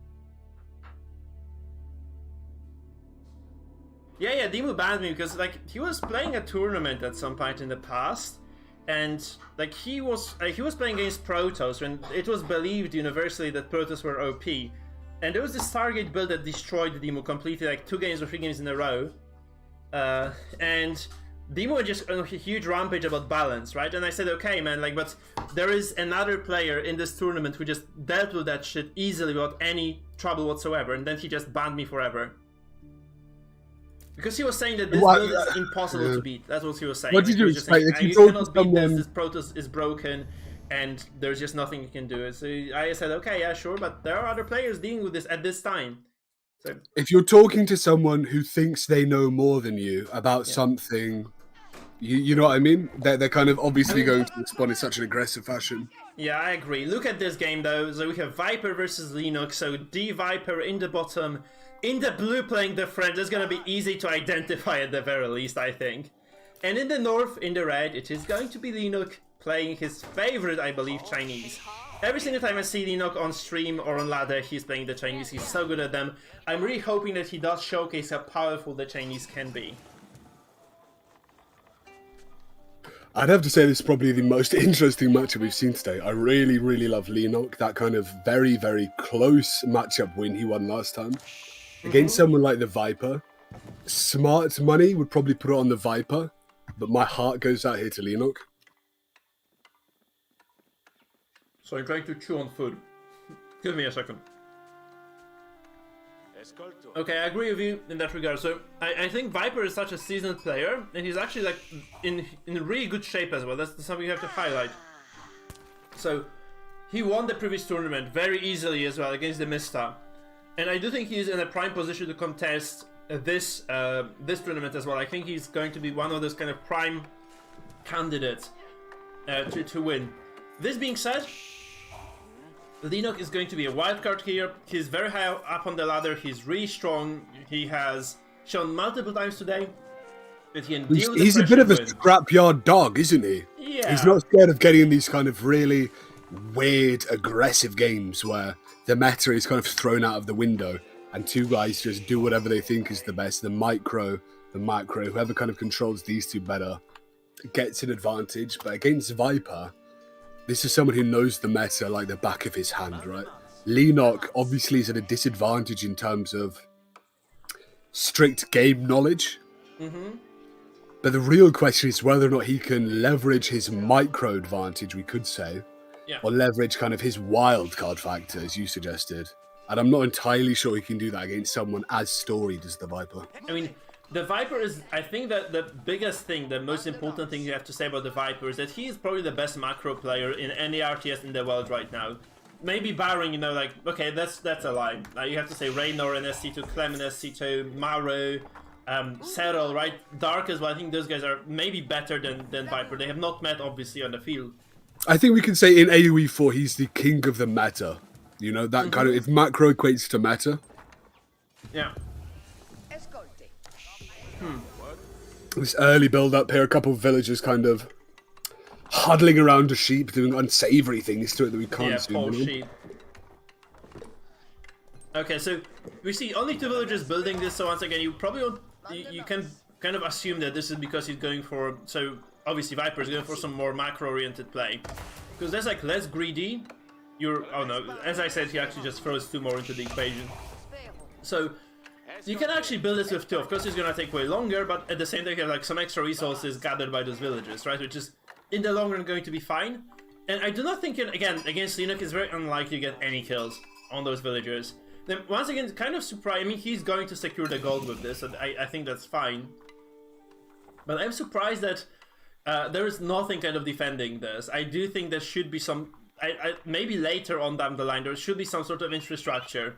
Because food is such a vital resource, of course it is, right? But I know it sounds really kind of basic and plain, but it is such an important resource that you have to protect with so much, like so many resources, I believe, that I think it might be more important than gold, honestly. Well, exactly how greedy do you want to play this now for each guy? So, Leno is super greedy. He's gonna go for 5 stone. I think he's actually very smart. Because he might have the stone before the knight realizes there is stone being mined. So unless Viper scouts this, he might just get away. So Leno might get away with getting this 300 stone and just getting out of there. I think this is what might happen, right? So he might just get enough of those, enough of the stone before the knights arrive and kind of see this happening. And this means that, you know, of course, yeah, Viper is just going to have to accept that there's going to be a TC going down. Maybe even here, right, on this mill. That's also quite a likely scenario. I think it's interesting to see how Leno here perhaps has a form of advantage. He's still got a route to victory now, only 5 minutes in. Perhaps 10 minutes in is where the Viper really starts to leverage this incremental, I suppose, incremental efficiency. Yeah, we have to when see how it goes. When he knows the meta closer, he knows the timing closer. So Viper's gonna go for this very normal safe build with the French, so he's not gonna go towards those knights at all. He's actually building the scouts from the School of Cavalry. He's going towards the professional scouts upgrade. So he's gonna play the macro game. I think he's just gearing towards a like very solid macro game overall. Because obviously that's a large investment. It's a decent chunk of resources that you're gonna use to get those professional scouts, move the scouts out. He's also not producing knights right now. He's actually just started, you know, like a minute into feudal age. Which means that he's gonna give his opponent some breathing room. As I said, this is a very good investment because this is going to mean 300 stone is all you need as the Chinese. Maybe he's actually, that's surprising. I think he's just gonna take them away. See, you get 300 stone, go away. 300 and done. Going up to build another TC, perhaps. Yeah, he needs 400 wood. So by the time he gets that, he's just gonna be, he'll have been over here. He's gonna secure the hunt. And it's actually a very nice, tight position as well. He secures the gold with this, he secures the wood line, he secures the gold, sorry, the food as well, the deer. So it's actually a very, very nice place to build a second TC. I really like this. I dig this very much. You can also just, you know, palisade wall this. Like that's not so hard. Like here, there's a short wall, and maybe even here and like here. It's interesting to see Leno in a game where he isn't being harassed so early, where there isn't so much early pressure. I think when you let Leno do what he wants to, kind of express himself in these weird ways, that's when you really need to start thinking, you know, I am the Viper. I might be the best in the world at the current moment if you consider the last tournament, but still, this guy is very dangerous, you know? Oh yeah, and especially in a game that as new as Age of Empires 4, because the meta shifts basically on a daily basis here. The balance patches can turn things, you know, inside out really. But even at StarCraft 2's meta, where the game has not seen a patch in a year, a balance patch for a year, the meta shifts so rapidly still. You see, like, I kind of quoted that example of Demu, right, who was very salty about losing a Terran versus Protoss matchup, and he deemed it impossible. We are exactly on the same balance patch as he was. And right now, basically Terrans are smashing the Protoss in a lot of those games. Like, you have Kua, you have Maru, right, you have Clem, and those guys can really dismantle a Protoss player. So I do think that in a game as new as Age of Empires 4, there's so much new stuff that you can kind of still create, that it's, first of all, unwise to kind of complain about balance of anything but Mongols, because they're clearly broken. Obviously, kind of air quotes, but I can't deal with those Mongols. This is the Wild West of meta, you could say. This is a time where an individual gets to determine what is the best. We saw in Darkest Dungeon the Halo comp. This is the kind of period where if one person finds something that works and clearly exploits it, he could really kind of make a name for himself. I mean, that was kind of the Rus build for a while, right? The Rus Horse Archer build, because it seemed unstoppable before people just kind of realized, okay, we can just push down the Rus in Castle before they reach Castle, and it's gonna be fine. Because if they never make it to Castle, you know, they're just gonna die. So I think there's gonna be kind of a very dynamic meta for a while, and we shall see a lot of developments, especially with 8 civilizations. Most of them, despite maybe except for Delhi, being very viable and just very strong overall.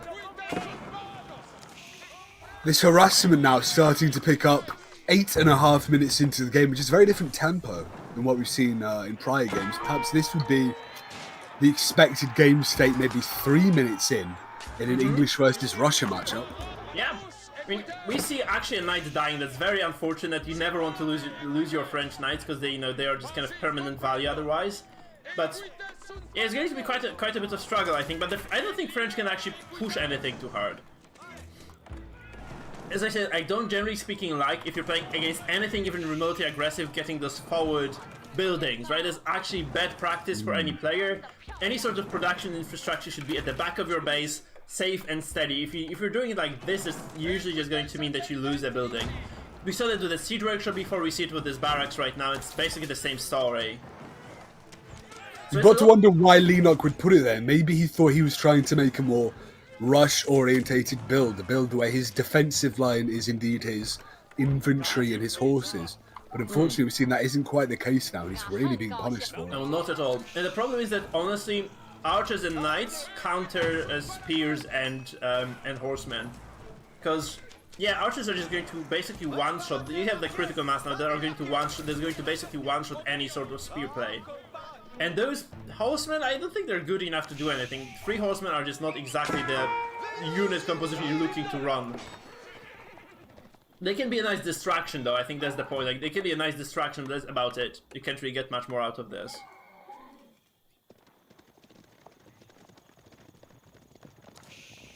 Interesting little chase here, no? 2-on-3.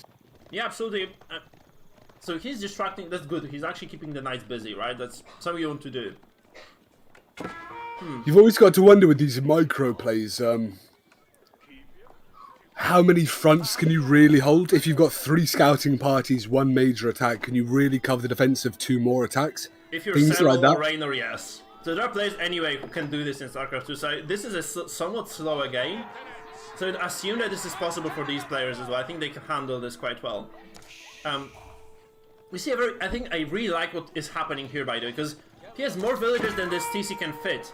But what Leno did is actually he kept some spears. He garrisoned spears in here. So if there is a reckless knight attack, he can just ungarrison very swiftly and just kind of get on top of those knights quite easily. So I do really like this place. It's quite smart. I think it's a heads-up play. These knights have essentially permanent value. They're kind of like revenants on the battlefield. They're the ultimate skirmisher in that they can attack, run away, heal, attack, run away, heal. The only really way you get any sort of value trade against them is by just killing them all.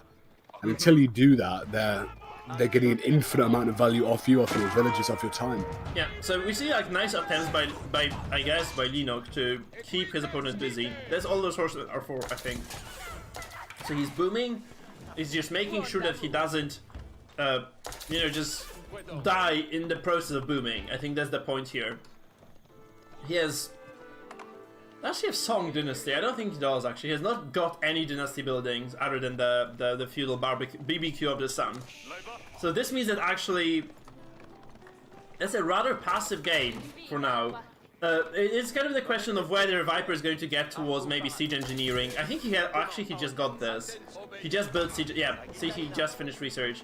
He's gonna get 2 rams, under construction right away. We're in another one of these desert face-off situations again. 2 gunslingers, but now indeed the spearmen charge in, especially this light horseman here. And those archers are busy, so I think you have to just kind of fight this. You're forced to defend the rams in a way right now. This is the time to attack, though. Definitely, we've seen before where people have been too slow to attack and these rams have been built.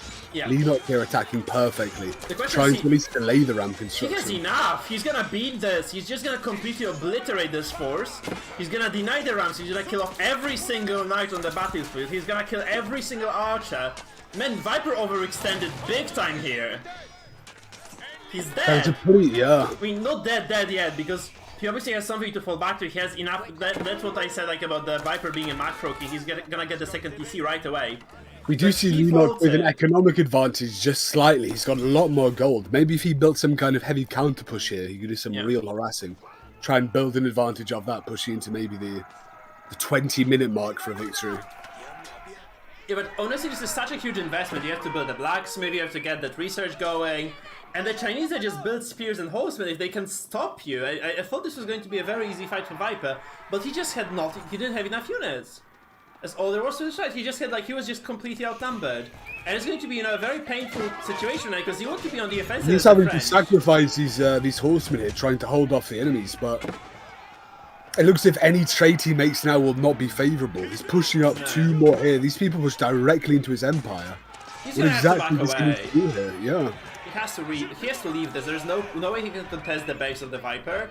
But I think he got to what he wanted. He just kind of bought himself some time. He can just easily, safely boom to Song now, and just start this kind of empowered, you know, villager production from there. He's got a bit of confidence as well now. I think he's pushed into the enemy base with essentially no friction. I think he understands now that if he builds a big enough army, all he needs to do is walk in. And that's a very, very dangerous situation for the Viper to be in. I agree, but the problem is he lost the majority of his army on this offensive that didn't really yield anything, right? The Viper, I think, just aware that he had enough to hold, just kind of stopped producing army, just he was fine with what he had.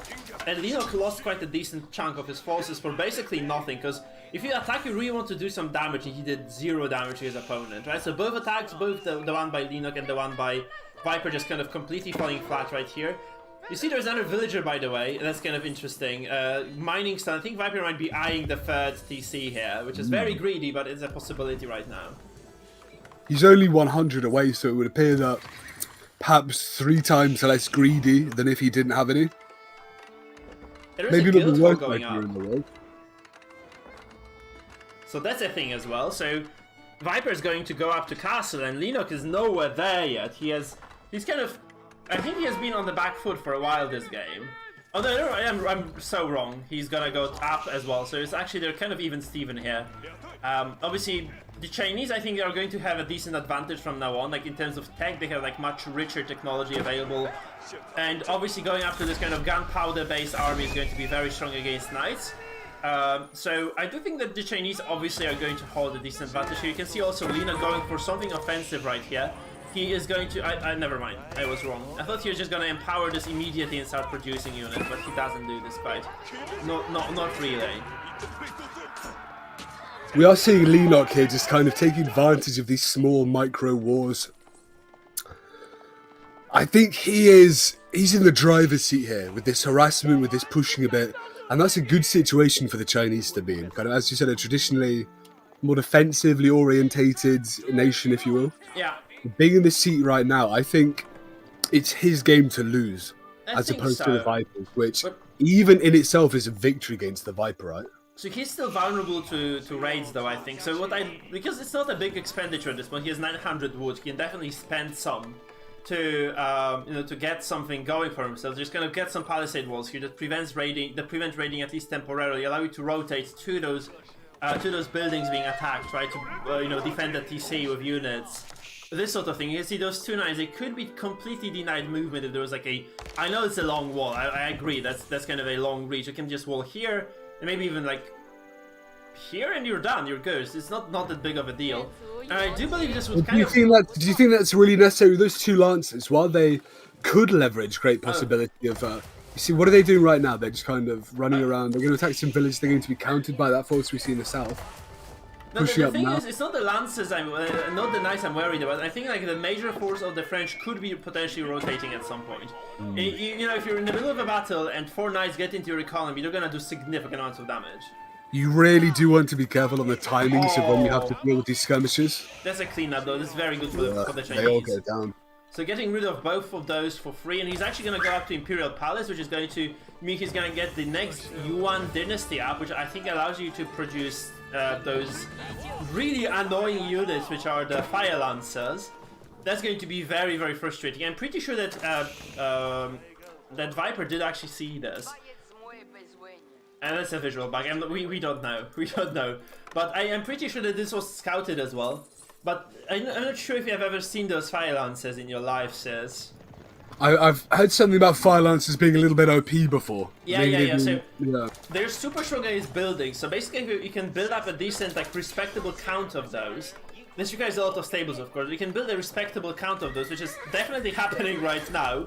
They can basically obliterate even landmarks in seconds. literally in seconds. Like you get them on top of a building, it just dies. It just immediately dies. Well, Then what we again- have seen is that Leno isn't the most defensively orientated player. While he did clean up those 2 knights, they were allowed to roam around in his space for quite a long time, and it only takes 15 seconds to demolish every house in an empire, right? Yeah, and now he just kind of does a nice like he takes like 4 or 5 villages out. Obviously it's not a big amount at this point of the game, you can afford to lose them, but you'd prefer not to, of course. You can see this attack actually coming out. I do like seeing this kind of double-pronged attack. We had Yeah. the one distractory attack and then this one here, but it does appear that it has been repelled. Yeah, Viper's The good enough. artillery is very, very strong. Viper's good enough to do this. Like he has the handle of the game good enough that he can repel anything like this. I don't think he's scared of this at all. Would you believe it though? This is a very different. I don't know how even to describe it. It's just a different tempo of the match than we expected. I think it's a different nature of the match, how both of these guys are playing. I would have expected the Viper really to have taken control early, but it would appear that Leno is fighting back against his advances, and it's almost an even match here, a back and forth. Oh yeah, it's actually a very equally matched game over. They're actually gonna fight over here. There's a large country. You have to see how much AoE those SIS are doing. I don't think the knights can sustain this damage long term, and they can obviously regenerate. So taking this small amount of damage is okay. They just have to back away right now. They just have to stay, go back to safety, and just make sure they don't lose any more HP. Because those, if they fire once again, those SIS are just gonna absolutely obliterate this lineup of knights. And actually, there's an attempt to deny this, but look at how many archers are gonna fall here. That artillery was very punishing, taking out almost all of the health of 6 or 7 knights, and now this countercharge here is very, very terrifying, pushing the Viper back. Would you believe this, man? This is quite an interesting game, no? Yeah. Hello there, This Matthew. is That's scrapyard dog nature. Yeah, it's going to be a longer game, I think. It's going to be a longer game because the fire lances are extremely... I'm fine, by the way, Matthew. Thank you for asking. Welcome back to the stream. We're casting AoE for tournament with SIS. I'm not sure if you know SIS. So anyhow, the fire lances, they're super squishy, right? They're so squishy. They have like 135 HP. Very high attack though, so they can actually do a lot of damage to units. But you'd prefer to have knights. I think they're quite expensive to build. So in the long run, like if you're not gonna go for like this very aggressive play where you're just gonna run into your opponent's base and destroy their infrastructure, right? I don't think they're worth the money necessarily because it's a large expenditure. 80, 20, 20. It's kind of a lot of money to spend on a on a relatively inefficient. I think those are gold inefficient units, like or resource inefficient units, because you'd much rather have horsemen instead of them. The problem is that if you have like this kind of mass of units here. Right here, this kind of large mass of units, like you can get up to 20, 30, 40 fire lances, which is probably going to happen. You'll put your opponent at a significant disadvantage. You can just basically go into their base and destroy every single TC. You do have to imagine that the Viper knows about it. If I knew about fire lances being overpowered, you've got to imagine that the Viper is aware of this strategy. Oh, What yeah, exactly he can he does. do to counter it? You have to build stone walls. That's what he's doing, by the way. He's actually walling. He's managed to wall the entirety of this kind of western side of his map, right? So he has the wall over here on the wood line. He's actually connected every single piece of his base with a wall. That's kind of the weak point of his base. He'd like to connect these with a wall, I believe. And there's also a kind of dead space over here that you probably want to kind of keep secure as well. I think like you can just concentrate your forces on one side and keep the other on the wall. I think you're okay. So I think he's fine here. And by the way, look at how nicely those lancers are going to deal with those archers Leno over is here. trading so favourably here with the Viper. Because they have very strong charge. They have like AoE damage on charge. That they exploded a small radius. And it's actually a decent damage against like basically any sort of infantry or... Look at how fast that tower went down. I told you, Can it's believe it? crazy. It's incredible. immediate destruction for any sort of infrastructure. Now, the important thing that we need to get a charge off, because if they just attack in melee, they have 23 damage and not really so much actually going for them. But if they have the charge attack charge, they do AoE damage instead, which is crazy. But you have to charge, so you need to kind of go A move from a large distance. And a player like Viper, he knows how to exactly micro against it to prevent any sort of charging from happening. So we're seeing an intense micro war here between the Lancers and the Archers, is what you're saying. Well, what Leno is doing in the meantime, he's actually going to go up to him. And Viper's not here. Viper's not there yet, I think. Viper still needs some extra time to go up to Imperial. So he has like some food shortage right now. Did he actually click up to? No. So he needs a lot more gold. He's like 600 gold, 600 food to go up. And Leno is gonna go up right now. You can see, actually, that's what I said about walling with palisades. See, like, you could have just prevented this entire eco downtime with this, which was not done at all. So that's something that you have to really keep in mind. Now I'm actually surprised that can't you build granaries? I think you can, or granaries. I think it's called granary, right? That's the right It's a granary. It is a granary. It's granary because I had both actually. I thought it came from grain, like granary. Yeah, but it's a GRA. It's granary. Anyway, so you can build them to improve your food drop-offs from those buildings. So if you have like the granary, granary actually creates a radius, okay, that can be, you know, you can drop. You can just basically drop off food to those granaries, and they actually give you. The Chinese have an increased meat production, is what we're saying here. Yeah. Which is especially good in the building of things like horses. You know, they take up a lot of meat and gold. Yep. The thing is, you need to have extra granaries built right now, because if you don't have them, you know, on the field, you're not gonna benefit from them. And as you go to the next dynasty, you're not going to get that. You lose the ability to construct those, so that's kind of a problem for our Chinese player. So he really needs to realize that he needs to construct those granaries right away. And these granaries the key for him then to leverage this late game power, this late game push to build a really oppressive army. In a way, because they just allow him to, you know, boom a little bit further. And every single bit of resources matters in the late game, because it's about like trading efficiently in a way. Right? That's important. You see a nice charge from those fire lancers here. Of course, there's actually elite fire lancers, so they're kind of nice, sturdy units right now. They did make very quick work of that skirmishing. And spears are supposed to be direct counters, so it's actually, you can see how powerful they are.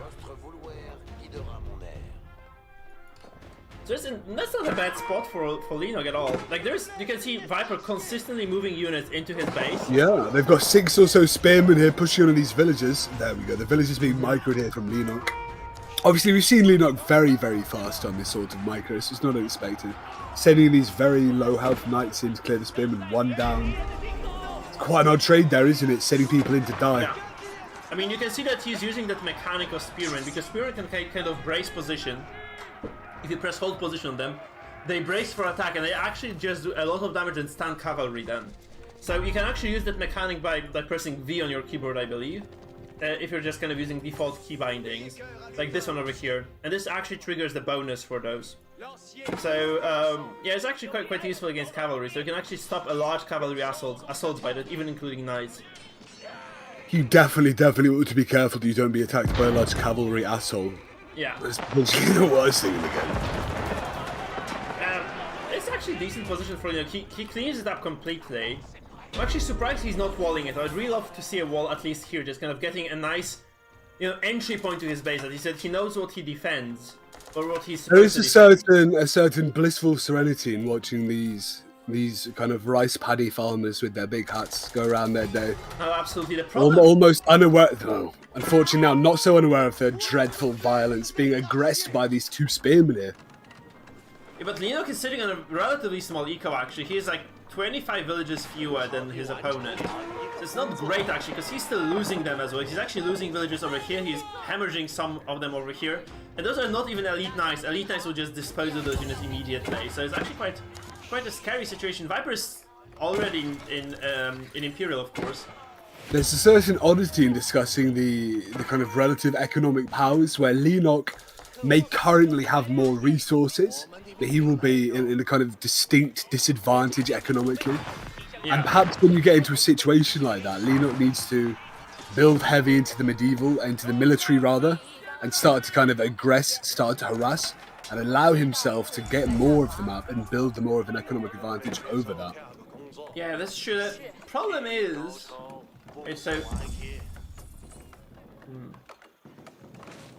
They can build pagodas. I actually forgot about this. If you go to Ming Dynasty, you can move relics to pagodas, which is actually very nice because they generate extra resources then.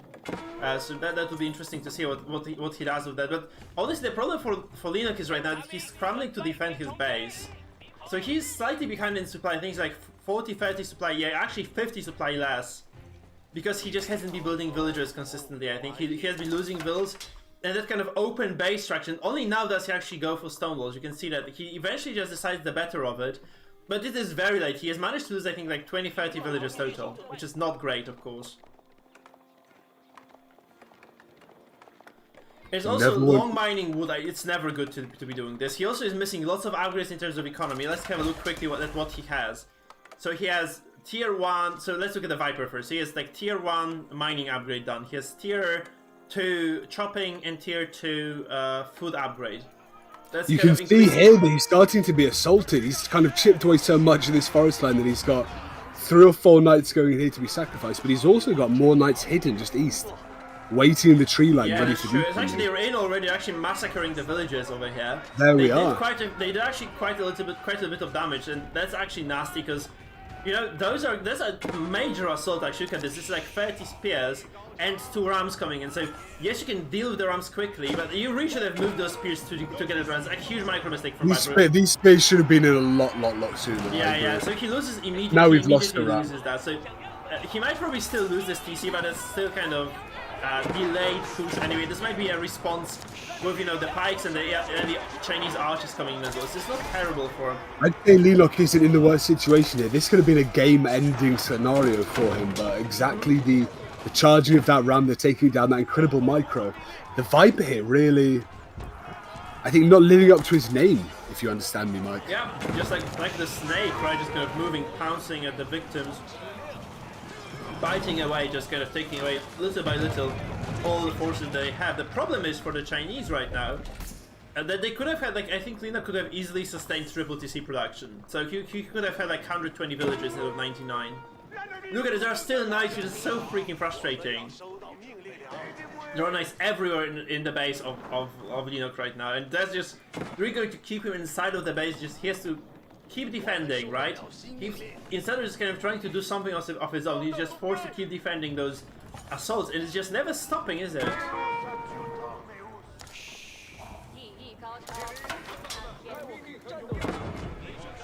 Look at how much stone the Viper has, Mike. If you notice that. What exactly are you going to do with 2,700 stone in a game? I know why. Yes, there's this upgrade for relics. So if you have relics accumulated in your monastery or something, there's an upgrade called Tith Burns, which means that every single time a relic ticks, it is also going to generate some extra resources like stone, like food, and like food. So that's maybe why he has so much. Look at this incredibly large push here from Leno, starting to micro in and out as we often see here. Yeah, it's actually very good. His artillery starting to push in as well. Yeah, because those are very weak units by Viper. I think he has a lot of resources, but like he's just kind of spending them on trash units. And look at how many forces like Leno is sitting on. He has those clockwork bests of knees, he has clockwork bombards. He has lots of units to actually defend if he wants to.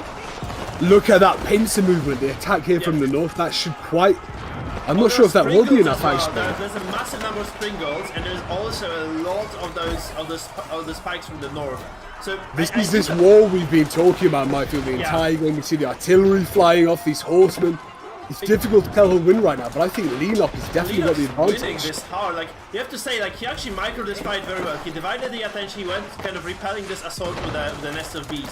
He sent a significant force of fire lances towards those springles, so he denied actually any sort of damage to his own artillery. He's actually going to confidently move in right now, take the position, and maybe win the game off the back of this. I think the Viper's base is actually Leno's territory right now. This is unbelievable to see. We've seen this scrapyard dog mentality that I've been talking about. He won the last game, barely. Won his last match, barely. And now we're seeing 32 minutes into the fight. He's eked these advances and he's pushed into the base. And now he's being faced with an even greater counterforce. You see all those knights? Yeah. Maybe that might be too much for him, but knowing Leno, he's probably going to push forward somehow. Maybe it's 35 minutes into the game. Look at the Viper's production. He has so many buildings, he's just making like 20 units at a time. I mean, Leno is no stranger to this. Like, he has so much as well. And I do think like those fire lances are actually quite strong. So despite being rather cost inefficient, I think like in a large mass, if you're allowed, if you just allow them to flourish, like I think they're actually quite good.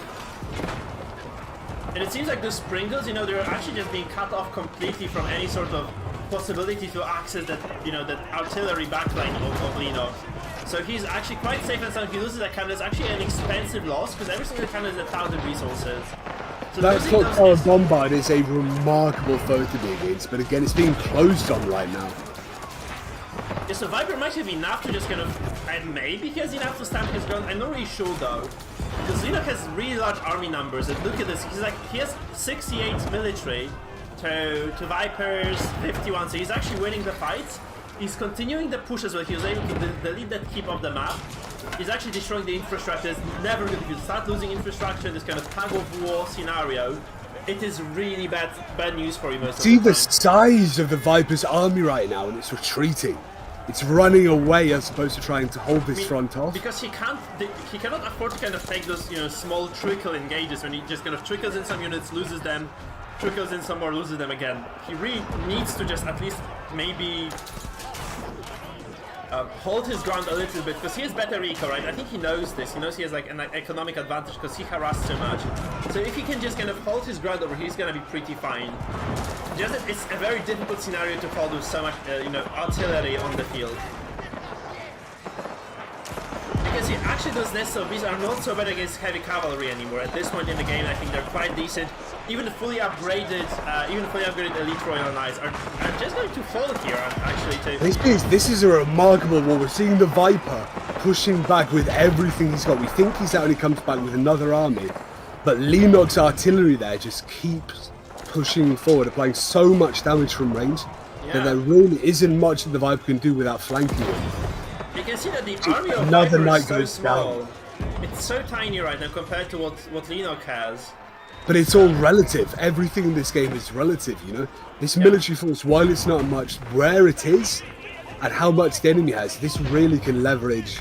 It can leverage the victory right now, I think. But the problem is for Viper that he has to fight at some point because he's losing all the infrastructure. He's not rebuilding because he's kind of low on wood at this point as well. He's out of food. He can't make knights. He has to sell the gold, the stone. He has 4k stone at this point. He really needs to sell the stone right now. Buy some gold, and use the gold to buy food maybe. We're just gonna have to get some units back on the field. He needs to field a normal big army right now. If he doesn't do this very soon, if he doesn't kind of, you know, get back his production on foot, or on its feet, like he's just going to lose a lot very soon. He's just going to be in a position where he can't come back, I think. Even though he has better eco. It might just be a game that he kind of lost the tug of war and he's just not able to push back anymore. We've seen the Viper's Knights here run around these buildings doing very, very little while Lennox archers just run rampant through the enemy's base. Starting to back off slightly now, if only to reposition. I don't think this is the end of the assault for the Viper. I think we're still dealing what could be termed the death throes of his empire. Yeah, I mean, he must have a giant eco, but he could build so many things for it. Look at his forces just sitting there. Yeah. I mean, Leno is sitting on like 2,800 wood as well, which is kind of unnecessary. But he's going towards the hand cannoneers as well, which is very good because the Chinese have free gunpowder upgrades. So you have a lot of extra damage here. And he's actually just very nicely handling this endgame fight here. I think he's just going to micro it correctly. He's using those cannoneers against the knights, which is exactly the purpose of them. They're very kind of strong. They ignore basically all the armor because they have so much attack. They have so much damage, right? 42 damage is huge. And I do think that, you know, Viper is just going to completely lose this fight right now. He moves into the artillery, which is never good as well. And he's just going to get completely obliterated here. In this front line, he has lost basically everything. Though he was able to get rid of the artillery. You can see the amount of reinforcements Lenox has here, though, rallying. I think it might outweigh the Viper, even though the Viper has really started to take control of this front line. We see constant reinforcements of 10 plus troops coming from Lenox. If he can keep this tempo up, that cannon might be going against one elite spearman. Yeah, you need to micro those archers. You really might need to just micro against it because the cannon is like very high consistent DPS. You can just basically like two-shot knights, I think, at this point. 204 cannon damage. That's insanely high. It's like two-shotting knights right now, so you really need to kind of keep it shooting, right? And those boomsticks, of course, on the hand cannoneers are going to do their job. But you have to say that like Viper was able to eventually just survive this onslaught. Like, obviously he paid a large price for this. He lost a lot of inefficient trades, but he's able to repel the Chinese player mostly because of the economy, I believe. Because Lenox is actually kind of okay with eco though right now because he was able to kind of play defensively for long enough to just build up his own villager count. He has 134 villagers, which is obviously a very comfortable number. You don't want to have more because then you have no army to fight. I do believe you don't see many 40-minute games, do we, Mike? No, we don't. Honestly, we really don't. That's not a macro map. It's kind of an aggressive map. We have seen a lot of bad stuff happen on Lipany. It is Lipany, yeah, just making sure. So we have seen a lot of bad stuff happen on Lipany so far. Like lots of this very aggressive early pushes, resolving the games, like pre-castle age really. This is none of that. Like neither of the players is kind of willing to just give up too soon. And I think that's a perfectly even game, to be honest. Both players, I think, population capped. Actually, Viper's slightly behind. He's in a very bad position because he's going to get charged by those fire launches, and those archers going to take a very unfavorable trade. And not being maxed out means like... See, almost half of it, so many of his forces disappear. Yeah. The second that the Lennox forces attack these fire lances mixed with these fire eyes, another knight goes down. Pushing onto this this keep, is it it? This keep surrounded by stables or the like? Yeah, that's big count to push it from the Viper. The Viper is not willing to give this up if he scots the tiny bit down. Oh, this is dead to right, so I think that there are enough fire lances here. Even there's oil actually. There's actually this what do you call this? Burning oil, I think, where it just kind of does a huge AoE damage from. So he actually manages to defend this with the oil, with the burning oil upgrade. So all those fire lances fall.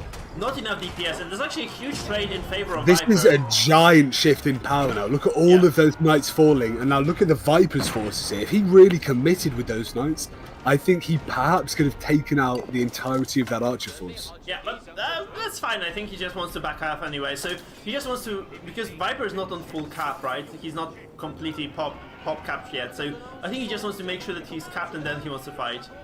It's going to be a very even fight because both Chinese and the Chinese and the French, they're working with basically maxed out armies, maxed out technologies, and just generally speaking very powerful forces overall. So, and both of those are very decent civs actually in the late end game, right? So it's actually this kind of late Imperial Age, or post-imp as it is called, by the way, as well.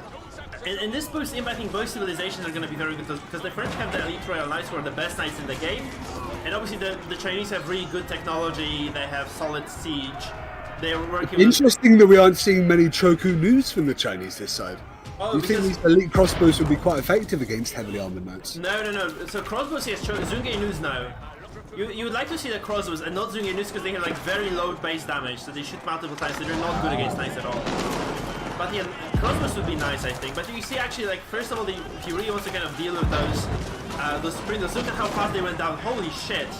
Now those cannons These are going cannons are unbelievably strong, but when they get face to face with these elite knights, I don't think they're going to last very long, Mike.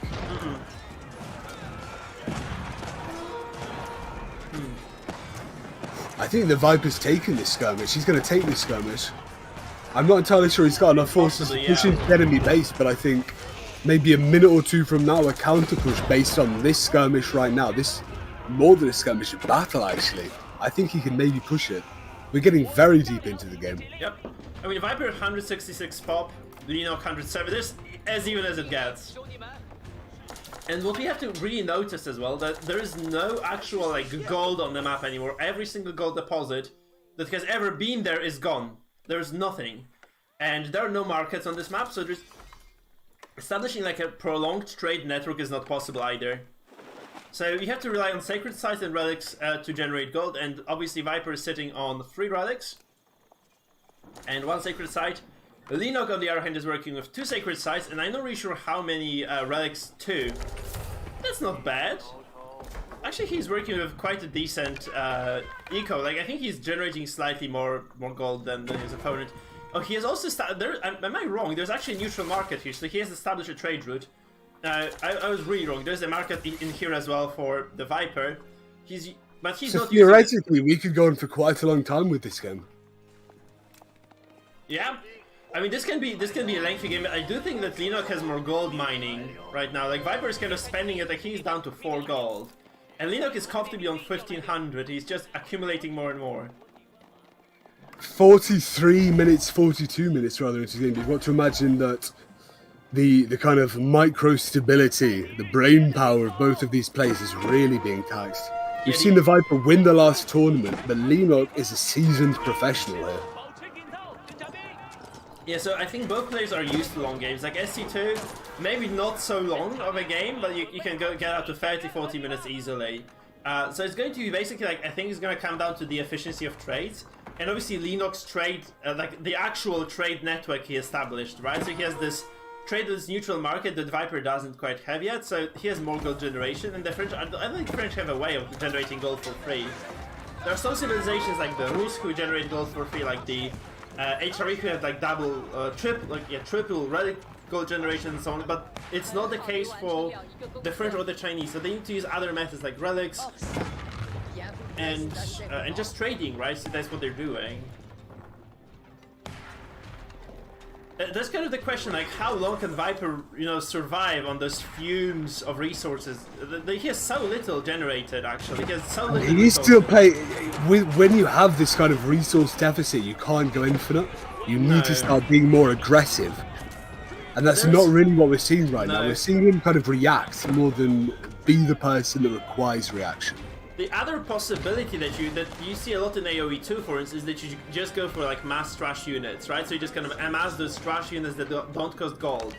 Hence they're called trash. So you can make horsemen, archers, spears, pretty much that's it, and rams. Those are trash units. So because every single kind of ounce of gold you lose in this game right now, especially if you're the Viper, because you see Leno is quite healthy in terms of gold available to him. Like if you lose gold as Viper, if you lose a spring gold, if you lose a knight for free, if you don't trade it for another gold unit of your opponent quite efficiently at that, you're really going to set yourself for failure. I really would like to see slightly more aggression from the Viper here. This isn't the largest army we've seen even in this game, but still it is a sizable enough army to exert some sort of control over the game map. Right now you can't be playing so reactive 45 minutes in. Yeah, I just completely forgot, by the way, Chinese can generate gold from the tax mechanic that we have discussed today multiple times as well. So yeah, that's the thing, like he's also getting passive gold income from every single unit he produces, like that just takes the tax, an imperial official to go visit a building, right? Maybe this is why Leno loves the Chinese so much. He plays a kind of Chinese late game control style, if you will. He plays a lot of different Chinese styles. I did actually see him very aggressive as well on multiple occasions.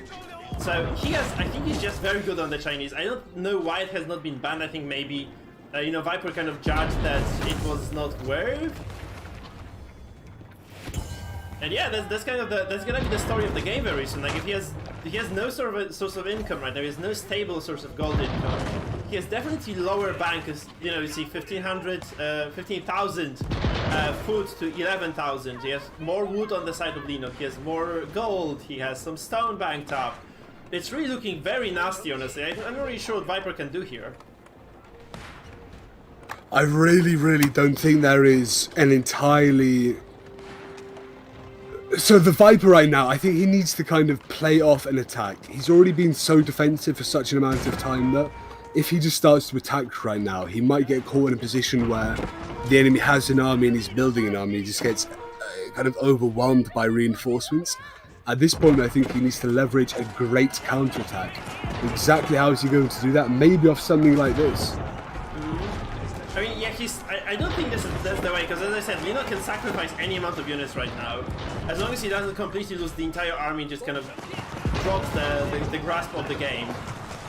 Whereas, yeah, the Viper is just kind of all in right now. He loses anything here, like he's just completely down to nothing, right? He had some gold banked up in the gold hole, but that's just not enough to keep him alive, I think. He just kind of cashed out like 800 gold, built some extra... It's to the point with him where you can't keep going forever. You can't run on these fumes if you don't have anything to go infinite. The Chinese can. In 10 minutes time, we're going to see a situation where he has his villagers and he can't build anything else. He's got no gold income whatsoever. What is he going to do in that situation? Yeah. Nothing. He's going to need to build a time machine to win that game, yeah? I mean, on this map, theoretically, I think wood is not a finite resource. Like, you basically work like this infinite deposits of wood here. There are lots of wood lines. So I don't think you should be scared of running out of wood ever, but actually running out of gold is a realistic scenario for both players at this point, because both Leno and Viper have actually lost a significant amount of their gold forces, so to speak. So, the bombers going down, the knights going down. Those are relatively gold cheap units, by the way, those like fire lancer, but you can see also Viper actually being denied the sacred side. If this goes down, there's like very little passive income for the French. This is probably the peak of AoE 4, no? You see this back and forth, this constant... Look at this, look at how many cannons we've got here. This is unbelievable. Viper is dead. Yeah, Viper is at 150 supply right now to Leno's 199. So Leno is consistently resupplying his army. He's building more and more. Are we going to see Leno win this match and win the tournament then? I think we might. I mean, that's not the end of the series, right? They still have one more game to play. They're 0-0 as far as I remember. So that's not the end, but this game is definitely over in favor of Leno. I think that's just kind of going to be the end of the tug of war. Leno has better gold economy, he has more gold income, he has the traders. He is actually more efficient in terms of fighting. He's using those fire lances to great effect in 1v1, which is very, very cool to see. He has some of those hand cannoneers as well, just kind of shooting those boomsticks and doing lots of damage here, to be honest. And he's actually going to have like the ability to raid the economy of the Viper finally, first time in this game. And it's just, he's starting to be remarkably atavistic here now, pushing these cannons in, blowing everything up. This is what we could have seen maybe a little bit earlier, but he's timed it very well. These are not insignificant resistances though. We see lots of crossbow, lots of knights pushing, and we see Leno backing out, Mike. Yeah, because Viper still going back and forth. Do you remember Viper having like 4,000 stone? He has just 500. He sold all the stone and he invested all those resources into getting the standing army once again. I think that's kind of the last breath that he has though. And you see Leno actually sitting on a huge amount of resources. Like Viper needs to buy wood even right now to actually sustain himself, and Leno has like all the trash army that he may ever need. It is fantastic to see an expression of skill, an expression of knowledge over 15 minutes of gameplay, especially when someone like Leno is playing his pet nation, the Chinese. This is the strategy, I suppose. This is unreal. How do you counter this if he has a very strong defense? This is almost a it's a very powerful control meta, almost like a card game like Hearthstone or something, like warrior control. And Leno is sitting on 200 popper, like all the time. He has been always on 200 population. Whereas the French, they are, I think, at 120, 130 right now, 140. And I do not think that Viper can afford any expensive gold units. You really need to have some knights to actually deal, or Springles, to deal with those heavy artillery units of Leno. That's going to be probably the end of the game. Those cannons are just going to kind of push through, and they're just going to shoot away and demolish all the infrastructure of the Viper. It's unreal to see in a game of swords and horses, to see these giant bombards, these 64 eggs shoot out and remarkable. Like it's how are you going to counter that, especially this late into the game where you're so limited on resources? You're being attacked by something centuries ahead of you. You can just buy lots of those horsemen, I think, to maybe delay this a little bit. But as I said, Leno is actually in such a kind of commanding position, I guess, right? You can say this, that even if he loses those cannons, I don't think he's kind of in trouble in any way or form. That's the thing. I think there's the biggest quite issue. A giant. There's you see all of these forces here. That's not a minute amount of forces. I'd call that an army. That's almost an invasion army. So I don't think that the Viper is completely out of the game yet, actually. No, here's some traders on the back, right? He has like 5 or 6 or 7 caravans. They're bringing like small amounts of resources. 64 gold each is not much, but it's better than nothing, I guess. What I'd really like to see Leno do, actually, just kind of drop the monastery here, like a shrine or whatever they have here, the monastery it is. So you can just build a monastery, just get a monk over here, just capture the sacred site, just build some towers, castles around, force your opponent to come to you, because I think that's what really the Viper has to deal with very soon. Like if Leno just gets the sacred site, it's 10-minute timer that you have to kind of deal with. I think as Leno, you've got control of the map right now. What you should do is exploit every resource on there.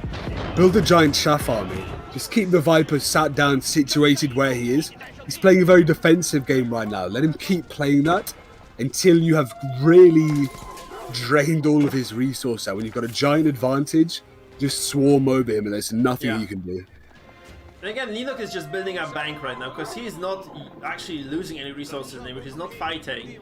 So he's just gonna build up a huge bank, and Viper just has nothing. Viper is not producing much, to be honest. Like, he actually went up to another cannon right now. He's getting some forces, so he's basically spending all his gold on cannons and getting the trash units to kind of support them in a way. He's actually gonna try to go towards that trade. That's actually a very good move, because it might deny a lot of kind of gold income from the Chinese player here, which is obviously something that is very desirable overall. That's why I kind of mentioned the granaries, right? You really would like to have several of those at least available to yourself. If you're...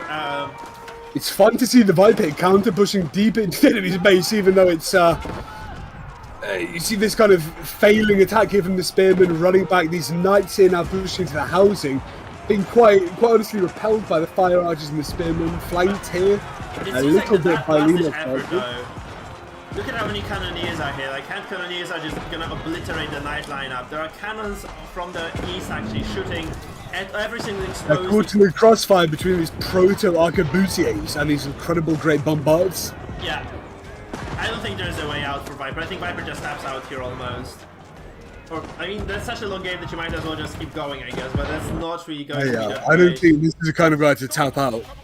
No. You see actually another harassment, so Viper is just kind of unrelenting in pressures. He's just gonna go here, he's just gonna harass Lenok's economy. Now, I don't think Leno cares about losing a few pesky villagers at this point, to be honest. Like, Viper has way fewer villas than Leno does. No, that's not true actually, but I don't think they both care about villagers that much right now. They just... I think they just need to kind of... I think Leno is down to him making a very decisive attack, eventually just kind of winning the push. And Viper can just try to buy himself some time to stabilize, because I think Viper has been destabilized a long time ago, man, and he has not recovered from this at all. It's been about 20 minutes of destabilization. I mean, have we ever seen a game go 30 minutes, let alone 53, Mike? No. This is truly unreal. We see Lenok here with these same 7 great cannons, great bombards that he's been using. I mean, for the Viper... Finally. You would need an unbelievable counter push. No, you need to create maybe 40, 50 knights, get a great flank on, utilize your bases, utilize the inherent turrets you have been defensively, but it just doesn't seem that he's doing that. He's trying to push on the midline, he's trying to engage in fights where he doesn't have numerical control, and he definitely doesn't have geographical control either. He has a decent fight here. I think that's a good engagement, right? Just kind of fighting, trading favorably for once. But as we have established, you know, Leno is actually draining his food storage even. So Viper was sitting on 13,000 food a few minutes ago. He's on 7k right now, which is obviously not optimal at all. You really would like to have a little bit more food. And Leno is just, you know, kind of growing in terms of his bank. Like, he has been growing his bank consistently. So it just kind of goes to show that the Chinese are actually getting advantages in those fights quite a lot. Because the bank is actually growing for one of those players and kind of dropping for the other. Like, this is completely drained. 20,000 meat. 20,000 meat. Lenok here is in a position where he can leverage, outside of the population capacity, he can leverage basically infinite troops. Yeah. He can get rally points into the enemy's base and just keep going. But look at those cannons, actually, like 8 of them here. I think he's gonna lose some eventually. That's not good. That's not good news at all. He's gonna lose a lot of those cannons. There are villagers, there are knights. There's actually a large number of the enemy forces just kind of trying to camp on those. He trades nicely against one of those cannons. He's actually just kind of trying to deal with this force that is, you know, just slowly but steadily trying to attack those cannons all the time. And I do think he actually has enough to keep at least a few of those alive. Leno, that is. And Viper is actually, you know, running out of units here as well in this place. The Leno is actually kind of rallying in the wrong place on the map. He's actually rallying over here, which is going to show that he's actually going to, instead of fighting here, he's just going to ditch those cannons because he believes they can kind of handle themselves. Which apparently is, funnily enough, is the case. They can handle themselves against like normal units. He's just going to go for this kind of, finally, the Fire Lancer push on the economy and on the infrastructure of the Viper. I think this is going to be the nail in the coffin. We've seen nails in coffins before, and we've seen vampires, zombies, push those nails out and come back from the grips of defeat, though. I don't think this is going to be the position in which Viper can come back anymore. Like, you see, he's dropping in terms of population, he's dropping in terms of housing. This kind of northern side of his base is actually kind of, has been almost cleaned up of villagers and units. And there's this huge, massive push of bombard cannons over here. This is going to be absolutely a complete obliteration of this economy and of this infantry as well that, you know, Viper is desperately trying to field. And you see this huge stream of units. Actually, look at this force. Just kind of, there's going to be a huge bunch of reinforcements just coming right here to spawn those cannons and to just absolutely remove the the French threat from the map. So I think it's going to be like, you know, Leno basically eyeing that. That's going to be the last fight for Viper. Look at this. He's definitely just kind of... This is a little bit too much here, pushing from these. You see these spearmen running in a single file, flanked on the north by these cannons. We do see the Viper, they're going for an interesting flank play over the top of his knights. There's enough though, because this is basically along the reinforcement line for Leno, right? So Leno can just reinforce on the go, basically. And he gets so many cannons. Cannons are like so effective, like if you can just kind of keep them alive in a fight, they'll trade for you so well. They're just one-shotting units like left and right, and Viper is just going to finish this game with a tap out. And yeah, Leno shows his supremacy in the Chinese. What an unbelievable game, Mike. Very cool game. And Leno, this scrapyard dog against the Viper, the winner of the last tournament, one of the biggest names to watch out for. Yeah, and they took it, what, 55 minutes deep, Mike? Yeah, Viper is one game away from being eliminated from the tournament by not a rando, of course. Like in the world is, you know, Leno a random player, but Leno is like, you know, this like B tier Korean StarCraft 2 player. He's not you know what, tier mate? He's on his last run. This is like a big boxer, fantastic fighter. He's been knocked out a couple times. He comes back after a break, trains his weight class, and now he's ready to go again. I think Leno is not going to go down without a big fight, Mike. Yeah, I mean, from this hour-long fight that, I mean, the Viper has got a fucking snake tamer on his hands, no? We have to say that, like, Leno was able to kind of go toe-in-toe against his opponent, the Viper, no less. Like, he was actually able to play a macro game against the Viper and he won. Which is not a feat that many people can actually praise themselves upon, right? So not many people can boast that they, you know, managed to take Viper all the way through the late game to, you know, to defeat. So it's actually very cool to see, like, someone actually managed to do this. So I'm pretty hyped. Like, I'd like to see what exactly happens later. So how exactly does the Viper leverage? Like, no, actually, no. How exactly does Leno leverage this into the second game? I think if any one of those two is shook right now, you've got to imagine it's Viper. I've been in that situation before where you're, you know, in Darkest Dungeon, let's say 25 rounds deep into a game, and you're thinking, wow. When is and it gonna end? If you lose that game, it almost feels like that last 15 minutes has been wasted on you. Yeah. And it requires a real champion's mentality to come back from that. You need to think of it as round by round. He won that round. This is a new round. If I take this, everything's good. But to do that, that requires a real special form of personality, Mike. Yeah, it does. I guess you just go to, you know, take a quick shower, maybe even just kind of rinse off all the defeat off your body. You need to do something, right? You need to have some sort of ritual, I think, if you're a competitive player and you're you know, this deep into competition and you're just kind of on the brink of defeat. Because you might not have Viper in the tournament anymore. Look at that! Look at that, mate. He's got 2 defeats on an entire list. Can you imagine he's going to be knocked out by someone who we thought before you called complacent? I mean, I have 2 defeats over the entire list of my games as well. Look at that. Oh, Farah, that's you actually. I thought that was him. That's me. No, that was Viper. I'm kind of lower elo though than him, so that's kind of the difference. So that is kind of going to create a lot of differences between the two of us. But yeah, I think the Sniper is in a game right now. Who's he in a game with?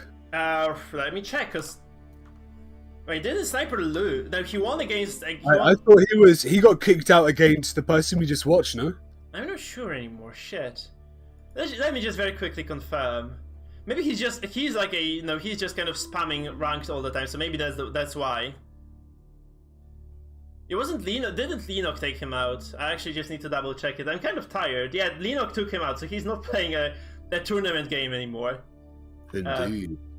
Man, it's gonna be so exciting as well later. Because the Viper is in lobby. Is he in lobby against the same player? Yeah, he's in lobby. So they're just kind of probably picking civilizations and such. By the way, I was wrong. Haunted to actually just kind of go back to that prediction. Black Widow demolished the Muslim 2-0. Poor lad. Actually, so deal with that. The SC2, the famous SC2 caster is out of the tournament. Kaju is playing Lucifron, and actually Kaju winning potentially because he's 1-0. That's the standings. There's Recon versus Doubt, and Doubt is that's an even game, 60 minutes into the series as well. We have Hera, who lost to a guy who is called FTW Cheese. Hera, another kind of big kind of, you know, familiar name in the scene of Age of Empires. So Hera is out. Viper might be out. Marinlord is going to go up to face either Kapok or Vortex in this final game of the day. We're actually, I think that... a really interesting shift, aren't we? Yeah. Games we thought would be pushing forward are being dragged into these ridiculous games where they lose these matches where they should win, but are just getting almost out-tired, out-confused, out-Age of Empires forward. Yeah, we have a game. We have game. This might be the last game for the Viper in this tournament, by the way. That's gotta be so cool if it is. I mean... Russian versus the French. What do you want to see here from the Viper to take this? I mean, Rus is better than the French, on paper. Because this kind of strategy that we've been talking about, you know, this kind of economical boom towards castle, or just go horse archers, there's very little that the French can do to stop it, if they allow it to happen. So you are kind of, as Leno, you're on the timer here. So in the bottom guys in the blue, playing as the Rus, it's gonna be the Viper. And he really needs to put on a clinic, because Rus is not easy to play. It's very easy to make a game-ending mistake against the French as well. And there's a lot of pressure that you can put as the French if you play it correctly. So we have seen a lot of this in other games, so it's actually going to probably be the case. So I need to pause the game for a second, because you can see there's like choppy. Hopefully not a naval map, though. The French here perhaps would have a very slight advantage, even post-nerf here against the Russians on water. Yep. And yeah, the French here being played by Leno in the red in the north. They're going to, I think Leno has to try to put on some pressure on his opponent. I actually saw the Muslim, the guy who just dropped off against Black Widow, win a lot of games against the Rus as the French, because he was just, instead of going, you know, just kind of trying to match the Rus in castle, he would just take the French, he'd make a couple of archers, couple of knights, move villagers in, just kind of get some sort of infrastructure even here, like as a proxy, and try to threaten his opponent. So that's what the Muslim was doing. I think it was very effective at that too. So I do believe that, you know, Lenok might be able to just pull it off. If he knows that he can do this, it's going to be very good for him. Though the problem is that if Lenok wants to play a macro game against the Rus, he's gonna probably lose this. Because the French have very few answers to the horse archers. Maybe the arbaletiers, those crossbows with shields. I think they're decent-ish. I did get my ass kicked by that once, but I think if you have knights to kind of accompany that, it's not going to be that difficult to deal with that. So Lenok is perhaps building into an earlier game than we saw previously. Obviously, looking at this kind of geography of the map, it's not the worst for straight aggression. There's no water blocking the ways. There are no kind of easy walling off situations. So we might see a more fast-tempoed game here from both players. But judging from the last one, they love their macro. Yeah. They do love their micro too, though, Mike. So you think they're going to extend this game to a macro land game relay? So as far as the hands go, by the way, this has been cleaned up by Lenok. Viper's going to get at least 2. I'm not sure if he's aware there is one over here as well. And there is... Wait, there are like 1, 2, 3, 4. So someone has to like contest this one. I think this is going to be found by both players simultaneously. But the Rus has 2 scouts here, so you can basically just kind of micro this properly and just kind of, you know, use 2 scouts to shoot the single deer immediately at the same time. So if he synchronizes, there's no way to deny this. However, you see, Leno actually bringing his own scouts. He's going to actually be trying to contest this play. He might get away with seeing at least... Wall. We're seeing this deer-on-deer violence. 2 scouts on 2 scouts, but the Viper scouts are winning this micro. Unbelievable, though. Look at that. That's fair. That's actually enough. I think it's good enough. Like, taking anything is fine. And there's this scout actually dealing with a wolf over here as well. There are those 2 scouts getting a wolf. Every single wolf costs 25 gold, which obviously pushes you towards the castle age a bit more, because the general kind of consensus is that if the more hunts you get, the closer you are to castle age. And this means that you can get, you know, those high-tech units. So every single kind of piece of hunting, like every single wolf, every single deer, every single boar you can get, every single sheep even, might mean that you can get to that castle a little bit sooner, and then it makes you a little bit less vulnerable to those, you know, early pushes of the French. Whew. So that's what we have on our hands right now. We have 4 villages building that house of cavalry, school of cavalry that is, and we have like 5 or 6, actually 6, 7 villages constructing that golden gate for the Rus. So nice trading infrastructure that is going to support the Rus with infinite trading potential. So much is going on right now that it could be quite difficult to tell who has the advantage, but really, these skirmishes, these small skirmishes we've seen here and there where Leonok has taken 2 sheep out compared to the Viper's 6 or 8. These are the small eked out advantages that could really pay dividends in the middle game. But knowing these players, Yeah, we might be absolutely. 60 in. We might be 60 minutes deep. By the way, as far as the sheep go, because I think it's quite important to note that the Rus has more scouts, so they have like more potential to get more sheep. I think there's actually a decent sheep advantage to the Viper. Let's just kind of quickly check out the scouts of the... Never mind, no, I think they're equally matched actually. The nice thing that Lenok is doing, can you see those wolves? Do you know why he's moving them right now? Why Lenok is trying to move them? Is that to engage them in combat with the enemy? Yeah, it is actually, no, it's actually to move them towards your own TC so you can actually shoot them down efficiently and deny that 50 gold bonus. 75, there's one wolf that was abandoned here. I think Lenok has to backtrack right now. He only has one wolf over here. But you'd like to take all 3 wolves over here actually just to deny the extra gold. Because I think he realizes That's now... fantastic micro here from Leno, though. Yeah. You have to do it as Rus. And you have to do it as... Yeah, Rus is actually kind of interesting and very frustrating to play in a way. Because not only does it force you to modify your playstyle, it also forces your opponent to play a little bit of a different game. So you have to play the Rus micro game, then you have to play against those wolves. Even if you're not playing Rus yourself. It would be very interesting to see the post-game graph for this in the future. These small shifts and dips in economy either way really dictate exactly what's going on. We see right now these buildings of... You're shifting the map around the camera, yeah? Yeah, can you see the stone? He's actually going for stone. Yeah, I was just about to say. I was so wrong. I thought he was gonna go for this kind of aggressive micro play. He's gonna go for 2TC boom. And from experience, I can tell you, Rus is very hard to defeat if you're going for 2TC boom. It's really difficult for the French, because you're just very short on units, because yes, French with double TC are double producing villagers, but you're also spending extra food on this, and you need every single bit of food to actually be able to defend against those horse archers. Well, this is the thing, especially in things like online Kai. I've mentioned Hearthstone before, things like that. The longer a game goes, the more opportunities you have to gain an advantage over your opponent. The more opportunities you have to really exploit your superiority, if you will.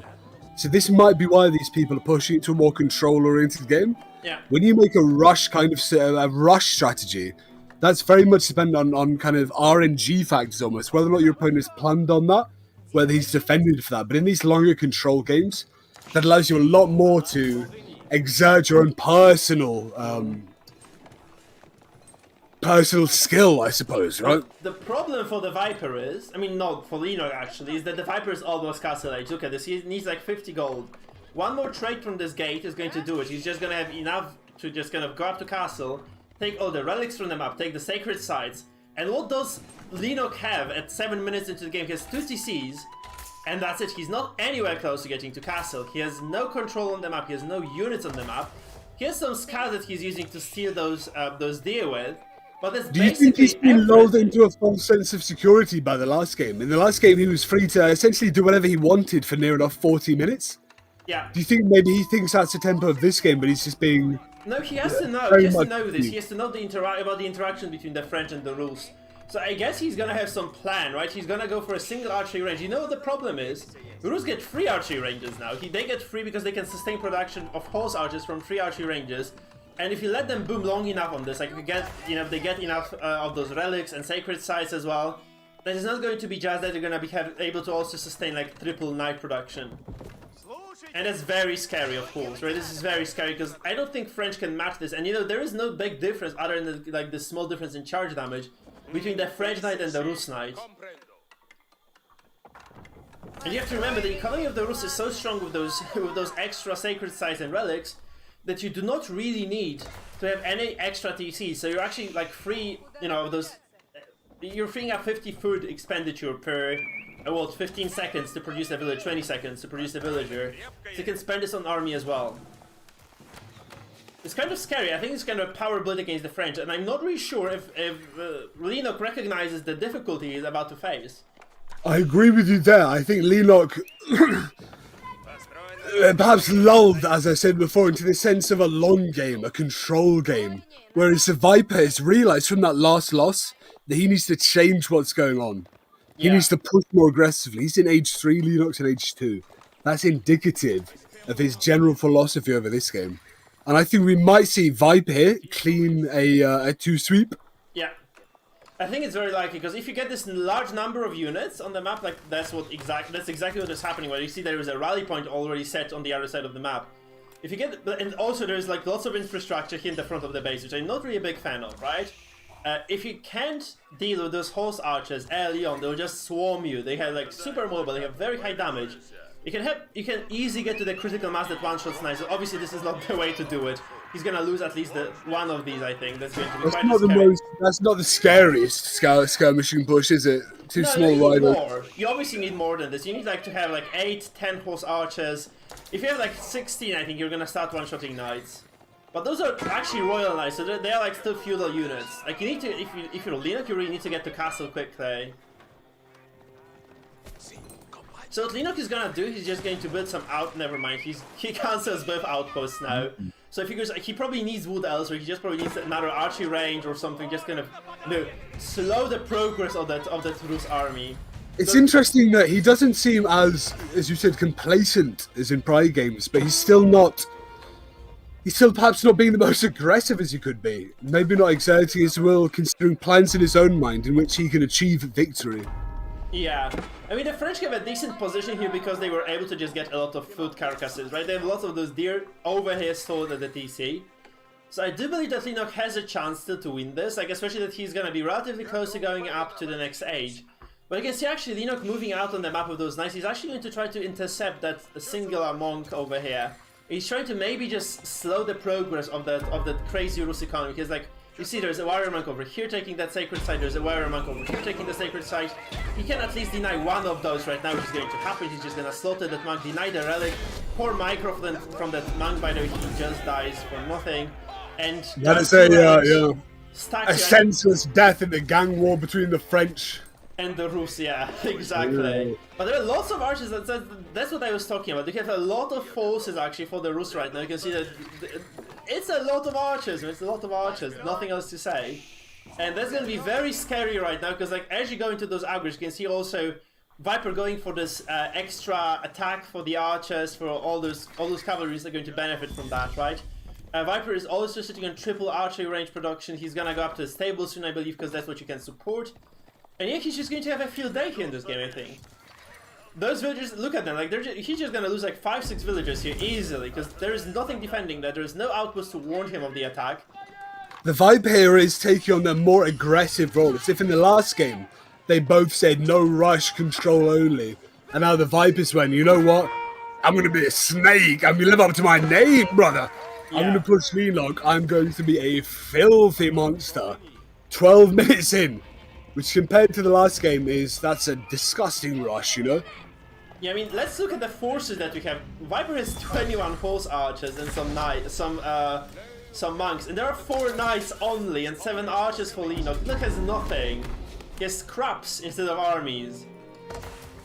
So it's kind of a scary proposition. We've seen scraps in a scrapyard. This guy Leno, he knows how to be behind and win. He knows how to be in a situation that no one can win, and he turns around. You called him complacent. We've seen him play in ways that we could describe only as outlandish, outrageous, confusing. Eerie. Yeah, he's still here. He beat the Viper in a 16-minute game. You don't go 16 minutes with a pro unless you know exactly what you're doing, right? And he's actually pushing around those units, right? So Leno has a way worse army overall. Like, Viper needs, Leno needs a lot of archers, right? He needs like 30-40 archers to fight this on even ground, I think. Maybe even 50. So I think what you need to make right now is like maybe quadruple archery ranges, and just spam as many of those archers as you can. No, I agree with you. We're seeing Leno kind of control this micro back and forth with this giant army of the Viper. If he threw some archers in there, he pulls back into the archers, but now it's a bit too late. There's going to be lots of economical losses here as well. Very bad micro from Viper, I have to. You have to say that like he could have killed like twice the number of villagers if he had just micro properly. That was quite good, but you have to also say that Leno was undefended for it. Yeah. He probably should have had more things set up there. He was chasing them around and he let them direct. No, Look that's now. gonna be painful. So his entire squad is just gonna go down, I think. He's gonna trade a little bit for it, but like there are 2 knights going down here. Lots of scouts as well, just kind of completely obliterated. And Enoch has nothing still. Enoch needs units, but he needs so many more than he has. Mike, I think we need to see like Control A, Control C, Control H, or whatever the keybinds are for building archers. He needs to do that at 400 APM right now. Yeah, he needs more archery ranges than this. Maybe you said quadruple up. I don't disagree with you. I think build them further back though. Build them on the other side of the map so they aren't so easily destroyed by the invading forces.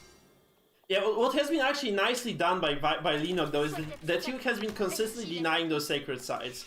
You have to say that those monks, they were just kind of, you know, we actually had like 3 sites controlled by the Viper a while ago. Now there's 0 sites actually. This one is being contested. So it's very good actually. So Leno is keeping decent hold on the macro, but he's losing villagers left and right over here. He's hemorrhaging lots of those kind of gatherers. And he doesn't really have any choice. He has to, maybe a wall would help, honestly, just a wall would help here. Or maybe just kind of, yeah, just pivoting towards the farms. I think that's another good way of kind of stopping those incoming forces of the enemy. Also, this is very risky.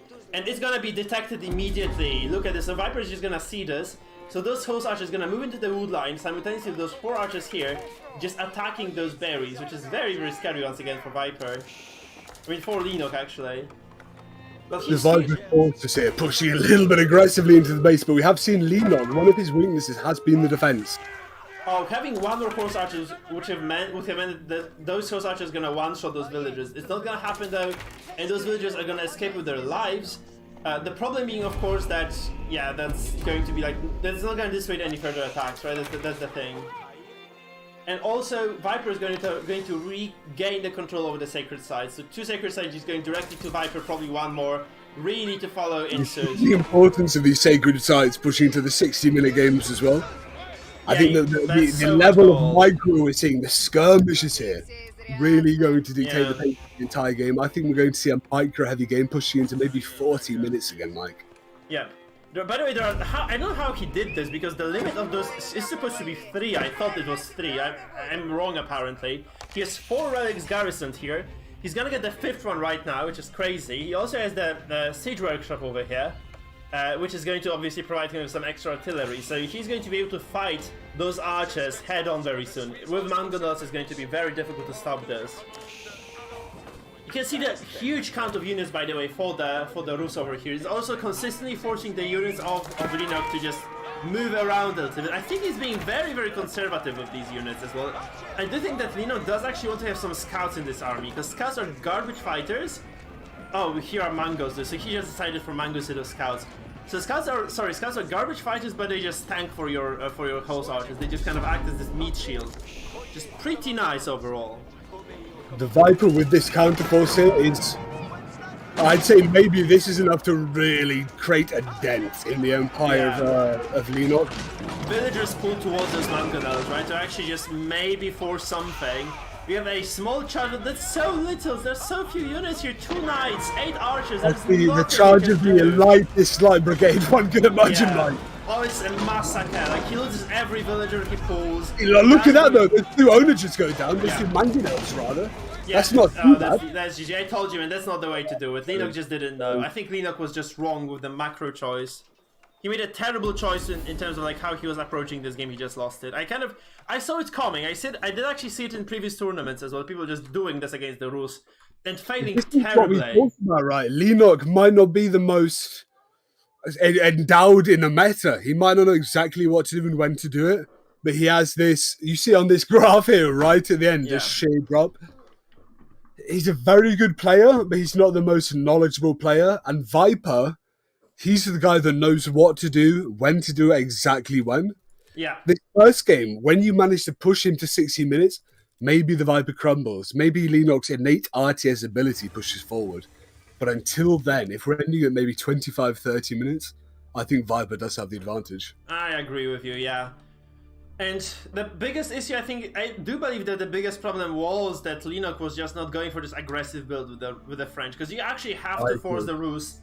We have seen this, done by the English, but you can do it with any other civ, not maybe as well, but you can still do it with knights and archers and some rams. you can really force the Rus to stall and just kind of go into this late game, like a fair, balanced late game against the Rus. Because if you allow them to just execute that crazy build that we've just seen, specifically the French stand no chance against. There is no way they can hold this. Like literally, if you go for 2TC, macro boom against that aggressive, horse archer build, is just impossible. Unless you get like a crazy shitload of mangonels. I think that's the only saving grace. If you just go like double siege workshop maybe, and just mass produce mangos, maybe that's the way to do it. Because horse archers are super weak to mangonels. We did see many positions wherein he had the capability to push back. We saw skirmishes where he could have been the victor, where maybe he didn't commit, where he should have. He could have consolidated 2 forces into one and pushed 1 skirmish force. Smaller things like that where we would maybe think Leno has the advantage. He didn't take control of there. Yeah. That could be a symptom of having a shorter game. Maybe over a longer game like the previous when he gets more opportunities to kind of exploit this power. But until we see another game like that, I really think we're in another position where the Viper is just going to bite this guy in the neck, inject him with venom, tick, tick, tick, he's gone down. I will see the matchup now, because I think still there is Rus available, because it has not been banned, obviously, because you've just seen it, right? I don't think they're going to game as well. So I do not believe that, Jesus. Leno actually went and built that, went with Rus yet in the series, right? So you might actually see the Rus being played. So Leno has that available to himself as well. And the Viper is going to be kind of pushed to a lower tier civilization in a way. He might actually, I think English is still on the table for him. So I'm actually very curious about the matchup here, because it's going to be very scary for both of them just going to this game knowing, just losing making one big mistake, or even a somewhat minor mistake at their level, is going to cost you like... Dynasty versus the Holy Roman Empire! Against the Abbasid Dynasty! Such a matchup, Mike. Get a super freaking hype. I can't wait, man, I can't wait. Something like man-at-arms spam. The last time we saw the Abbasid Dynasty, it was heavily building into the defensive structures. By the way, I'm not holding you hostage. If you want to leave, just leave. I'm fine with this, so just be aware, okay? It should be fun.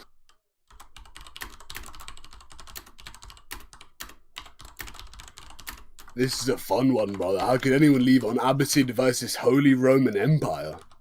Yeah, it's amazing, man. Let's see. So it's going to be Altai, and in the east, in the blue, there's going to be the Viper playing the Abbasids, which you haven't really seen succeed this tournament, right? Not yet, anyway. And in the west, in the red... The only Abbasid play we've seen is from Leno, right? And he was very odd, very wally, very defensive. Yeah. Maybe we see a very, very different Abbasid from the Viper here.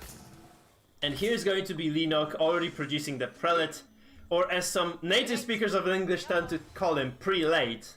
It's good that they're not actually calling him prelate, I think, right? Though prelate is Roman, how they would say it, but prelate... Yeah. I would probably... I think it's prelate. That's the proper pronunciation in English. I double-checked it in the dictionary as well before. Prelate. Prelate, yeah, it's prelate. That's the religious person in... I think if you get into the pre at the start of it is literally a declension of 2 words, pre and late. Yeah. So I think that's why people say prelate. Yeah, of course it is. But the proper pronunciation should be prelate. This guy... The Prelate, he's actually ridiculously strong of a unit. He's the most absolute unit in the game, guys. Because he can actually buff the gathering rate of the units that he blesses by 40%. Can you believe your entire economy sped up by 40% and this civilization is not broken OP? Can you imagine this, SIS? 40% is a number 40. In a video game. That's essentially, listen, I'm not very smart. If I see 50%, I think, wow, I get double. Yeah. You know? So 40% is... It's just a lot. If I would say to you in World of Warcraft, you do 40% more damage, what would you say? Oh, it's like, Jesus, fuck, please, give me more of that. Oh shit, I just did not switch the game view, I think. Crap. Now we are there. Sorry guys, sorry. Thank you for letting me know, Brandon. Thanks for being vigilant here. So, should I restart it? No, I think this is perfect, brother. We're actually fine, because nothing big has happened yet. Nothing big has transpired. Guys, so looking at this game, Really, nothing happened. Seriously, nothing happened in this series. They just built mines and lumber camps, and they're running around with their scouts. I think that's basically all there is. We have actually this huge number of sheep, by the way, for Leno. He has so many sheep. I have to say, there is an abundance of sheep on this map, right? To give him justice, okay? He has been able to find every single one in his territory. And I do not believe that the Abbasid had the same comfort. Look at it, they're just starved. Super starved right now. It is interesting to see how this is a kind of bizarro world mirror. We see the Abbasid player against the un-Abbasid player taking on that role. Playing a very, very different fashion. As you say, starved of certain economic resources. Yeah. But perhaps with the Abbasid player we've seen before, this kind of later game control oriented with walls and big defenses, maybe it could play off in a way. Maybe this early game economic drought isn't as exponential as you think it might be. Because anything that happens in the early game. I think he's okay because he has a hand like right at the doorstep of his base as well, right? So he's okay. But like if come late game, they're just kind of continuously harassing each other, being able to just kind of have the comfort and sit on your base a bit longer with your villagers. I think he's going to pay some dividends at least. Now this map is easy to wall, relatively easy to wall, because you can just kind of wall up these passages, and then you can just kind of rely on having enough forces in the middle of the map. Maybe even just kind of make it narrower by palisades, right? You can just hold any attack off. That's kind of the comfortable thing for our HRE players here, and I guess to some extent for the Abbasids as well, because though they're known for their pushes early, right? They have been pushing consistently in those earlier games. Right now, I think Abbasid just wants to boom. So Abbasid just want to boom, and they want to just kind of get towards the stone, right? They want to get towards lots of wood as well, just kind of get as many resources as they can, just kind of go towards double, triple TC even, utilizing that tech. Do you know what Ark Chapel does, by the way, Sis? Do you know what this building does? What this landmark does? Yeah, Ark Chapel, I would imagine that does something to do with increasing production rate, perhaps reducing cost or something? It's better. So this prelate, he can only buff so many villagers. So generally speaking, you want to have several prelates. But if you garrison that prelate into the Ark Chapel, you see this kind of golden aura, right? I understand that does the effect to everyone inside that aura. Yeah, every single villager now has plus 40% gathering rate. Now, please tell me, like, how is it possible that no build has been made for this civilization that makes it OP yet? Well, you say that, but we're seeing Leno. We've talked about Leno before. We've talked about how he is not someone who's scared of experimenting. A little bit like me and DD almost. Yeah. He wants to go crazy. He wants to do weird stuff, and he wants to win while he's doing that. Yeah. We've seen him before in these games take weird strategies to 16 minutes.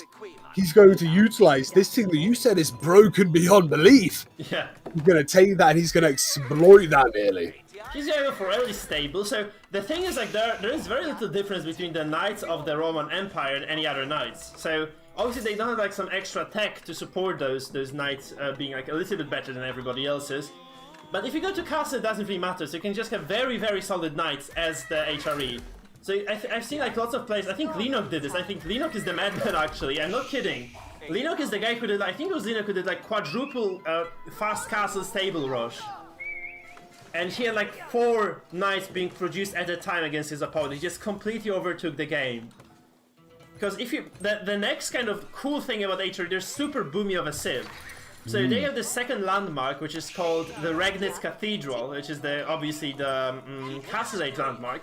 And every single relic that you garrison in there is going to benefit you with triple the normal gold generation rate. So you can get your hands, your dirty German hands, on those 3 relics. You essentially... So what are we doing then, Mike? What are we going to see? Let's say we're 6.5 minutes in right now. Boom, we're 6.5 minutes into the future. Fast castle. What does the game look like? It's gonna be fast castle for the, I guess, for the HRE. I think you'd like to have some extra villagers, maybe like 8 here eventually. But it's going to he's gonna be very close to fast castling, I think. He's not gonna spend any food on any like mill-related. Oh, never mind, I'm wrong. He just got the professional scouts. He's gonna go for professional scouts, man. He's just gonna go to and try to grasp, get some extra. We are seeing skirmishes here, though. Quite interesting. See skirmishes 7 minutes into the game. These spearmen pushing, which are quite interesting scouts, spearmen. The Abbasids, I think, are just trying to deny resources. I do not think that, they don't have the professional scouts researched. So the only thing that the Abbasids are doing here is actually they're trying to deny the deer from being collectible. This is actually quite a bad attempt, because You know, he went up to spears, he actually produced the spearman, and he has nothing out of this. Yes, he can deny that gold for a little bit. I'm not really sure how long it's gonna last, and obviously, you can also relocate these villagers somewhere else if you're really trying to be sneaky, right? So it's not the big I mean, you say that, Mike, but what we've seen so far is a pretty valuable trade. I'd say, what, 3 spearmen? Obviously, we have to take into account the micro, how much micro you have to do with these things, but that's a very valuable trade if you ask me. It's annoying, right? You can also see there's very annoying wall-off, so that's kind of the most annoying thing. So, you see, oh, the villager dies to a wolf before he finishes the wall. I think the wall is done, actually, just dies to the wolf anyway. So he's trying to walk his opponent, and it's very annoying. He's in a really difficult game. Yeah, of I course. think maybe in the first game where it lasted 16 minutes, he was kind of lullabied into sleep, but now he's really going for it. He doesn't particularly want to spend another hour losing to this guy. Yeah. I mean, the thing with Viper is that he's probably gonna go for some aggressive play right now. We do not see anything that would be indicative of, you know, second TC play. And HRE doesn't need second TC because they have so much eco that they just don't care. The big annoying factor though here is that HRE would really like to get enough gold to go up because they have enough food right now. So gold would be just kind of a really, really valuable thing. Just 100 would do. So that's why Leno is going for a market. He's just gonna sell some of that food, I think, of his. He's just gonna go up to castle. He's gonna try to produce some decent standing army. He's gonna try to gather as many relics as he possibly can.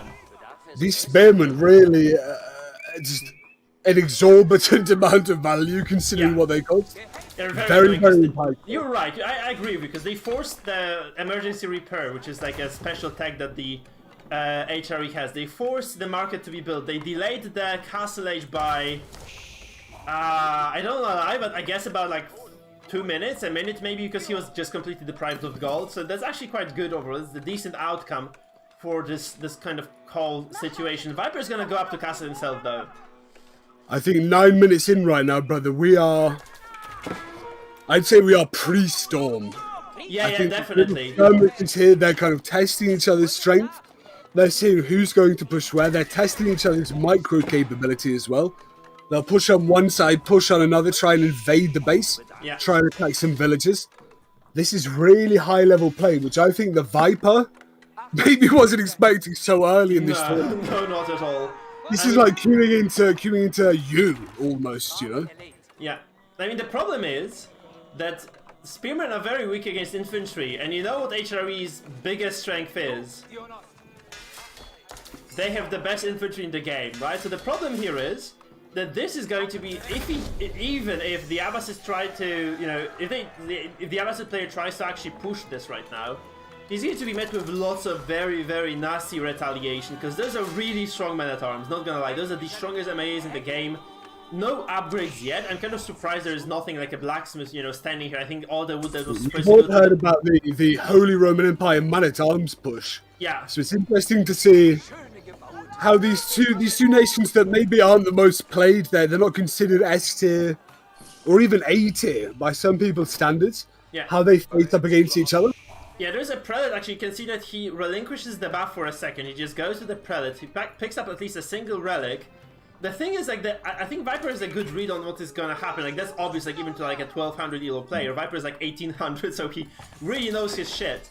And he knows that there's going to be a freaking prelate walking around trying to get those relics. And what he's doing in response... Viper's more of a tournament guy than a ladder guy. We can agree on that. Yeah, absolutely. And this is the kind of situation where it all depends on this. He either gets kicked out on this, or he does what I did, and he wins another tournament in a row. And if you win 2 tournaments in a row, that's basically saying, listen, this isn't luck, this isn't RNG, I'm just better than all of you. Yeah. And if the Viper does that, especially so early on in the game like AoE 4, he could forge an incredible name for himself. Yeah, he could make a great legacy like Settle or Dark, right? Or Maru in SC2. Or, you know, Viper in Age of Empires too, actually. It's kind of funny, but that's the case. Or you have to micro those archers, Leno. You have to move those boys away, because they're slower than the spears. And what I think Leno doesn't expect is this massive force of those MAAs. You have to remember there's also this kind of underutilized infantry which is Landsknechts, which are really expensive to make, and they're very squishy and very weak against archers. They do have this kind of AoE sweeping melee attack that can obliterate the enemy infantry in seconds. So kind of getting 2 or 3 of those into your army might prove to be quite beneficial indeed. Not sure what is gonna happen with them, but that's just kind of the theory, right? He's actually getting that. He's actually getting... No, that's the MAA upgrades. So those are the 2 unique upgrades. They get the 200 weapons. Let me just kind of fast select this. So that's +2 damage overall. There's also one that is going to changes the swords into maces, meaning that they actually have extra damage against heavy targets such as cavalry. And I'm very sad because the Abbasids don't have a single freaking... They have not gone for double TC yet. That's basically very related to the game. That the Abbasids actually go towards that second TC. We see like a very small force of Viper actually. That's just not enough, is it? So we have 16 MAAs and 6 archers for Leno. And Viper has 9 crossbows, 8 spears. I do not think this is even remotely enough to kind of keep himself into the game. It's not enough to destroy the enemy's army, but I think it's enough to give Leno a bit of a warning, to make Leno think maybe I need to divide some of my force over there to defend that. Yeah. But I think really the Viper so far has shown a kind of macro control. He's been very aggressive with his skirmishes. He's been taking over. He's always been going for it. I agree. Leno has been more of a reactive player, I think, so far. Yeah. Can you see this better? It's actually very good for the Abbasid player, because if you're just kind of good at macro, you can get all 3 relics. They're just literally at the front of your base. There's actually a fight breaking out as well. Those crossbows are going to harass the gathering of the HRE. And one thing that HRE doesn't do well is producing villagers, right? So it's going to be quite scary, I think. Losing any villagers at all, because you really want to just get to Imperial Age really quickly, and it's not going to happen that easily for Leno. Now, Leno would like to go here, actually. He really needs to get the second relic, because I do believe that getting these is going to be very, like, it's going to be very optimistic. You see, actually, Viper going for those relics as well. So he managed to wall off those relics entirely. He's just going to pick them off one by one. Mike, what is you with the Abbasids and walls? Something none of us would have predicted before this, but the Abbasids really love walling up, don't they? Yeah, I mean, Viper is just good at macro. I think that just boils down to this. And they also are gonna go for a push with the Mango, right? You see this Mango actually over here? And Mangolas are surprisingly effective against heavy infantry. You can see like how much damage this one shot does. That's enough to basically dissuade Leno from going in. Like, he just has to leave until he gets his own artillery. Well, it's AoE damage, isn't it? They need to set up in a more spread out formation, but if they do that, they lose their numerical advantage. Yeah. The archers in the back wouldn't be able to attack the archers at the enemy's front. They're pushing back now, though. And that's gonna... You clamp up. If you just go for an engage, you clamp up quite hard. So that's the problem here. Of course, you can just use some scouts maybe to run down this, and this Mango is actually going to get engaged upon and killed. And I think this is the pivotal moment, because Viper just overestimated quite hard, and there's a large force of Leno actually just engaging on his major force over here. The crossbows might not be enough to stop this. And there's also a Landsknecht or 2 in the mix actually trying to... These Landsknechts, obviously renowned around Europe for their flamboyant leggings and their ability with a 2-handed sword. Yeah. The most powerful mercenaries known to man. Hopefully they will live up to that name in AoE 4, Mike. You know what else the men-at-arms are not scared of at all? Arrows. They have 5 ranged armor right now. They can go up to 6 or 7 in Castle Age. Man, they are just absolute units. You can see how only Roman man-at-arms are, renowned around the game for being so powerful. Yeah. And you can see that actually he doesn't accomplish much, but there is a Ram Ranch setting up. We're gonna go to Ram Ranch with there's gonna be a dance, man. There's gonna be a dance with Viper and the Ram Ranch. And then I have to say this, like, even if you know that you have a decent macro, even if you know you're ready for this, nobody likes being put, on knife's edge against a huge Ram Ranch like this. HRE Ram Ranch can be lethal because they have like lots of forces to kind of repel villagers from those rams. You have like you can see the bulk of those MAAs here. Just think about the quality of plays we have at this tournament. This is essentially the finals, but this is a preliminary round. It's unbelievable, Mike. Yeah. AE4 is so chock full of talent. Oh, it's absolutely insane, man. It's crazy. This is just creative madness from both players. And I think, like, if this kind of keeps going like this, like, Leno is just going to absolutely starve his opponent of production. That's what we have seen, right? That's the advice, guys. If you're playing against anything that can push you, do not put your freaking production in the front of your base. Put it behind. Because you can see how much space our boy Viper has in here, and that is just that space. And that could have been very safe barracks and archery ranges that he's just gonna lose right now. And every single piece of infrastructure he loses means that he's going to get further and further behind because he's not gonna be able to spend the resources he has. This is a remarkable push here from Leno directly into the base. I'm not entirely sure it'll finish the job, but it could cause enough harassment for Leno to rebuild the base, rebuild an army, try and create a second wave here. Oh, What do you look think at this power repair, by the way, that's amazing. Oh no, he's not gonna make it, he's gonna lose all those actual... Oh man, that's actually so sad. Because he's trying to focus down this, he should be focusing the villagers down, not the mangonel. So it's kind of big miss micro actually by Leno. He's actually going to be, I think this is going to be what causes him to be eventually just repelled completely here. He's already rolled down, I'd say, as well. He does kill a lot of villagers, you have to say that he does kill a lot of the Abbasid villagers, but he loses a lot of the forces here. He's just gonna start a step a bit, get this crazy the Poland's connect. He just ran in and died. You probably do you think this is a fair trade? Who do you think won this trade? Do you think there's a counter push trade? Absolutely Viper, because he was on the ropes, he just held. Yeah. And also, I don't like this They're actually. Ramps. You see Leno to these building a couple ramps here. We're gonna have 3 or 4 more coming in. Yeah, so Viper has decent standing forces as well. I think both of them sitting on relatively equal numbers, but you really would like to see those, those ramps preserved. And you really need to see, I think, a siege workshop from Leno. Leno needs to get a Springle or 2. Because Springles are just kind of immediate answer to Mangonels. And there's just one Mango and Springle here right now.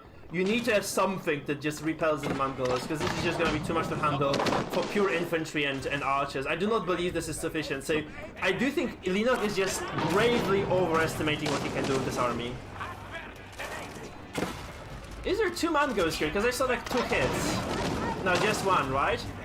So we see actually another kind of very ambitious push coming in from... there are 2 Mangos, yeah, there are 2. There's one over here. This one is gonna be lost by the way. It's a kind of valuable unit that takes a long time to build as it's just completely forfeit. But he also finds those villages over here with the MAAs, which can kind of slaughter, I guess. He can definitely just kill 1 or 2 of those men-at-arms. Because what Leno is concerned with... Sorry, what Viper is concerned with is this kind of push coming through the front door over here. 20 minutes into this game, we see the Viper's base starting to be destroyed. But in this attack, somehow he comes out the victor. Yeah, I mean, you need to... victory with this counter-attack availability. You need to see a siege workshop from Leno. I really don't understand why he's just going for those kind of Landsknechts of all things. I don't believe this is the right answer here. You need to get something that just absolutely obliterates those Mangos and Springles of your opponent. That's kind of the way in which you can win the game. That's the only way you can win the game in right now. And you also don't have that second relic, so he's actually on the clock because he's not generating as much gold as he would have wished for. This is looking like such a meager attack force, but it is really doing so much. It's these kind of plays where you use a very small amount of value on your half to exert an inexorbitant amount of control over the map. Yeah. An amount of attention and micro from the enemy. Yeah, you see just... It allows you other opportunities.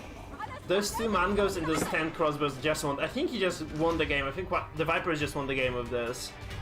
Because he's just gonna be able to accumulate artillery at this point. And since Leno was so late to the punch, I don't think he's actually just understanding yet, right? That he needs artillery, he needs counter-artillery, he needs this relic so desperately, because this game is going to be extended and every single relic matters so freaking much. Like every minute... I agree with your previous statement about complacency. Yeah. It might not be so much as complacency, but an ill-thought idea of efficiency. He might be thinking it's inefficient for me to do that. If I can kill him now, I don't need relics, things like that.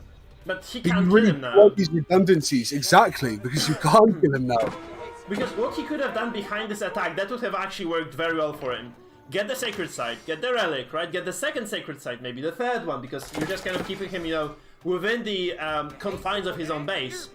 So if you can do this, you can definitely just kind of win. But what you have is actually double TC boom for a civilization for whom the villagers cost 50% less. And yeah, you're just kind of basically running into them head on, and you losing These 2 army. are still walled off over there. This army over here trying to push in, maybe to do what? You going to aggress the tower by yourself? And you can Viper push can go free into TC. Garrison, but that's about it. Viper can go triple TC. I think easily Viper can just go up to 3rd TC. He'll just completely overtake this game at this point. He has enough relics to sustain his economy. Like I think he's generating more gold almost than his opponent. He's gonna go for the final monk or imam, right? Yeah, he's gonna send the imam. Maybe this is the opposite game plan then. You kind of turtle up into the mid, even into we can call 20 minutes to the late game, even though we've seen 60-minute games before. I think maybe that is what he has to do. He has to be very defensive. He needs to be controlling, get a kind of very slight economic resource control over every single interaction he has, which is what we thought the Viper would be better at, right? We see Leno here with those archers losing that trade quite badly. Man, Leno could have done so much with the resources he has. Seriously, he just doesn't use them properly. I think he failed at macro mostly, right? Because if he can maybe overproduce, like if he can just kind of get those control points, if he can get just that relic, he has enough gold to sustain massive production, right? That's something that can afford him basically anything he wants. But since he's just so kind of tunnel visioning on this mass production of infantry and archers, like how do you ever win this at this point? Like your opponent is going up to 3 TC, I believe, very soon. You are losing every single bit of your units. Like I think at this point, like Viper is just going to be able to push him down. The Viper is just winning on these micro attacks, or these micro attacks are part of a greater strategy. Every single skirmish that Leno is making is being repelled. I think Leno at this point might need to bait him. He should play a tiny skirmish because you could say that the Viper here thinks that he has control of the game right now. He's just gradually going to win. If you build a giant army, make a kind of feint attack, boom, push around with something else, maybe you can achieve something, but we are seeing here quite a large force onto the secret site here. Those are 2 mangoes, 3 sprinkles. I don't think you can catch up. That's the problem, right? That's what I said. Like, you're so behind in terms of artillery, you can never catch up to this. Like, you have to make 3 sprinkles or 5 sprinkles to deal with this in the first place.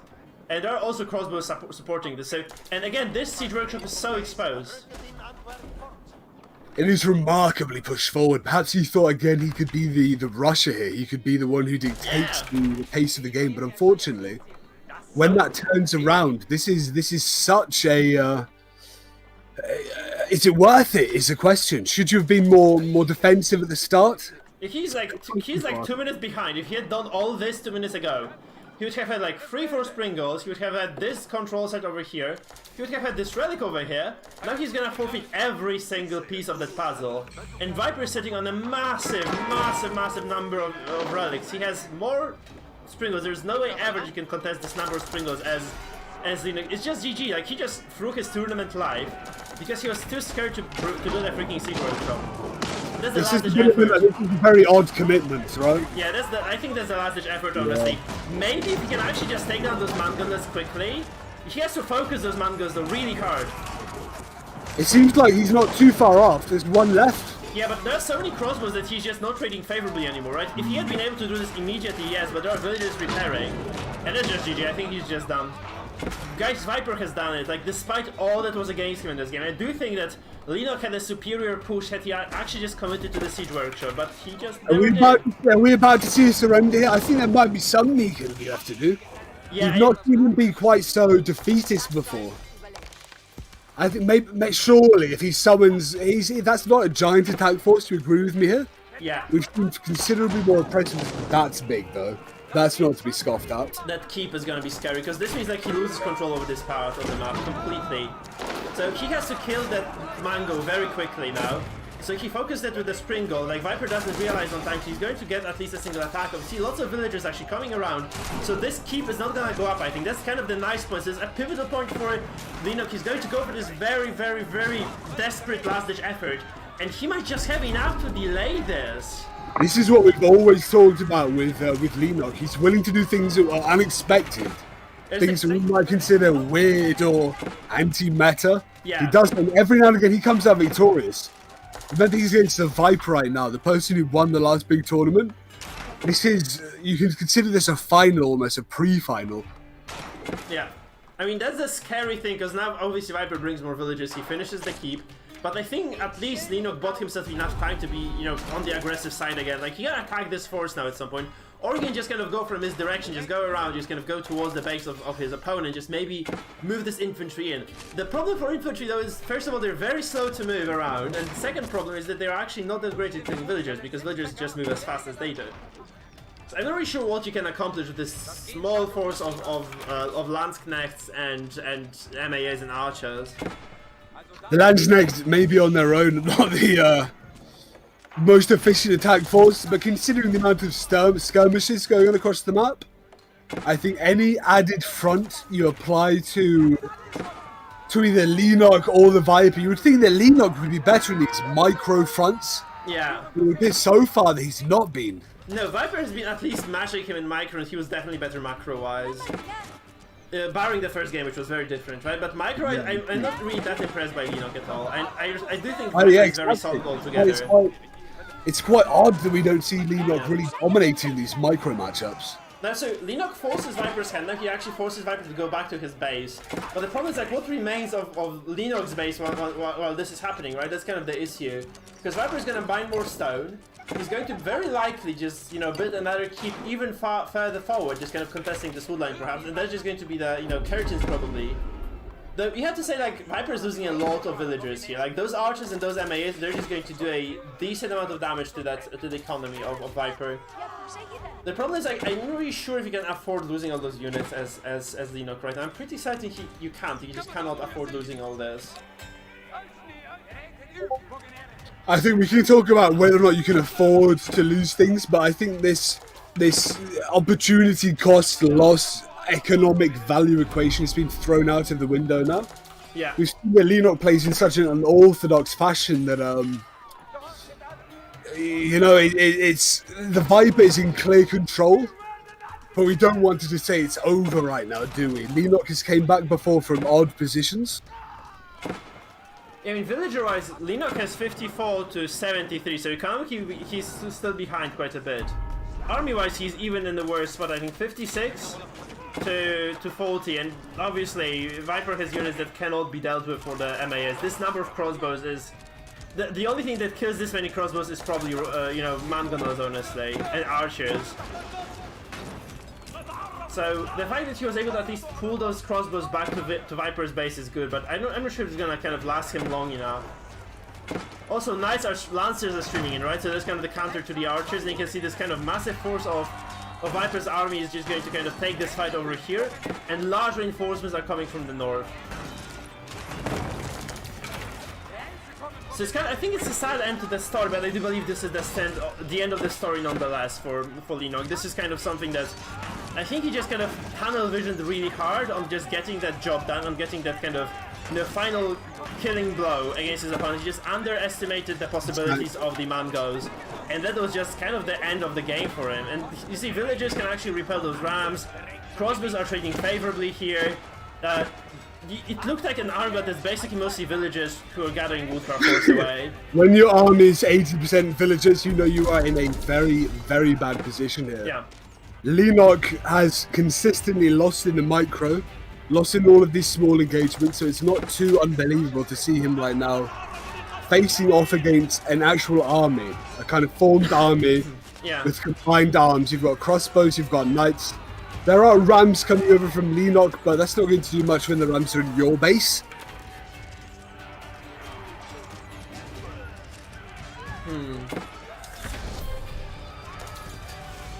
Oh, that's looking very dark. Those villagers just pulled into the woodline. It's just kind of the name of the game. It is the end.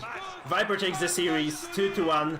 Very decisive game. Like, he had everything. He had like 3 sacred sites, like 5 out of 6 relics, and complete anata map control. Very sad to see Leno go. What an interesting match, though, to see Leno versus a Viper. Leno take the win early, and to face against this. That was crazy, man. I really liked this, though. I actually did appreciate this match. It was very cool to see like something out of the box as well. Like, HRE versus Abbasid. You don't see this, those two series meet in the field too often. So it was exciting to see this. That was very hype, man. It was very hype.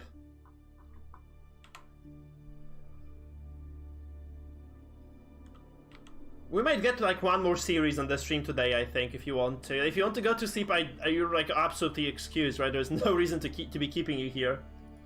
But we could watch Vortex versus Marine Lord. I think that could be exciting. What do you think, Mr. SIS? Are you out or are you in? Okay, I think he BRB'd, guys. So we're just gonna jump into the series. I'm gonna self-cast it, of course. For now, if we see SIS coming back, of course, we'll continue duo-casting. And we're just gonna go into Vortex versus ML. That was a cool series. I'm very sad to see Leno go, though.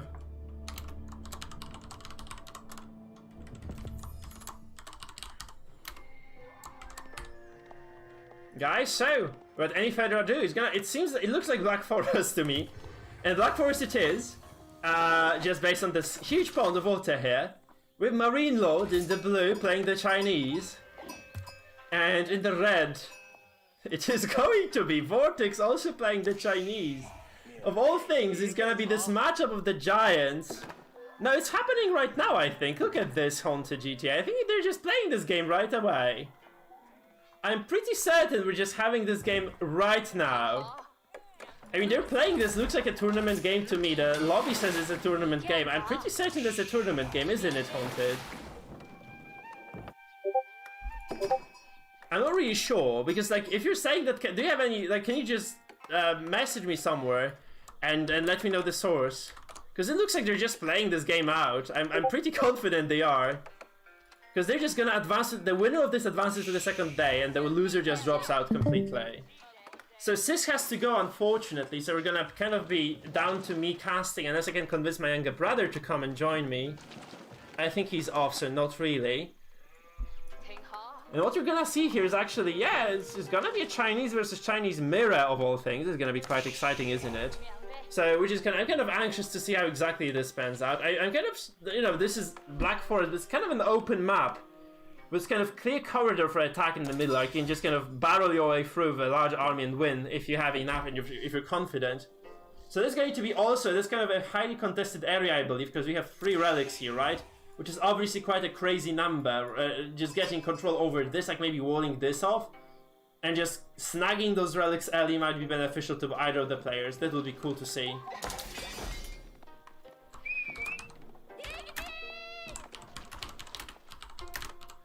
So we'll just kind of have to slow down a little bit. Hey Kuba, yeah sure, please. Yeah, I asked you, like, I thought you would join us eventually with me and SIS, right? You would just kind of be joining the spectator here. Go to a Discord channel, okay? Kuba, just go to a Discord channel on the DD Discord. Just go to any. I'm just gonna drag you over to the cast, okay? So go to my Discord and just join the cast if you want to, Kuba. Because I'm quite tired. I need assistance. Not gonna lie. We've been casting this tournament for like 6 hours now. 7, 5, something. Oh, so they actually finished the first match, which was a Mongol mirror. Okay, cool to know. So if Marino wins this again, that's gonna be the end of the series as well.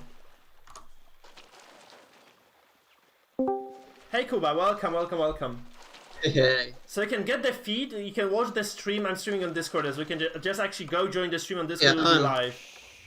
Yeah, I'm doing it right now. Hello there. Yeah, that's my brother. He also plays IE4. He plays French only. Oh, shut up. He's a French sucker. But he's very good. Like, he plays 2v2. He's like, I think, rank 200 in the world in 2v2. So he's respectable. He's not a complete degenerate anyway. That's what I mean to say. I'm a slight degenerate though. Ah, yeah. Chinese though. Yeah. So what do you make of Chinese versus Chinese matchup, Kuba? What do you think of it? On Black Forest. They are already walling in. Wait. Marine Lord is walling really close to the Vortex. Like, look at this. Do you know why? Because I think he scouted the relics. There are 3 relics here, like one here, and one here, right? So if you can just get control here, you can just probably double wall this, triple wall this, quadruple wall this. Go to Fast Castle, get those relics, and just be happy about yourself. You can you can get bonus points for walling this off as well as Marine Lord. So I think the second he scouts those 2 relics on the south side, he's gonna come there and just wall it off. Yeah, I think so, right? That's what I would like to see, like, maybe just sending additional villagers just kind of down south, getting this wall, maybe like double, triple wall even. I'm actually surprised people are not doing this, because taking down a wall as Chinese is gonna take a significant investment into infantry, so Yeah, getting this Exactly. walled off, it would be sweet. I think just cutting your opponent off. That's kind of what I do with Rus, because Rus have those super strong walls. You just kind of completely, dissect your opponent's base, like you just kind of divide it, separate it from everything else on the map. And they're just kind of playing on an island, right? Because it takes a while, even for a round, to deal with the palisade wall, like the reinforced palisades from the Rus. But the Chinese walls are slightly weaker, though. We'll see. Yeah, they build faster, so you can just double, triple wall, and you're Gucci. Like you'd have to pull massive number of villages, probably not worth it to break it, and you can have like triple, quadruple wall. That's like, what do you do to stop this? I think the other one, like the Vortex, has to like boom like crazy in order to like outpace the relics. But even then, I mean, it depends. He's gonna go up with Imperial Academy, so there's not gonna be early aggression at all here. Like obviously, that's Black Forest. But they're both booming. It's no surprise. Like they're both gonna boom, so it doesn't seem to matter. Yeah. And you see, like there's a third wall. Relics. And I knew as he's you can see on double the walling. Told ya, he's being the massive POS, and he's just gonna completely wall this shit off. Oh, that's insanity! Look at this. That's just complete madness, man. So he's just gonna double wall this, maybe triple wall this even. Like he's double walling this, and there's going to probably be a double wall over here. See, I'm a prophet, man. I have played enough Age of Empires 3 to know what those guys have in mind. Like they're just hardwired to wall hard.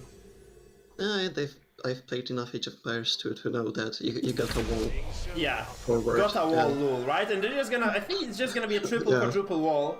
5 relics. If he just kind of pushes for quick castle here, I can see the world in which Marine Lord gets quadruple or just quintuple relics and takes over the game with just pure gold generation advantage that he will have, because the economies will be similar. So you just need to make something happen to get ahead. And well, here we are. Something is happening that gets one of the players significantly ahead of the other, isn't it? Yeah, it's not only the relics that are relevant. Look at the golds. Yeah, all of them outside. It's just nothing. If he mines this and this out, it's actually a lot of gold. It's like 15,000 or 12,000 gold. 12k. Yeah. Still, that's gonna take a while, but if he does actually mine those out, if you can build keeps here, you can just kind of keep your opponent owners. I don't think there is a way you can stop it, really. It's actually gonna be very... I mean, you can just go for like a single barracks, just shoot out 2 or 3 spearmen and just use them to break it. You'll eventually succeed. Keep in mind that if it does get to Imp, because it's a Black Forest game, if it does get to Imp, the person that has more gold wins, because it's a Chinese war, it's gonna be probably cannons. Yeah, artillery, hand cannoneers, like all that sort of jam, right? So obviously getting more gold is good, like not getting more gold is bad. That's basically the equation here. What do you make of this kind of, those different, no, never mind. So there are 2 decisions that those players have made, like Marine Lord, I think going fast castle, because we don't see second TC at all, right? Whereas we have just the barbecue of the sun, we see... No, Marine Lord. Oh, there's a second TC, I'm stupid, sorry. Yeah, you're right, we have double TC for both players. Yeah. Okay, interesting. So if you were to put money on either player at this state of the game, who would you put your money on? Obviously Marine Lord. I mean, it depends on what happens next, right? Yeah, look at it. I think he's trying to overchop. What is this? Yeah, I think he's trying to... he's Mickey Bug. He's trying to overchop. So he's trying to get over here, like he's just gonna cut this. Look. That's brilliant. That's actually quite smart. I like it. That's a kind of a nice solution to a modern problem, right? So he's faced with a very difficult issue, and he's just gonna solve it by chopping his way through. If Marine Lord doesn't actually realize what's happening, he might be able to... Oh yeah, he has realized. Look at this. He's already walling. Yeah, by the way, guys, those who are watching, is the volume okay? Is the stream too loud, too quiet? Like Kuba, especially the second caster, do you think he's too quiet right now? Should I kind of turn him up? Or do we compare quite well? Because I tested that stuff with SIS, but I'm not sure about my brother, honestly. Yeah, we have very different microphones. Also, I can put my microphone next to my mouth. It doesn't matter, like the question is like whether you're loud enough or, too quiet or too loud, whatever. Right, yep, and here we go. If I were a Marine Lord, I wouldn't be able to resist the temptation of just yoinking that ship. Like, just kill it and just move. Yeah, you can do one. So look, there's a ship carcass. Oh, there's a carcass. carcass. Done it to one at least. Yeah, because he's gonna lose that will anyways, Yeah, so yeah, he very might likely. get some value out of I it. mean, Yeah. the huge advantage for ML here is that he is... No, I'm wrong. I'm really wrong, sorry. I mean, we've cast like 6 hours or 7 hours of game today, so... Actually, it is his opponent Vortex going to castle first. So Yep. Vortex might have the the prio here on the wood line. Sorry, on the gold and on the relics. He might just be able to break free, just get some artillery, just wall it off here instead, just return the favor, you know? Mm-hmm. That's not a big lead, of course, but what I was hoping to see is actually like a very, very fast castle from Marine Lord, just, sub 8 minutes. You can do this as China, you can do like a quick in by 10 if you really try hard. And he's out. He's free. Yeah. I mean, Vortex is free, like He breaks literally free, he can yeah. just walk out. Yeah. From those confines. That's good. I mean, that's good for Vortex, right? It's gonna make the game more interesting. He didn't budge under pressure, he just kind of is defending. Chop over the pressure. Yeah, just, yeah. I think that is enough already to run out. I'm not sure though. She should. Honestly, I really like to see, like, people don't value relics, I think, in those longer games. I mean, obviously those guys know better than me, but I'd love to see him on Asterix. I don't think it's a big effort, like just kind of some micro that you have to put on the board. I would expect both Marine Lord and Vortex to have enough micro as well, to just pull it off properly. That's another villager, no! Oh, the imprisonment is permanent, it's never gonna end. My prison is endless. Do you think he will end up with like a full wall around here, just kind of wrapping around this wood line? That would be ridiculous, wouldn't it? Please, Marine Lord, just, entertain us. No, he can no longer wall. There's a springald. Oh, whoa. Huge springled bolt to the back. Like, that's something you hate to say. Yep. Spine-shattering springled shot, and that's just the end of it. You see, actually 3 springles, by the way. What do you make of this, Kuba? And there is a pagoda. There's actually a monastery here. For our Chinese player in the blue. There is no there is no unit being produced though yet, like no sacral unit here from here. So you'd probably like to see one eventually, right? Yeah, that's a lot of aggression coming from Vortex. I wouldn't say this is a lot. Those are 3 post-snare, 4 post-snare springles. I'm not entirely sure what they're gonna accomplish against a barbecue of the sun here. Map control. I think they are just for the map control. I think they're just gonna deny those relics. But there are palace guards. I think like 7-8 palace guards are gonna just absolutely obliterate this force of Springald. Ah, yeah, that might be true. But also Vortex is adding some melt arms, I think. Yeah, Marine Lord is aware of this because every single unit passes by the walls is obviously seen, right? You can see it here. Yeah. So he knows what's happening very, very well. Like he sees, okay, this is a build that is like a year old almost. Like feels like in the AOE 4 timeline feels like a year-old build. Like this kind of sketchy, weird sprinkle put, but it might actually work. No shit. Yeah. Like, that's a free sprinkle. The number of sprinkles, there's kind of enough to one-shot MAAs anyway. It doesn't matter. Like palace guards are healthy, but if you have like 10-8 sprinkles. Mike, Marine Lord already lost 3 sprinkles for free. Just for nothing. For 0. Yeah. That's actually not so good. This is not looking too hot for our French player. I mean, the French-Chinese player. We have the French player here and they have the Spanish player here. So this is the French-Chinese player and this is the Spanish-Chinese player. Spain is winning. Villagers just taking the casual bolt to the back, just huge. That really has to hurt, by the way. Can you imagine just taking this massive sprinkle bolt to the back? Just, like spine shattering. I mean, yeah, but it hurts a little bit less since the last patch, so it's fine. Yeah, of course. Like if you're dead, you don't feel pain anymore. Yeah. Oh, look at this. Like I think this might be GG. So I think there's gonna be some lag. The Mongol Mirror was won by Marine Lord. So if he kind of gets, I think he's gonna just get destroyed here. I actually don't understand this idea. But I really don't think there's any defensive infrastructure here. Like there's a huge gap between the CC. That's finally. So we wake up as Vortex. We just wake up finally. So what he realizes is that what we have realized, that there's a huge gap. You can just go in, situate yourself kind of cozily over here, and just enjoy your life, just breaking some villager back with those monstrous ballistae bolts. So that's what you would like to see, obviously. Like maybe a single manga wouldn't be that bad at this point. Oh, like, don't you think so? Just getting pure sprinkles? Yeah, That's actually something really kind of disgusting, because I thought we were done with this shit. So I really thought this was just basically, you know, they nerfed the damage of Sprinkles by like 50%, and they're still strong apart. Look at this shit, like they're so nice. Hey, they are strong, but they have a counter now, and that's massing something else except for Sprinkles, right? Yeah.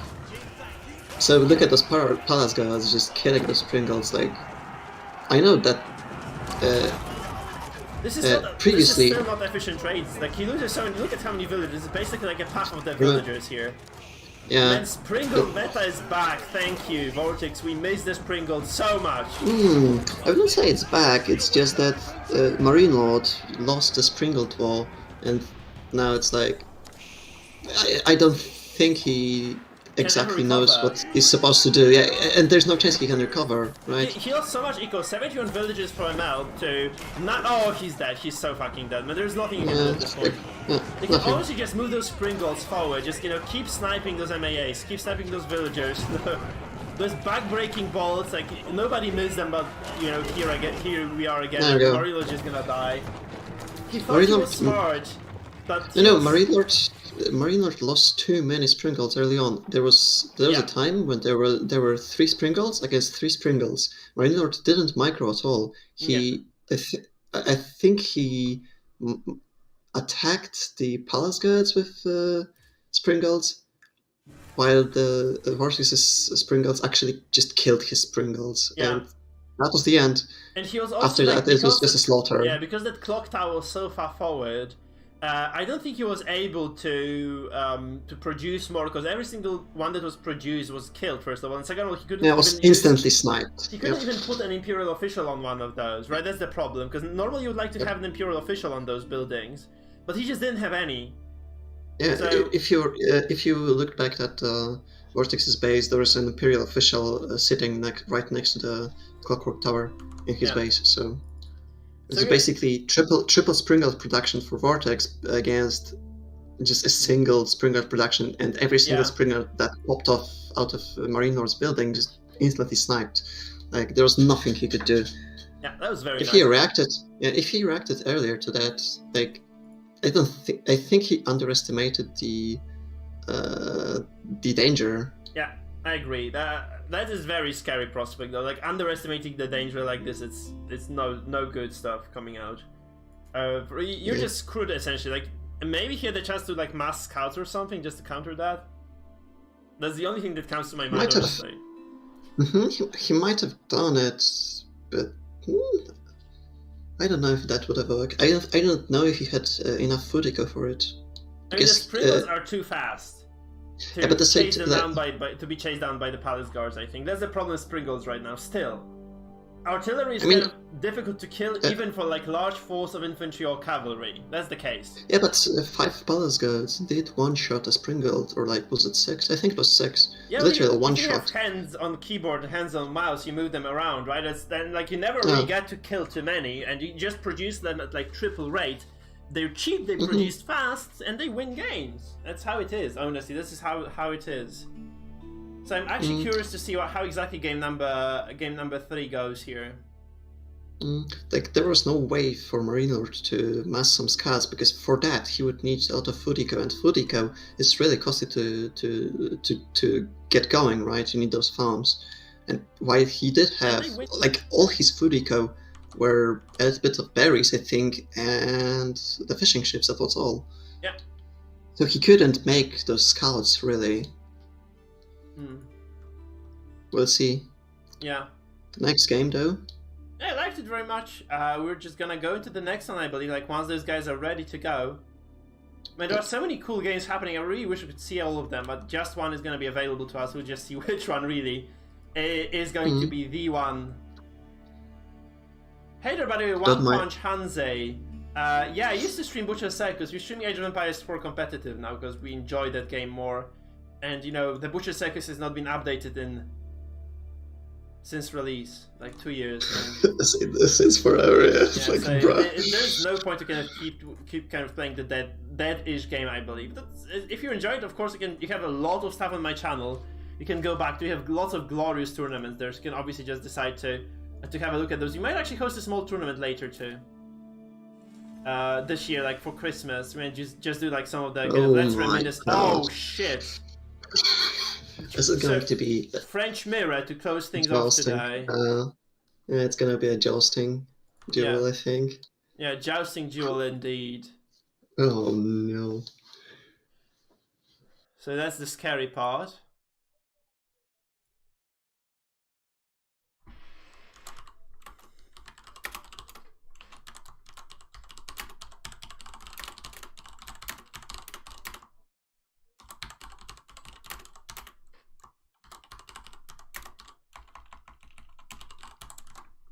And here we go. Here we are in game number 3 number in three? the series. So Number guys, 3, in the north, in the blue, it is gonna be the Marine Lord playing the French. Would you like to do the second intro, Kuba? Of course. And in the south, we have Vortex, red player, playing as, of course, French. And it is actually a French versus Spanish duel, where one of them is playing the one of them is actually playing the Abbas. Sorry, one of them is playing the French as the Spaniard, and the other is playing the French as the French person, right? So it's kind of cool. I'm very, very kind of happy to see how it goes. Yeah, this is just going to be like who is more efficient with sheep, first of all. I think we might see some... Do you think we'll see professional scouts as well, or is it just going to be too much gold spent and they just won't be able to afford it? The professional scouts give some free food that you cannot really harass with the Royal Knights. Yeah, so that's true, but this is basically 3 Royal Knights that you spend. Yeah, that's true. Yeah, it's true. 2 Royal Knights. Yeah, okay, but in gold it's free. And early on that's gonna be a lot. So whoever has less Royal Knights loses, basically, like the whole map control. So and that's once the you lose question, the like, map control, what sort of gambit do we go for, right? Do we just go for like map control, full knights, or do we just go for scouts and just, you know, control in terms of food economy?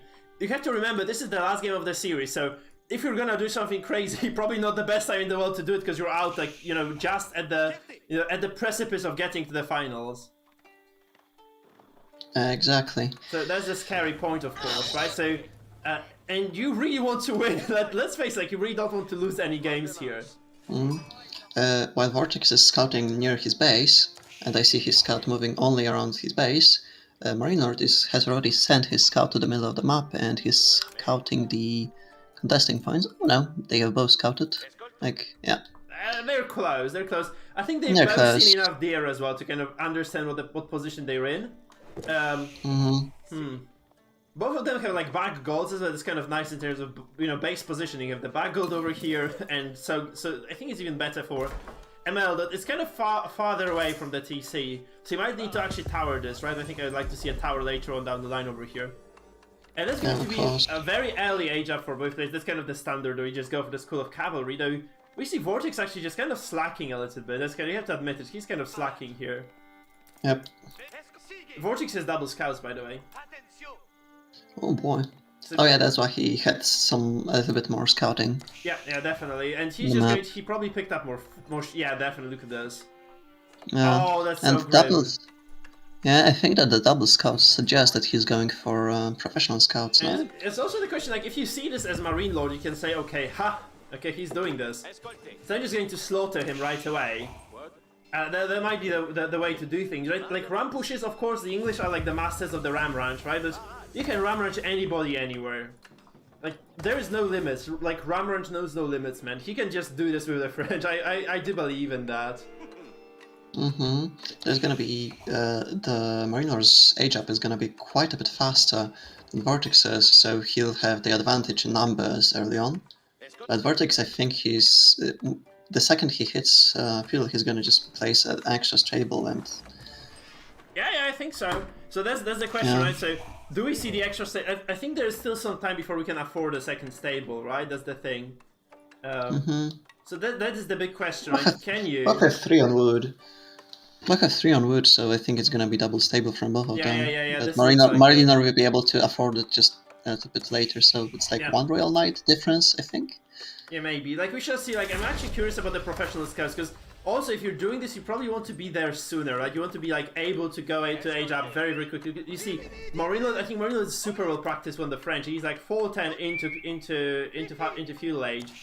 And Vortex is still, like, halfway through, so he's going to be significantly delayed. And if you're going professional scouts, you want to be first to the punch. Because actually, this is that's the thing. He's just not going to go for knights. Murillo is gonna contest this, so he's just gonna go towards his own scouts too. Damn. And he's first. And I think he's forced to contest it because look at the amount of sheep he has and look at the amount of sheep the opponent has. Oh yeah, of course. But he's look at how well timed this guy is. Like this is perfect timing. He's like just barely killing those deer. He's already like 70% down with the upgrade. 25 seconds remaining, and only now it's like a full minute behind plus a time it takes to build a mill for Vortex. Vortex doesn't even have a mill. Mike, I was correct. The professional scouts is 2 nights because the French discount 30%. See? Oh shit, you're right. I completely forgot about it. So it's even there's even more incentive to do this, I guess. Then. Yeah. Because for all those that don't know, the French get 30% discount for all the eco upgrades. So it's slightly more efficient to do those, even though it's not really worth it in the short run. Yeah, but if you go full late game, that's definitely worth it, right? It depends on when you invest, really. You have to kind of pick the perfect time to invest into eco. Usually when you start floating resources, you can just kind of quickly spend them, and obviously the game seems to bear promise for future, kind of later stages, right? Then you can obviously do this. And we also see first Royal Knights popping up out of the stables and schools of cavalry. Yeah, so there are 2 for Vortex. There's 1 for Marine Lord, there's like another one in construction. There's no second stable, but also though. There's no second stable for Marine Lord, and there is a second stable for Vortex already. Look at his base. He has enough wood right now. He's just gonna go and get it right away because he's pulling extra villagers on gold, right? He's up to 8, so I think there's a clear tell that he's gonna go for that extra bill. Here we go. Here's a second stable. So there is a single despite the faster age up, he is down in numbers when it comes to Royal Knights. Yeah, it's but kind of interesting. And in scouts.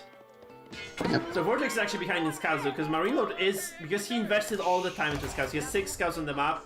And I think it takes a lot of micro. If you just kind of take all those scouts to the same location, that's fine. But if you just try to kind of spread them around, just kind of get multiple kind of deer from different drop-off sites.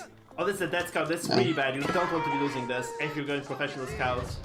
I mean, that's a scout for a vill. That was a scout for a vill. That was she's just not going for pro scouts. That's the thing. She's just not going for professional scouts at all. Oh. So yeah. he's just that's what we said. He has enough sheep, I think, that he doesn't need it. He had enough sheep not to have to do it, right? And that's why he's able to afford a few more knights early on. Yeah, so that's why we have like double stable production essentially, right? That he's just able to get more. Yep, that's basically map control against professional scouts that have free food. But he's not defending those at all. Like he's not defending the deer. Not a single deer has been protected here by those knights. So I'm not really sure what he's doing, but he probably should be at least trying to harass that this point of pressure here. I think he has like 5 knights of Marino to like 7, 8 of his. So he can take a fight. But Marino recognizes that he has to defend his gold, because remember, when the French lose the gold access, they basically lose the game. So Marino recognizes this and protects the gold, and I think there's like really nothing else you can do. Like there's gonna be a Vil down, I think. Yep, that's a Vil down. Another back broken. Yeah, but that's, I think, is gonna be really close for that Royal Knight to die. Yeah, there's also blacksmith here. So Mike, what's over? Yeah, he was like really close.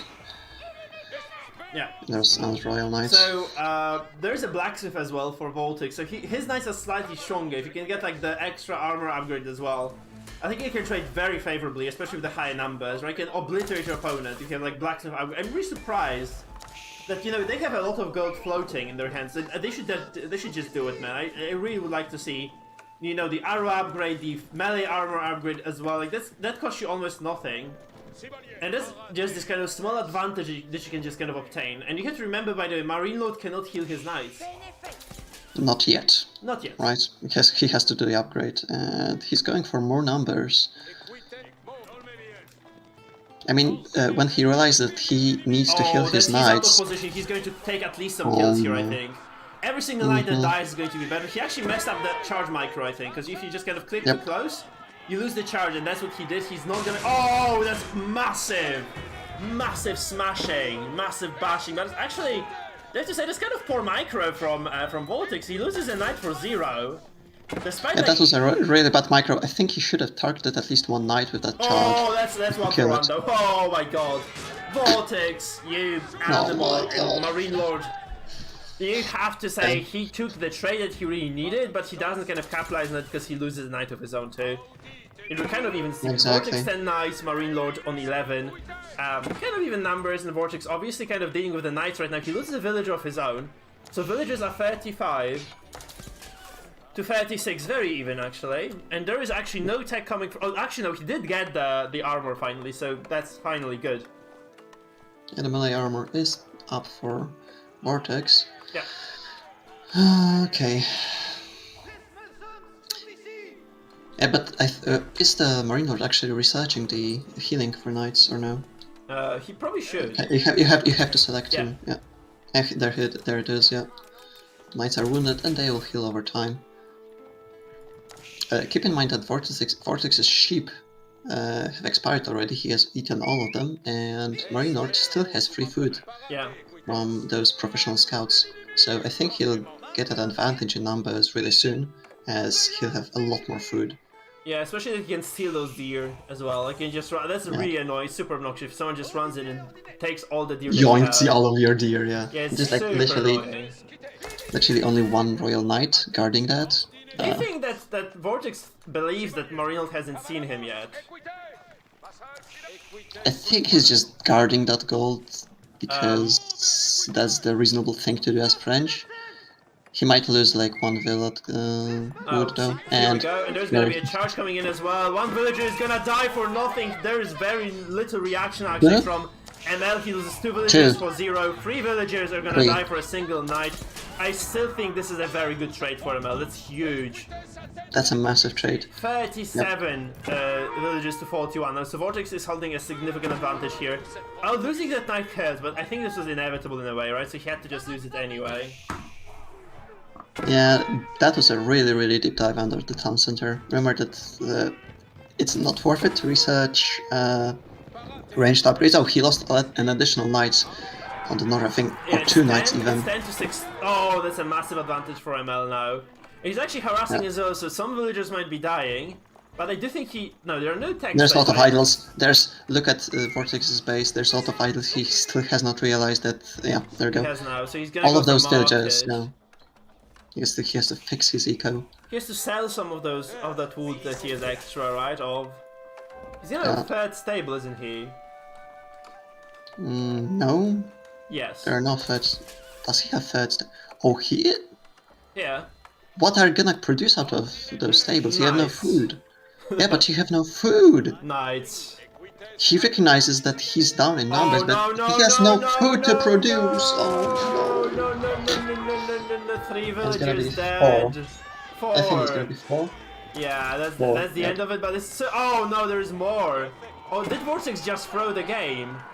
Yeah, that's GG. That's Holy GG. crap, one move out, and Vortex is just keeping those knights over here. This is a complete massacre right now. He lost like 10 villagers easily here, to be honest. Those knights here, they're actually gonna be met by the knights of Marine Lord, so they're just 3 who are going to reign superior here. He's just going to maybe use them to reduce the number of his enemy knights. But this is a huge knight village. It's 16 knights from ML, 18 total by the way, and Vortex is sitting on just 12. And there's actually lots of nice... Oh my fucking god, there's so much dead... Oh, those are so many dead villagers. And, that's GG. If Marine Lord keeps Vortex away from gold, he just wins the game. Like, you have to admit though, this is an equally bad massacre on the other side, so I think as long as they keep trading, that's fine. It's just a matter of how this is well not fine. They can trade. I think this is still gonna favor Marine Lord. Those villagers are gonna die, yeah. This is not fine. Look at how much food still Marine Lord has under his TC, and look how much Vortex food. How much food does Vortex have? Vortex has 3 berry bushes. Oh, that's also massive. That's GG. Yeah, that's GG. There's nothing Vortex can do. I'm sorry. I'm so sorry, Vortex. You played like a hero. You played that previous game like really genuinely a hero, but you just did not manage to macro against Marine Lord as the French, and you're out. So Marino advances and Vortex is dead to rights.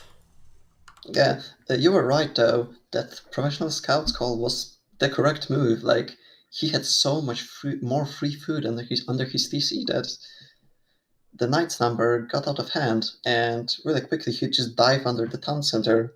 Yeah. And there was nothing Vortex could do. Like, he tried raiding, but his raids were very, very bad when compared to what Marinor was doing. Because Marinor was still collecting food under his TC. He was able to just pop those villages inside of the town center. Yeah. And he has still a lot of safe eco, while Vortex had to collect food from berry bushes. Yeah, do we want to see Viper? But let me interrupt you quickly. Do we want to see Viper versus Black Widow? I think we do. Oh, of course I do. So, hell yeah. In the bottom, in the blue, playing the Abbasid, is going to be the Viper.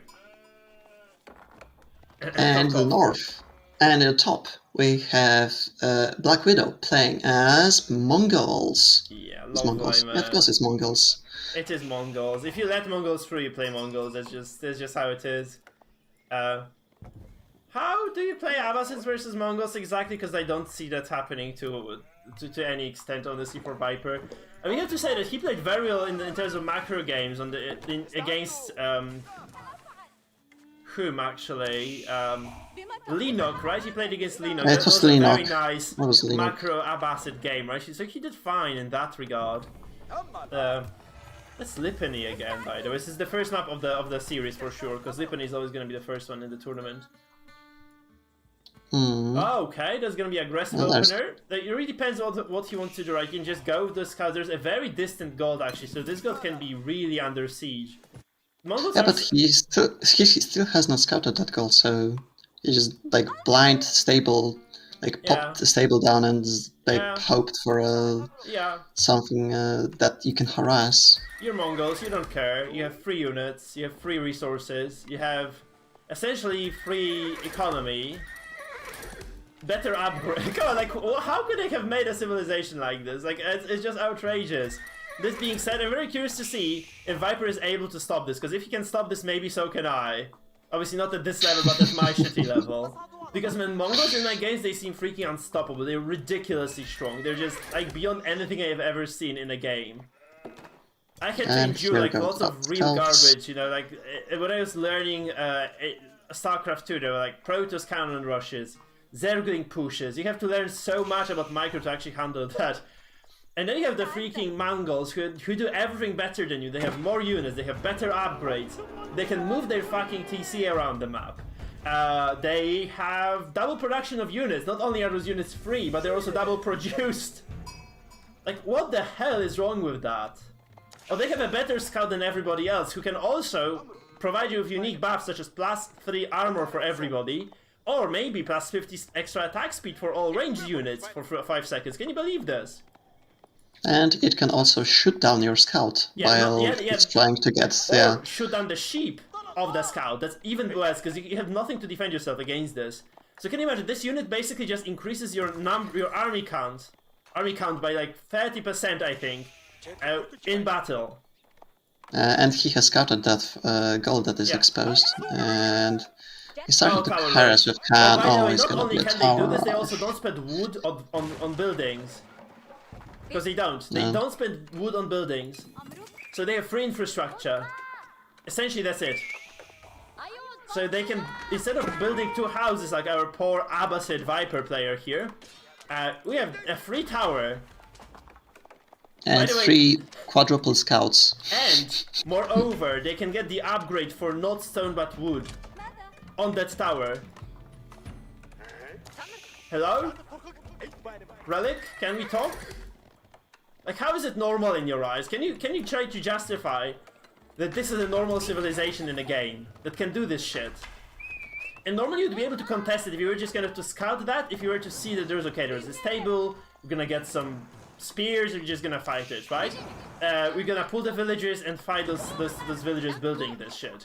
If you're playing against the Mongols, you have less resources because they don't have to build a house, so they're faster to the punch, and you're just producing fewer units. Early on, like, double unit production is insanity. So how the hell do you stop this in the first place? Because like, I have no idea. the Viper problem is has an that- answer to that. I mean, the problem with the Viper is that he needs gold. Like, where is he gonna get the gold from? His civilization doesn't pre-generate gold. At all. Anyway, I that's really actually, have I no was wrong, answer to 50 that. stone. It takes 50 stone to do this, so you can get arrow slips for stone still. I think that's an oversight. That's For too, stone, that is free. that is yeah. underpowered. You should definitely make it free, like just free research as well. And faster, obviously, than everybody else. That would be the final nail on the coffin. Like, what he's doing right now is actually kind of smart. But there is a price that he's gonna very likely pay for this, because if he will be discovered eventually, right? I think those scouts are just gonna go around. Okay, 3 villagers sitting there, just trying to go up to Castle, so to feudal. Actually, no, he's going up to feudal now. He is feudal. No. I was wrong. I just He is feudal. I dared He so collected- hard. He collected just enough gold from that pile to Just go get to a fast feudal. castle. That's what the villagers are for. No, there is no way. There's no way he would do that. I mean, Is what there? else do you, what, because you have better ways of spending your resources if you're Abbasids than just, you know... I don't know, I'm really not sure, because you have 3 of those villagers here just sneakily mining gold. Your opponent doesn't know it. You have some food under your TC, not much admittedly, but some. And keep in mind that your wood line is gonna be soon reached by those towers once the villagers overchop a little bit more. Yeah, you can just, he's just gonna move the camp here, right? That's Yeah, kind of the he's thing. gonna move And there, Mongols are just yeah. gonna probably keep committing. I'm not sure about the professional scouts. I don't think this has been researched yet by the Mongoloids, right? No, not yet. He's still in age 1. Oh yeah, true, So- shit. Now he's feudal, so he's gonna start Now it he's immediately, I think. I would wager. He has so many scouts. No way he's not gonna do it. Maybe he's just gonna... He's off macro as well, because he should have enough to get this. He should have enough gold. He just simply doesn't, so it's actually that, like, normal game, like, normal civilization would be not okay with this, like, kind of having a lot of kind of timing disadvantages. But you know, not getting those scouts on time, that would be very painful for most normal civilizations. But I don't think that our Mongols here care too much at all. And Viper is gonna lose Very that good, hill. very good. He's gonna get those villagers. Both. That's super nice. That's exactly what that's he really needed. good. Just slaughtering Basi- those 2. Basically, Mongol it was a vill for 2 vills because Viper lost another villager to the north to those That's scouts. fine. That's fine. Killing look- Mongols just gives you yeah. bonus points in my book. He's 100 bonus points right now. Just kill a Mongol villager, get free rewards.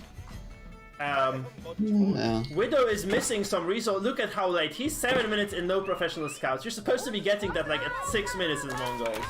It's a huge macro mistake. Massive macro mistake. Like he's running out of food. No, never mind. He's not yet. Because he had so many scouts, he just took all the sheep. But it's actually a large force of the Abbasid. I'm not sure what Mongols can do against this. Like they can go towards their own archers, I guess. That's what really you need to be doing, right? Because Manduga is not gonna work. Which they're gonna double produce because this is balanced. Hey, your enemy makes archers. What do you do, Kuba? What do? You make twice as many from the single building. Yeah. By the way, costing For you same 50% cost. less. Hello? Hell yeah, brother. Yeah. I mean, isn't that kind of idiotic? Wouldn't you refer to this as absolutely morning? Viper has excellent... He has spider senses, do you have to say this? He actually feels this. He sees those 2 villages of the Mongoloids. He just goes for that one. He gets the second one as well, probably. Those archers move faster than vills. So he's gonna go for to get that kill. My question is, what does he lose for? There's obviously a tower here defending that position.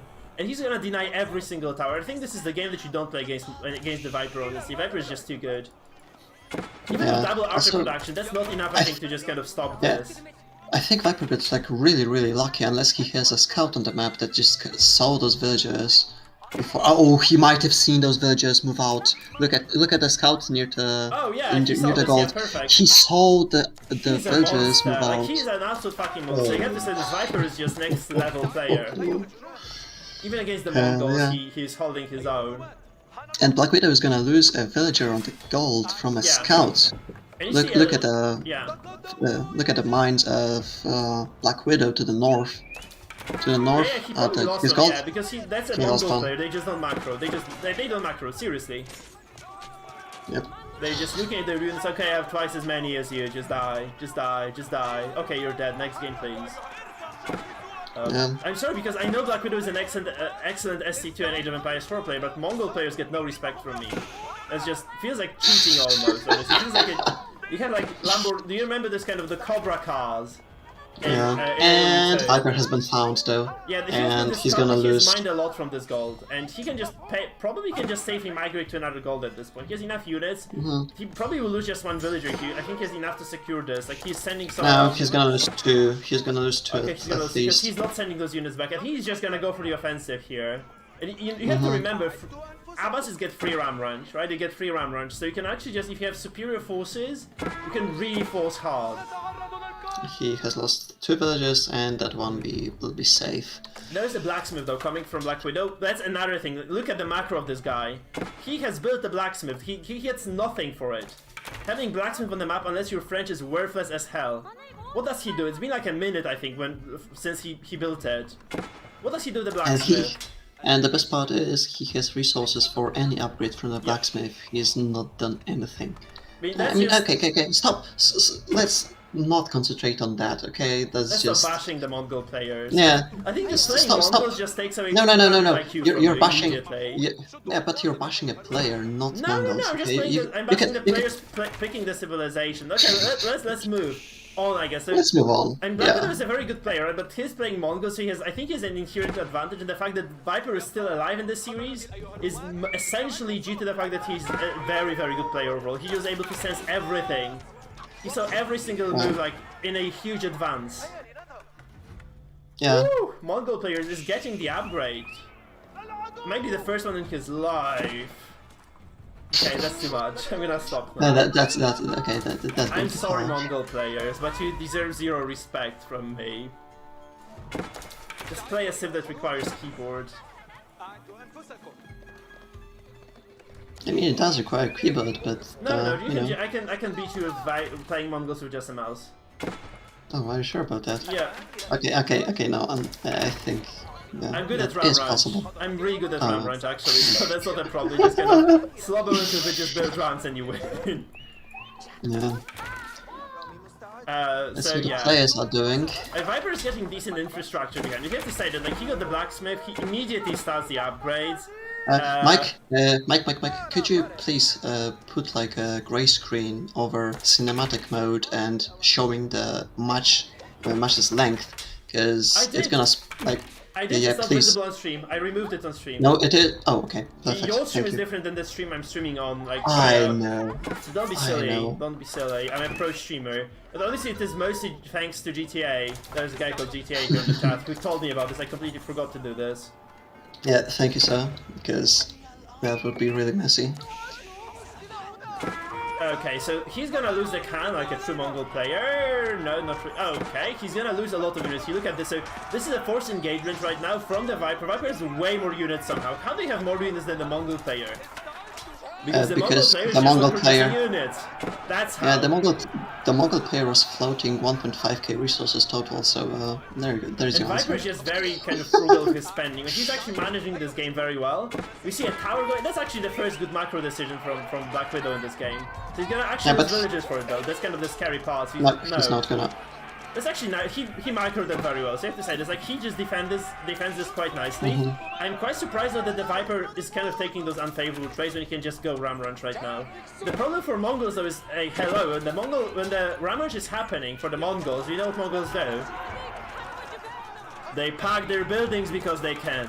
So you can't truly ram range. Mike, yeah, but also the other argument against ram range is, when you make those rams, you lose wood, and wood gives you, like, archers cost a lot of wood to make, right? Yeah, so of course. I mean, Viper 600 of that, he can spare some.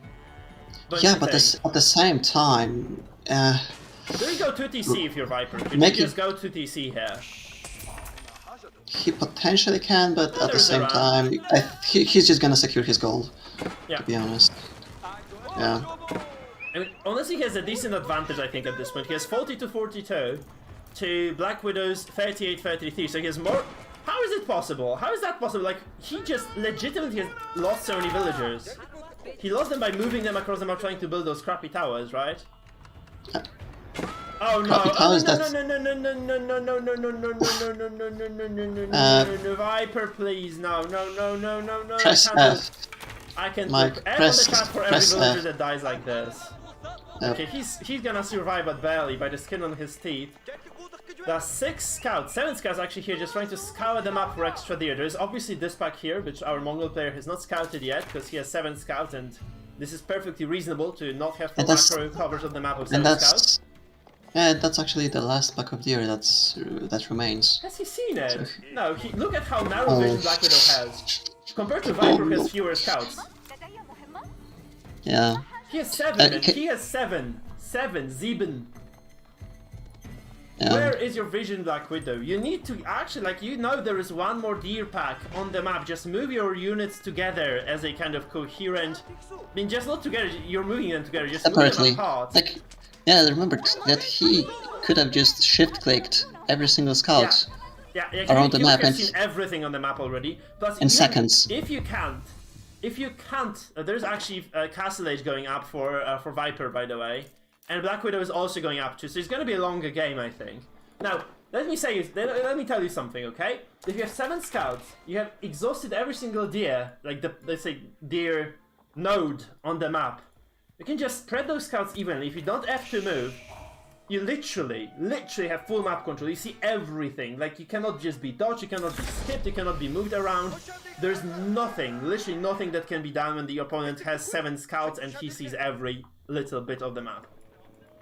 That's how it is. So yeah, but really, I but what think... he's doing is just sitting with the scouts like this. Yeah, it's like they do nothing. And here go the Rams. Probably there are gonna be some sprinkles as follow-up. Yeah, maybe. Oh no! What is? No, it's just the ram that was that remained from clearing out the towers. He's gonna just throw it out. Never mind. So he moves to the next Uvu, so that's kind of nice. He reacts to the stone running out. Which is probably the normal thing for most Mongol players. He has 2 archery ranges here, lots of infrastructure actually. That's decent production for Widow. He has a stable, 3 barracks, 1 archery range. And he has a decent chunk of army to his name, 47 military, 44 villagers. Now 47 economy, 45 villagers for the Viper. And if you can he has actually got enough stone, right? I think he's overmining stone somewhere here. He has enough to just go and build another TC, unless he's just gonna go for a keep push, which is also a possibility in fact. So I'm not certain which kind of path he's gonna choose. Of course he's gonna be slower to castle than his opponent because he doesn't have any way to speed up the age up process. But he doesn't have to use any hello? Like, as I said, he's just gonna throw away this ram because he didn't need it apparently. I mean, it's good to have a ram. Yeah, but it's not gonna accomplish anything when it comes to army against army. Well, you can just move it around, just be sneaky. Can you imagine how annoying it is if you just see a ram popping up at your Uvu and you lose the Uvu at like, I know, this could have happened like 2 minutes later. So yeah, okay, you might be right. The freaking thing, like all the way on the map, it takes like an hour to get there, but it eventually just reaches the Uvu, demolishes it, and your opponent doesn't have the extra, fancy double tech. Yeah, and it might have actually happened during an important fight, so he wouldn't be able to instantly recognize that there's something ramming. You can double produce infantry, cavalry, siege as Mongols, and villagers. Villagers is not something that is quite common, but you can do it if you really want to. By the way, now Black Widow knows there are deer here, but he also knows there are spearmen from Viper, who is replaying his best. I think this is one of the best macro games I've seen. Like all those insane pickups, I think he's just really strong at this point. Like he's just so good, man. Did the Viper sell the stone and make a TC? He didn't go over that. Yeah, he did make a TC. Which is very good. And yeah. The only thing that Mongols don't have going for them, by the way, is getting that second TC costs extra resources, because it's 900 wood instead of just 700 total resources, right? By the way, he's actually not using those villagers properly. You can see he's actually he has a lot of those idle ones over here, so he'd probably like to transition to the berries, or to the berries. Oh, he's doing this actually, or to the deer, which he would like to probably pick up and take home. Yeah, but as you have seen... as you've probably seen, the Viper already has the intel that Black Widow is on those berries, so I wouldn't be surprised if he tries to actually poke around and maybe kill some vills later on. Yeah, so you thinking springled bolt to the back? Oh, hell yeah, I'm thinking that. But also keep in mind that Viper has been building mangoes all this time. Yeah. Oh no. And Springles. High round, by Yep. round. You have to be careful with those Springles though, because they're quite dangerous. Like three one-shot another Springle. So Keep in mind that Viper didn't see those Pringles. Oh no, he did see because of the tower the tower range. gets their vision here, so that's why he backed off. No. I think there was no intuition. He's just smart. He's just smart, Boom, yeah. dead. And Bolt to those the back. villagers do get. Bolt to the back. I think that was a bolt to the face, actually. Poor villagers, man. You hate to see it. You hate to be a villager. How far in does he see? He actually sees those, I think, right? He sees like some army here. And there's actually a springled emplacement, so he knows he shouldn't mess with this shit. Like he cannot just approach it like this. You need rams or trebs actually here to break this, or just go. You can probably just go to imp. Though I think Black Widow is on the track to do this, more so than the Viper, because he's actually stockpiling decent amount of resources. I'm not gonna blame this on him being the Mongol player anymore, but he has very low supply of army. By the way, if Viper just pushes right, I think he's just gonna smash his opponent. Seriously, he's just gonna get completely obliterated. Because he has so much more. Look at this army. Might be right, but I think that Viper thinks that Black Widow is preparing something in the back. That's why he's not showing all the army, and that's why he's so scared. I mean, yeah, I think he's also comfy on 2TC, right? He's booming on 2TC, whereas his opponent only has 1. This is actually quite a sick landmark as well, giving you extra like 50-40% drop-off rate. 50%, yeah. I thought I was wrong, but this is actually correct and balanced as fuck. 50% extra gold drop-off. Which means that you're efficient. Balanced. You're more efficient with the nodes. So every single gold node for Mongols is gonna give you 50% more resources. Can you believe it? Yeah, that's 12k gold from 8k node. Okay, so that's a springled war that I think Vortex Viper has already won. Advantage in. He's gonna clean up. He's gonna start using those springles to just play aggressive. He can actually just feel that mango now. He has it somewhere now. He can actually start using that mango, but he doesn't. No, he lost. Oh no, there's actually a large force of the Mongols. Where's that mango? Where's that I think he mango? must have lost it accidentally. He's gonna try to build one, but I think it's too close. Yeah. Meanwhile, the Archer is gonna slowly bleed out the towers, but I think that's still favorable trade for the Black Widow. He's getting an additional. Mongols, by the way, have the unique tech that the Abbasids have, but that's actually, this is gonna go up. It's obliteration across the ranks. Oh my god! This is the Mongol micro, the legendary Mongol micro, man. Just take the fucking huge other Mongol to the face and die, because you have more, not anymore. Keep in mind that one more shot and like 90% of those archers are just gonna die. So he has to back off, and really there's like no easy way to heal those up. No, so... and Viper can go triple TC at this point. I think he has like, because he's low eco at this point. Still, he doesn't have that many villagers. He could absolutely afford getting that third base runner because he's just won a massive fight. He forces his opponent back completely. Yeah, but is it really worth it? Because that's 700 resources. It's 700 resources. Yeah, but you're not spending anything afterwards on villagers almost. You have like 3 villagers almost. From 3 TCs against 1. Yeah, but what is he spending all that money on? On, of course, Springles. Like, look at these Springle numbers. Oh no, those villagers are gonna fall.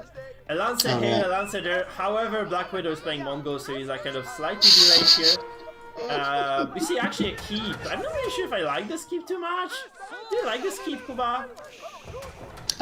It's like protecting middle of the map, but it's not protecting either a sacred site. Yeah, I'm not sure about this. It's gonna give you a vision though. I think that's kind of the major purpose. You have seen this done a lot by Hera as well. He just builds lots of those outposts. But the Hera lost what I would have done, is I would love to see that keep either like in this middle area. No, slightly more to the middle in those trees, so that the enemy would, so we would just deny the vision of that area and get entirely. The gold for free, right? It's kind of, that sounds nice and nasty as fuck. Either that, or just secure the sacred site and just give yourself an extra little bit of gold generation. Yeah, you can enjoy that extra gold for sure. I don't think he has a mosque. Right? I don't think he has the religious building. He's just getting it out. Very good timing. He's getting it now. He's reading my mind. But there's actually this prayer tent is also producing the shamans, who are surprisingly not mounted. That's very, very weird to me that Mongols don't have mounted shamans. Because because that would be like I think like another cool thing about the Mongols. Like, hey guys, they know my civilization has basically same tech as the Abbasids. Like, they can produce their advanced siege weapons on the field. They also have mounted shamans. And if they store those relics in the prayer chants, they generate like 300% extra gold. Oh yeah, and also, do you know? Did you see that mill? Oh yeah, something is attacking your mill. Oh, I'm just gonna move the mill. Omega lol. Okay, bye. We're going. Okay, so this shaman's gonna go here. He's just gonna take this relic for. Oh no, it's gonna be. Oh, lovely. You love to see this. It's gonna be the mon. That's gonna be the. Oh, die. Bye bye, Mongol shaman. You dead. Officially, you dead. Man, I'm super biased right now. If we see the tables turn, I'm definitely gonna be cheering for the non-Mongol player, but I'm so biased right now towards the Viper. So, Black Widow, if you're watching this for any reason, don't take any offense, okay? I still love you as a player, but holy shit, Mongols are broken. It's just sad. That's a very for Black Widow in terms of this kind of sprinkled war. I don't think we should be taking this, but there's a huge Mongol coming across as well, so it's going to be quite a massive amount of damage. And those Mangos are actually going to be taken down as well, so it's basically archers and crossbows for both players right now. With a small support, it's actually very nice trade for both players. I have to say, like, they microed it well. And I do believe that actually Viper had fewer springles, but he took this trade in a very kind of solid manner. I think like Widow didn't force target those. No, he was forced to target the Mango. He just had to target the Mango, so that just gave an extra shot to the Springles of the Vipers. I think that's how it went. At the same time, did you see that Mangonel shot? All those weak archers from before just got obliterated. Yeah, they just got destroyed. I think you should start using the Shaman for this. Obviously, like, the healing is relatively slow, so I'm not really sure that's the best idea. And right now, I think Viper just needs to have some extra Springles, honestly. He needs to have some extra artillery support, because one Springle is not enough. And he actually is out of wood somehow. I'm not really sure how this is possible at this stage of the game, but he's like 15 villages on wood, and he's just not getting enough. So he should probably start rallying there. He might have chopped his whole wood line. Yeah. And he's relocating. Wouldn't you like to see another TC at this point? Sure. No.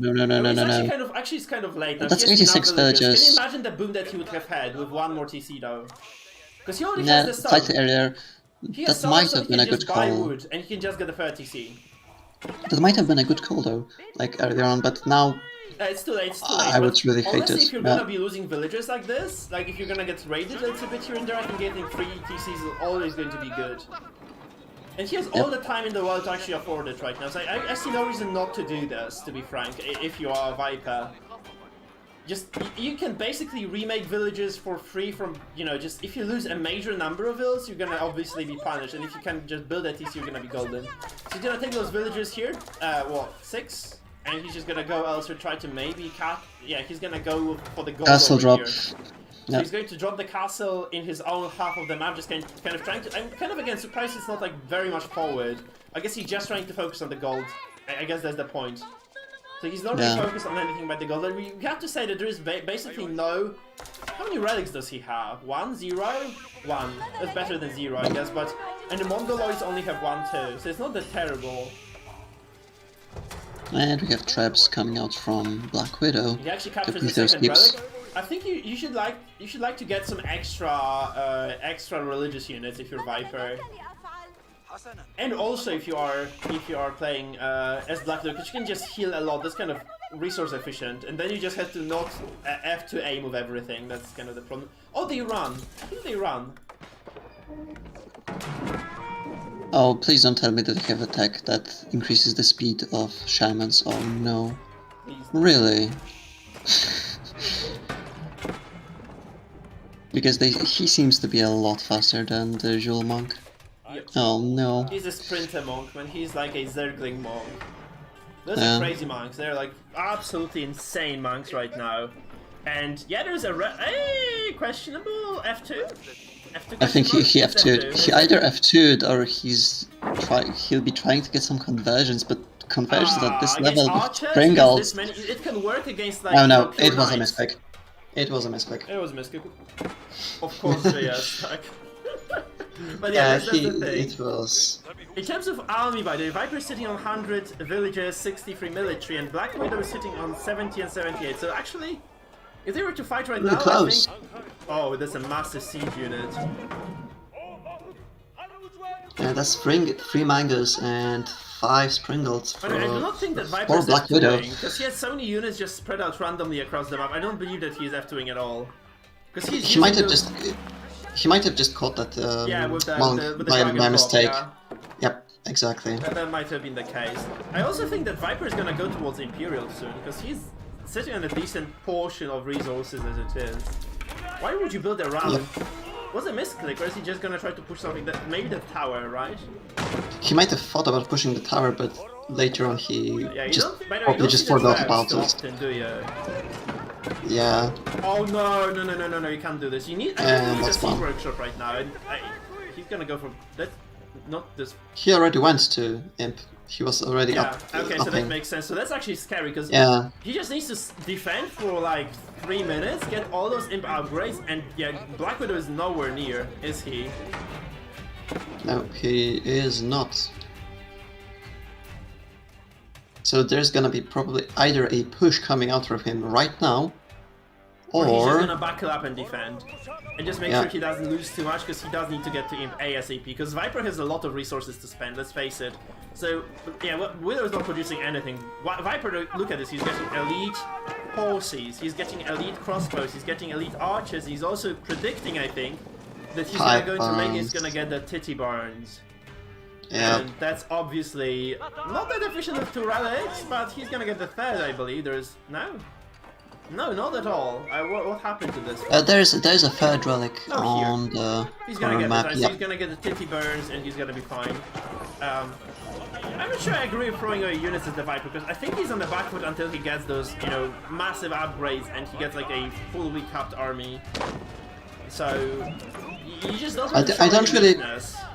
Yeah, I also don't really like the position of Viper right now, because if he were to fight right now, he would lose really hard because of those mangoes. Yeah. So he probably just wants to sit back, just get additional Springles right now. He can... Black Widow, on the other hand, he just kind of is on the clock. He's gonna go up to him immediately once he reaches enough resources.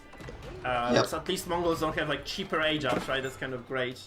Thank you, Relic. Oh, he's gonna do that. Look, he's gonna do it. He's gonna do it. He's my boy. Uwe is here. Oh my god. Oh, is he gonna go for it? Oh. And by the way, he has so many No. resources. He's gonna be double producing mangoes, I think. Oh yeah, the second you looked at it, I think it No, he's just not. He got hasn't clicked. started anything yet. No. That will be too sweet of a prediction. I think he's just gonna eventually start double producing mangonels, because he can afford like several. Oh my god, double cannon. It's gonna be double mangots. Or double Double cannons. bombers, yeah. That's gonna be super painful. Like, that's actually the problem with that. That's why he's kind of hesitant. I think he's just kind of gonna hold. Oh, the ram just kind of got stopped in its tracks as well over here. There's a second TC dropped very late for the Mongols, by the way, and they're gonna go with the white stupa, which is gonna act as an Uven. It's just going to provide 3 stone per minute as well, because Mongols need more stone per minute. Of course they do. And it will never be exhausted. And more stone, of course, means more free units, so I guess all that stone is gonna be just be spent on cannons. I don't like this. He ditches those 2 trebuchets. Like, he's not gonna get anything out of them because he does not kill the keep, and they're expensive units. Like, trebs are really expensive. The only save for whom the trebs are not that expensive are the English, because they get the free palace. I'm not sure what it's called, but they get like free production, like of trebuchet armies. And Viper is that's not very looking. bad Viper is markers. not looking. Oh no, Viper is not looking. Still not looking. He is not He looking. could definitely just demolish this, and he just isn't really. I think he was macroing something else. So he's gonna take this fight still, because I do believe he has a chance. Like, he has elite units versus the veteran bitches, but I don't think that's kind of enough. Like, Yeah, but still, I think that's still cost efficient. yeah, Horsemen that is against cost efficient, archers. but, like, he actually had a very rough start to the fight, and this attack. Look at this. Oh my god. This attack is not going to do much for now, because he was supposed to do damage with this. He's just going to get stopped completely. And there's actually another attack in the north. He kills a lot of the infantry here, I believe, for his opponent. He loses a decent chunk of his units as well. So he's actually doing this multi-prong attack. But honestly, none of those attacks work. He's losing those archers here. I think he's kind of not trading too well. Black Widow, though, he took like a bad fight somewhere. I think he took like a mangonel duel here, which we're not paying attention to. He dropped to 105 supply, whereas Viper is sitting at 150. Can you take a look at Black Widow's villager count? Because it might be really low. Like, you might not see me. 67, You might yes, not it's be. low. Yeah. So he lost like 15 villagers during all that fighting. Yeah, she should So definitely that's get, really massive hit. He has 1,600 stone. Would you not go for double bombard, or like double mango? You can get like so many mangoes out of this. Look, it's like 6 mangonels for free. Okay, 3 of them are gonna be for free. I'm kind of offended, to be honest. Because he Yeah, but at the same time, those units are really costly, and they are really easily countered by Springles, which Viper already has. So cannons then? Lots of cannons? I mean, Viper has, I don't think Viper has too many Springles. Let's be real here. He has like 0 Springles, by the way. yeah, but He took him. remember, he is a took a Basset. massive fight, and he must have lost every might single have Springle lost. there. But at the same time, keep in mind that he's a Basset and he can just make those Springles whenever he wants. Yeah, of course. He has enough to make 0, because he has 100 gold. It's not exactly optimal. We can check the upgrades, by the way. So, no biology for Viper. It's kind of surprising. It's like he's going for cavalry, so he might have just kind of got that. In terms of university upgrades, not really much done here. Just the infantry. No, not even the infantry upgrade done. And the blacksmith is fully maxed out on us, which is pretty great. Yeah, Viper's gonna lose that mango for basically free. Yeah, and that's actually quite scary because that's a decent force of Mongols. So I would like to see more units on the side of. Like, it's actually kind of quirky. He needs more units, man. He just needs more extra units here in the field. He cannot afford to just lose siege to like some random garbage horsemen, right? It's just not gonna fly. And those Mongols just fire away. They're gonna demolish that. I think we need to move the prayer tent too. I think Viper recognizes that he cannot really deal with those mangoes, so he's just gonna spread the army a little bit. Yeah. I mean, He's just gonna raid the Black Widow until he's dead. Yeah, and Widow has very little food production, right? He has like 200 food right now. There's no bank for him, and he has 130 supply to full supply. I think this is just GG. Yeah. I do think Viper is just going to take this one. He just out-microed him straight up. Raided him in 2 places at the same time. Would you say like raiding is micro? I think No. Macro focus. Raiding is macro. He just sent scouts into the enemy horsemen, and just forget about it. Yeah. Mainly. Why the Black Widow does? Yeah. Why the Black Widow has an unstoppable army? His eco behind it. It's pathetic. It's non-existent. Yeah, it's non-existent basically. Everything. Like look at this, he's losing villagers like left, right, and center still. Oh, there's so many corpses as well. There's so many dead. That's actually the thing that Viper is doing so well. I think he's just gonna he realizes there's no other gold that Black Widow can contest. He's gonna obviously kill it off as well. He can. By the way, look at the upgrades. It's kind of sad actually, isn't it? Like for Viper. Sorry for. That's Black Widow. Black Widow. He has nothing here. He cannot really afford upgrades. He has to invest everything into army because otherwise he'll just get crushed. But at the same time, he's getting crushed anyways. Yeah. So it's not looking too good. Is, like, of course, you have like look at how much stone he has. Black Widow, that is. He can get like quadruple cannons, but you need some meat shield for that. If you have cannons, you really need to have some sort of kind of a defensive force that can stand in front and just defend, and kind of keep them safe. Right? It's not happening here. Yeah, but keep in mind that Viper is not fighting a straight up fight. He is raiding like crazy, and that's the only thing he's doing. And cannons are ridiculously slow. So whenever there's a massive raid at your base, you can't really deal with it because your cannons won't get there. And the second your cannons are mispositioned, the Viper is just gonna take a different fight elsewhere and still win. So yeah, and Mongols, that's actually the only weakness I can think of right now. They can't wall. No keeps, no walls, no nothing. They have just very bare bones infrastructure. So it's not likely.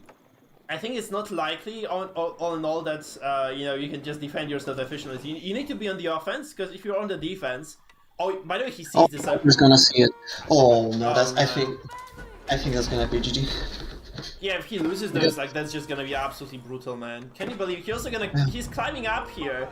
I think they're fighting right now, so it's going to be a different kind of situation because they're just gonna take a fight here. Viper's casually sitting at 200 population.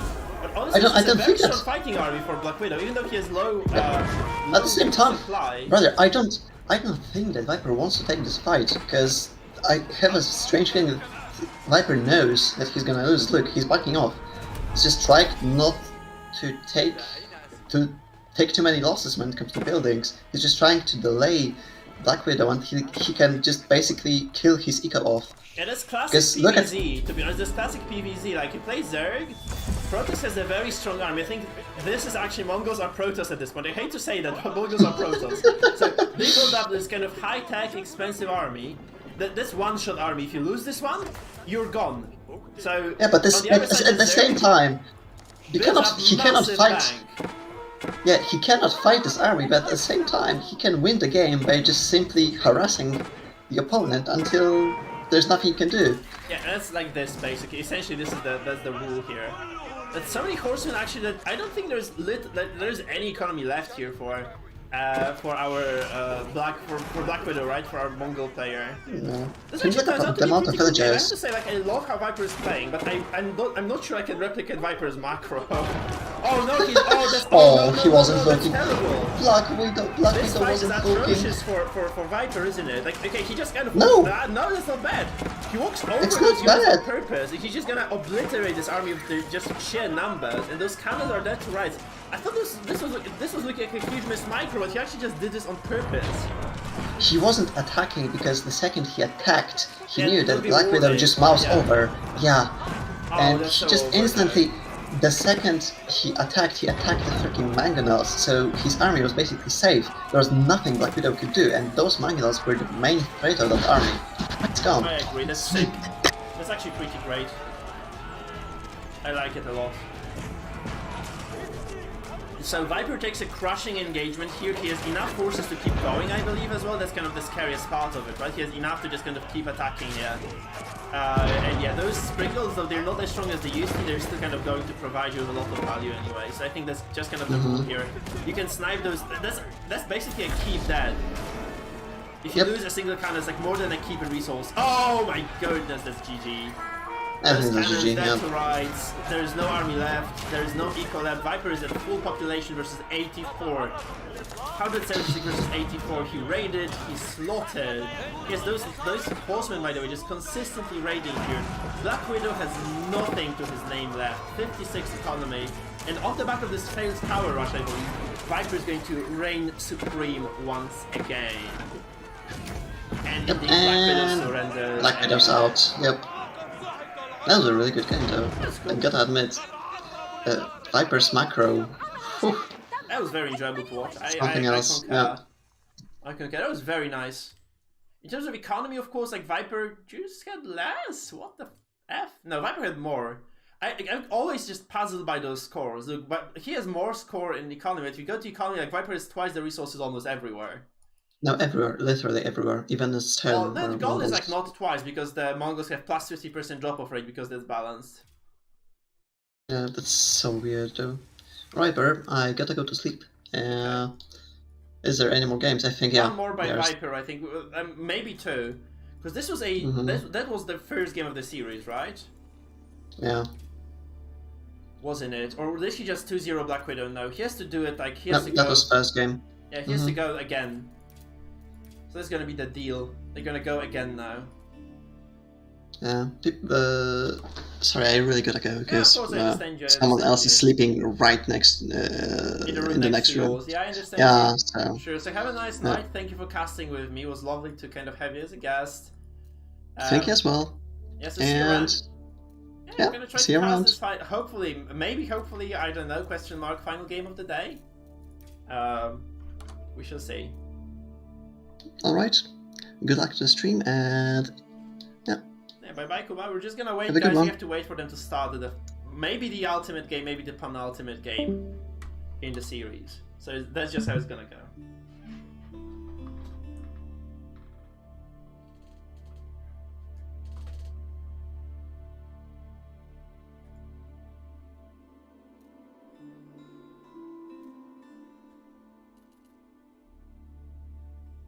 Unless I can't go into the game, that's gonna be scary if I can't.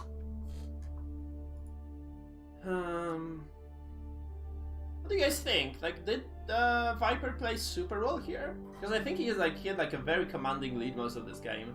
It comes from those very early plays with just very good intuition, really, as to what he's supposed to do at every stage of the game.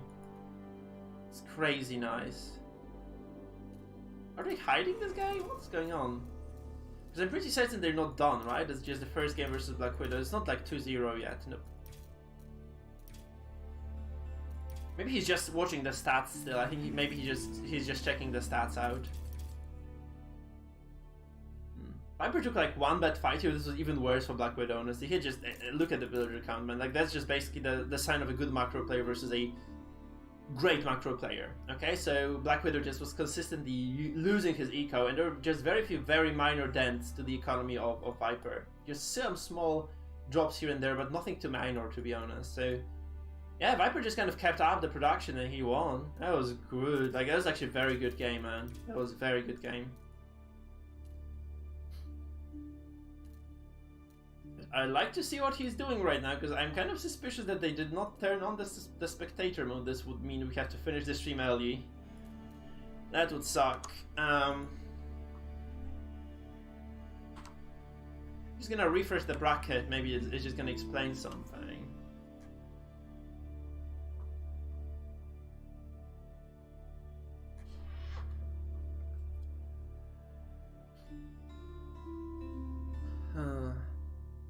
Okay.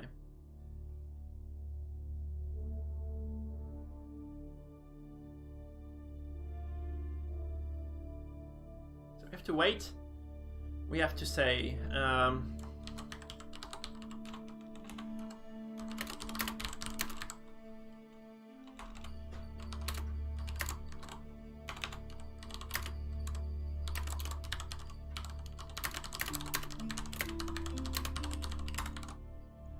okay, so someone on Discord is reporting this game is not spectatable, unfortunately. So that's not fixed. I think we'll just finish this stream because I'm quite tired myself, and it's kind of midnight, like post midnight at this point. So I think I should go to sleep. We shall see. Like if they kind of continue going, obviously we'll watch. But that's just kind of the question. I'd love to see the series through. So have they actually forgotten to allow spectators? Seriously? Or maybe have they done this on purpose? Looks like that actually. Like, it looks like this game is just not going to be spectatable at all. Unfortunate as it is.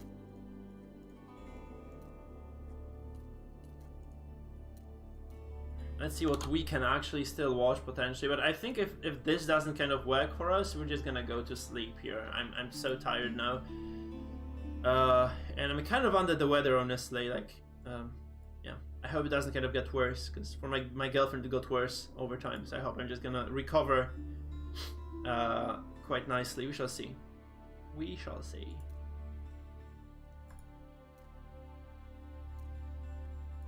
Because the Viper's game is unspectatable. That's quite unfortunate, isn't it? And you have Recon versus Lucifron. That's a good game, of course, but I wouldn't die for it. And there is a 111-minute match between Vortex and Marine Lord. How is that possible? Haven't we cast it already? We have. They just did not submit the results, right? I think Marine Lord won that.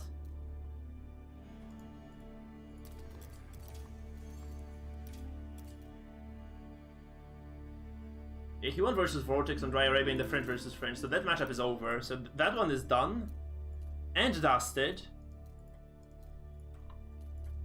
And Viper's game is just impossible to be observed. It's kind of unfortunate, though. It just is what it is, sadly. It is what it is, guys. Kind of sucks because I really wanted to see it through, but I guess like I'm just gonna go to sleep at this point, guys, because I'm kind of tired, kind of sickish. It was a good cast. I think we enjoyed each other quite a bit, guys. If you have not subscribed or followed yet, please remember you can do this. Also, if you do want to support the channel on YouTube, there's a membership option for $3 a month. You can actually just support me and just buy me like a bag of fries a month or something. That's obviously great, and I do appreciate with all my heart. So if you had to do this, I highly encourage you to take that opportunity. This being said, that's all from me today, guys. I hope you stay healthy, stay safe, and I'm not gonna be streaming tomorrow probably because I'm actually teaching. If there are classes tomorrow for me, I might actually have to cancel. So then again, I would not be streaming at all.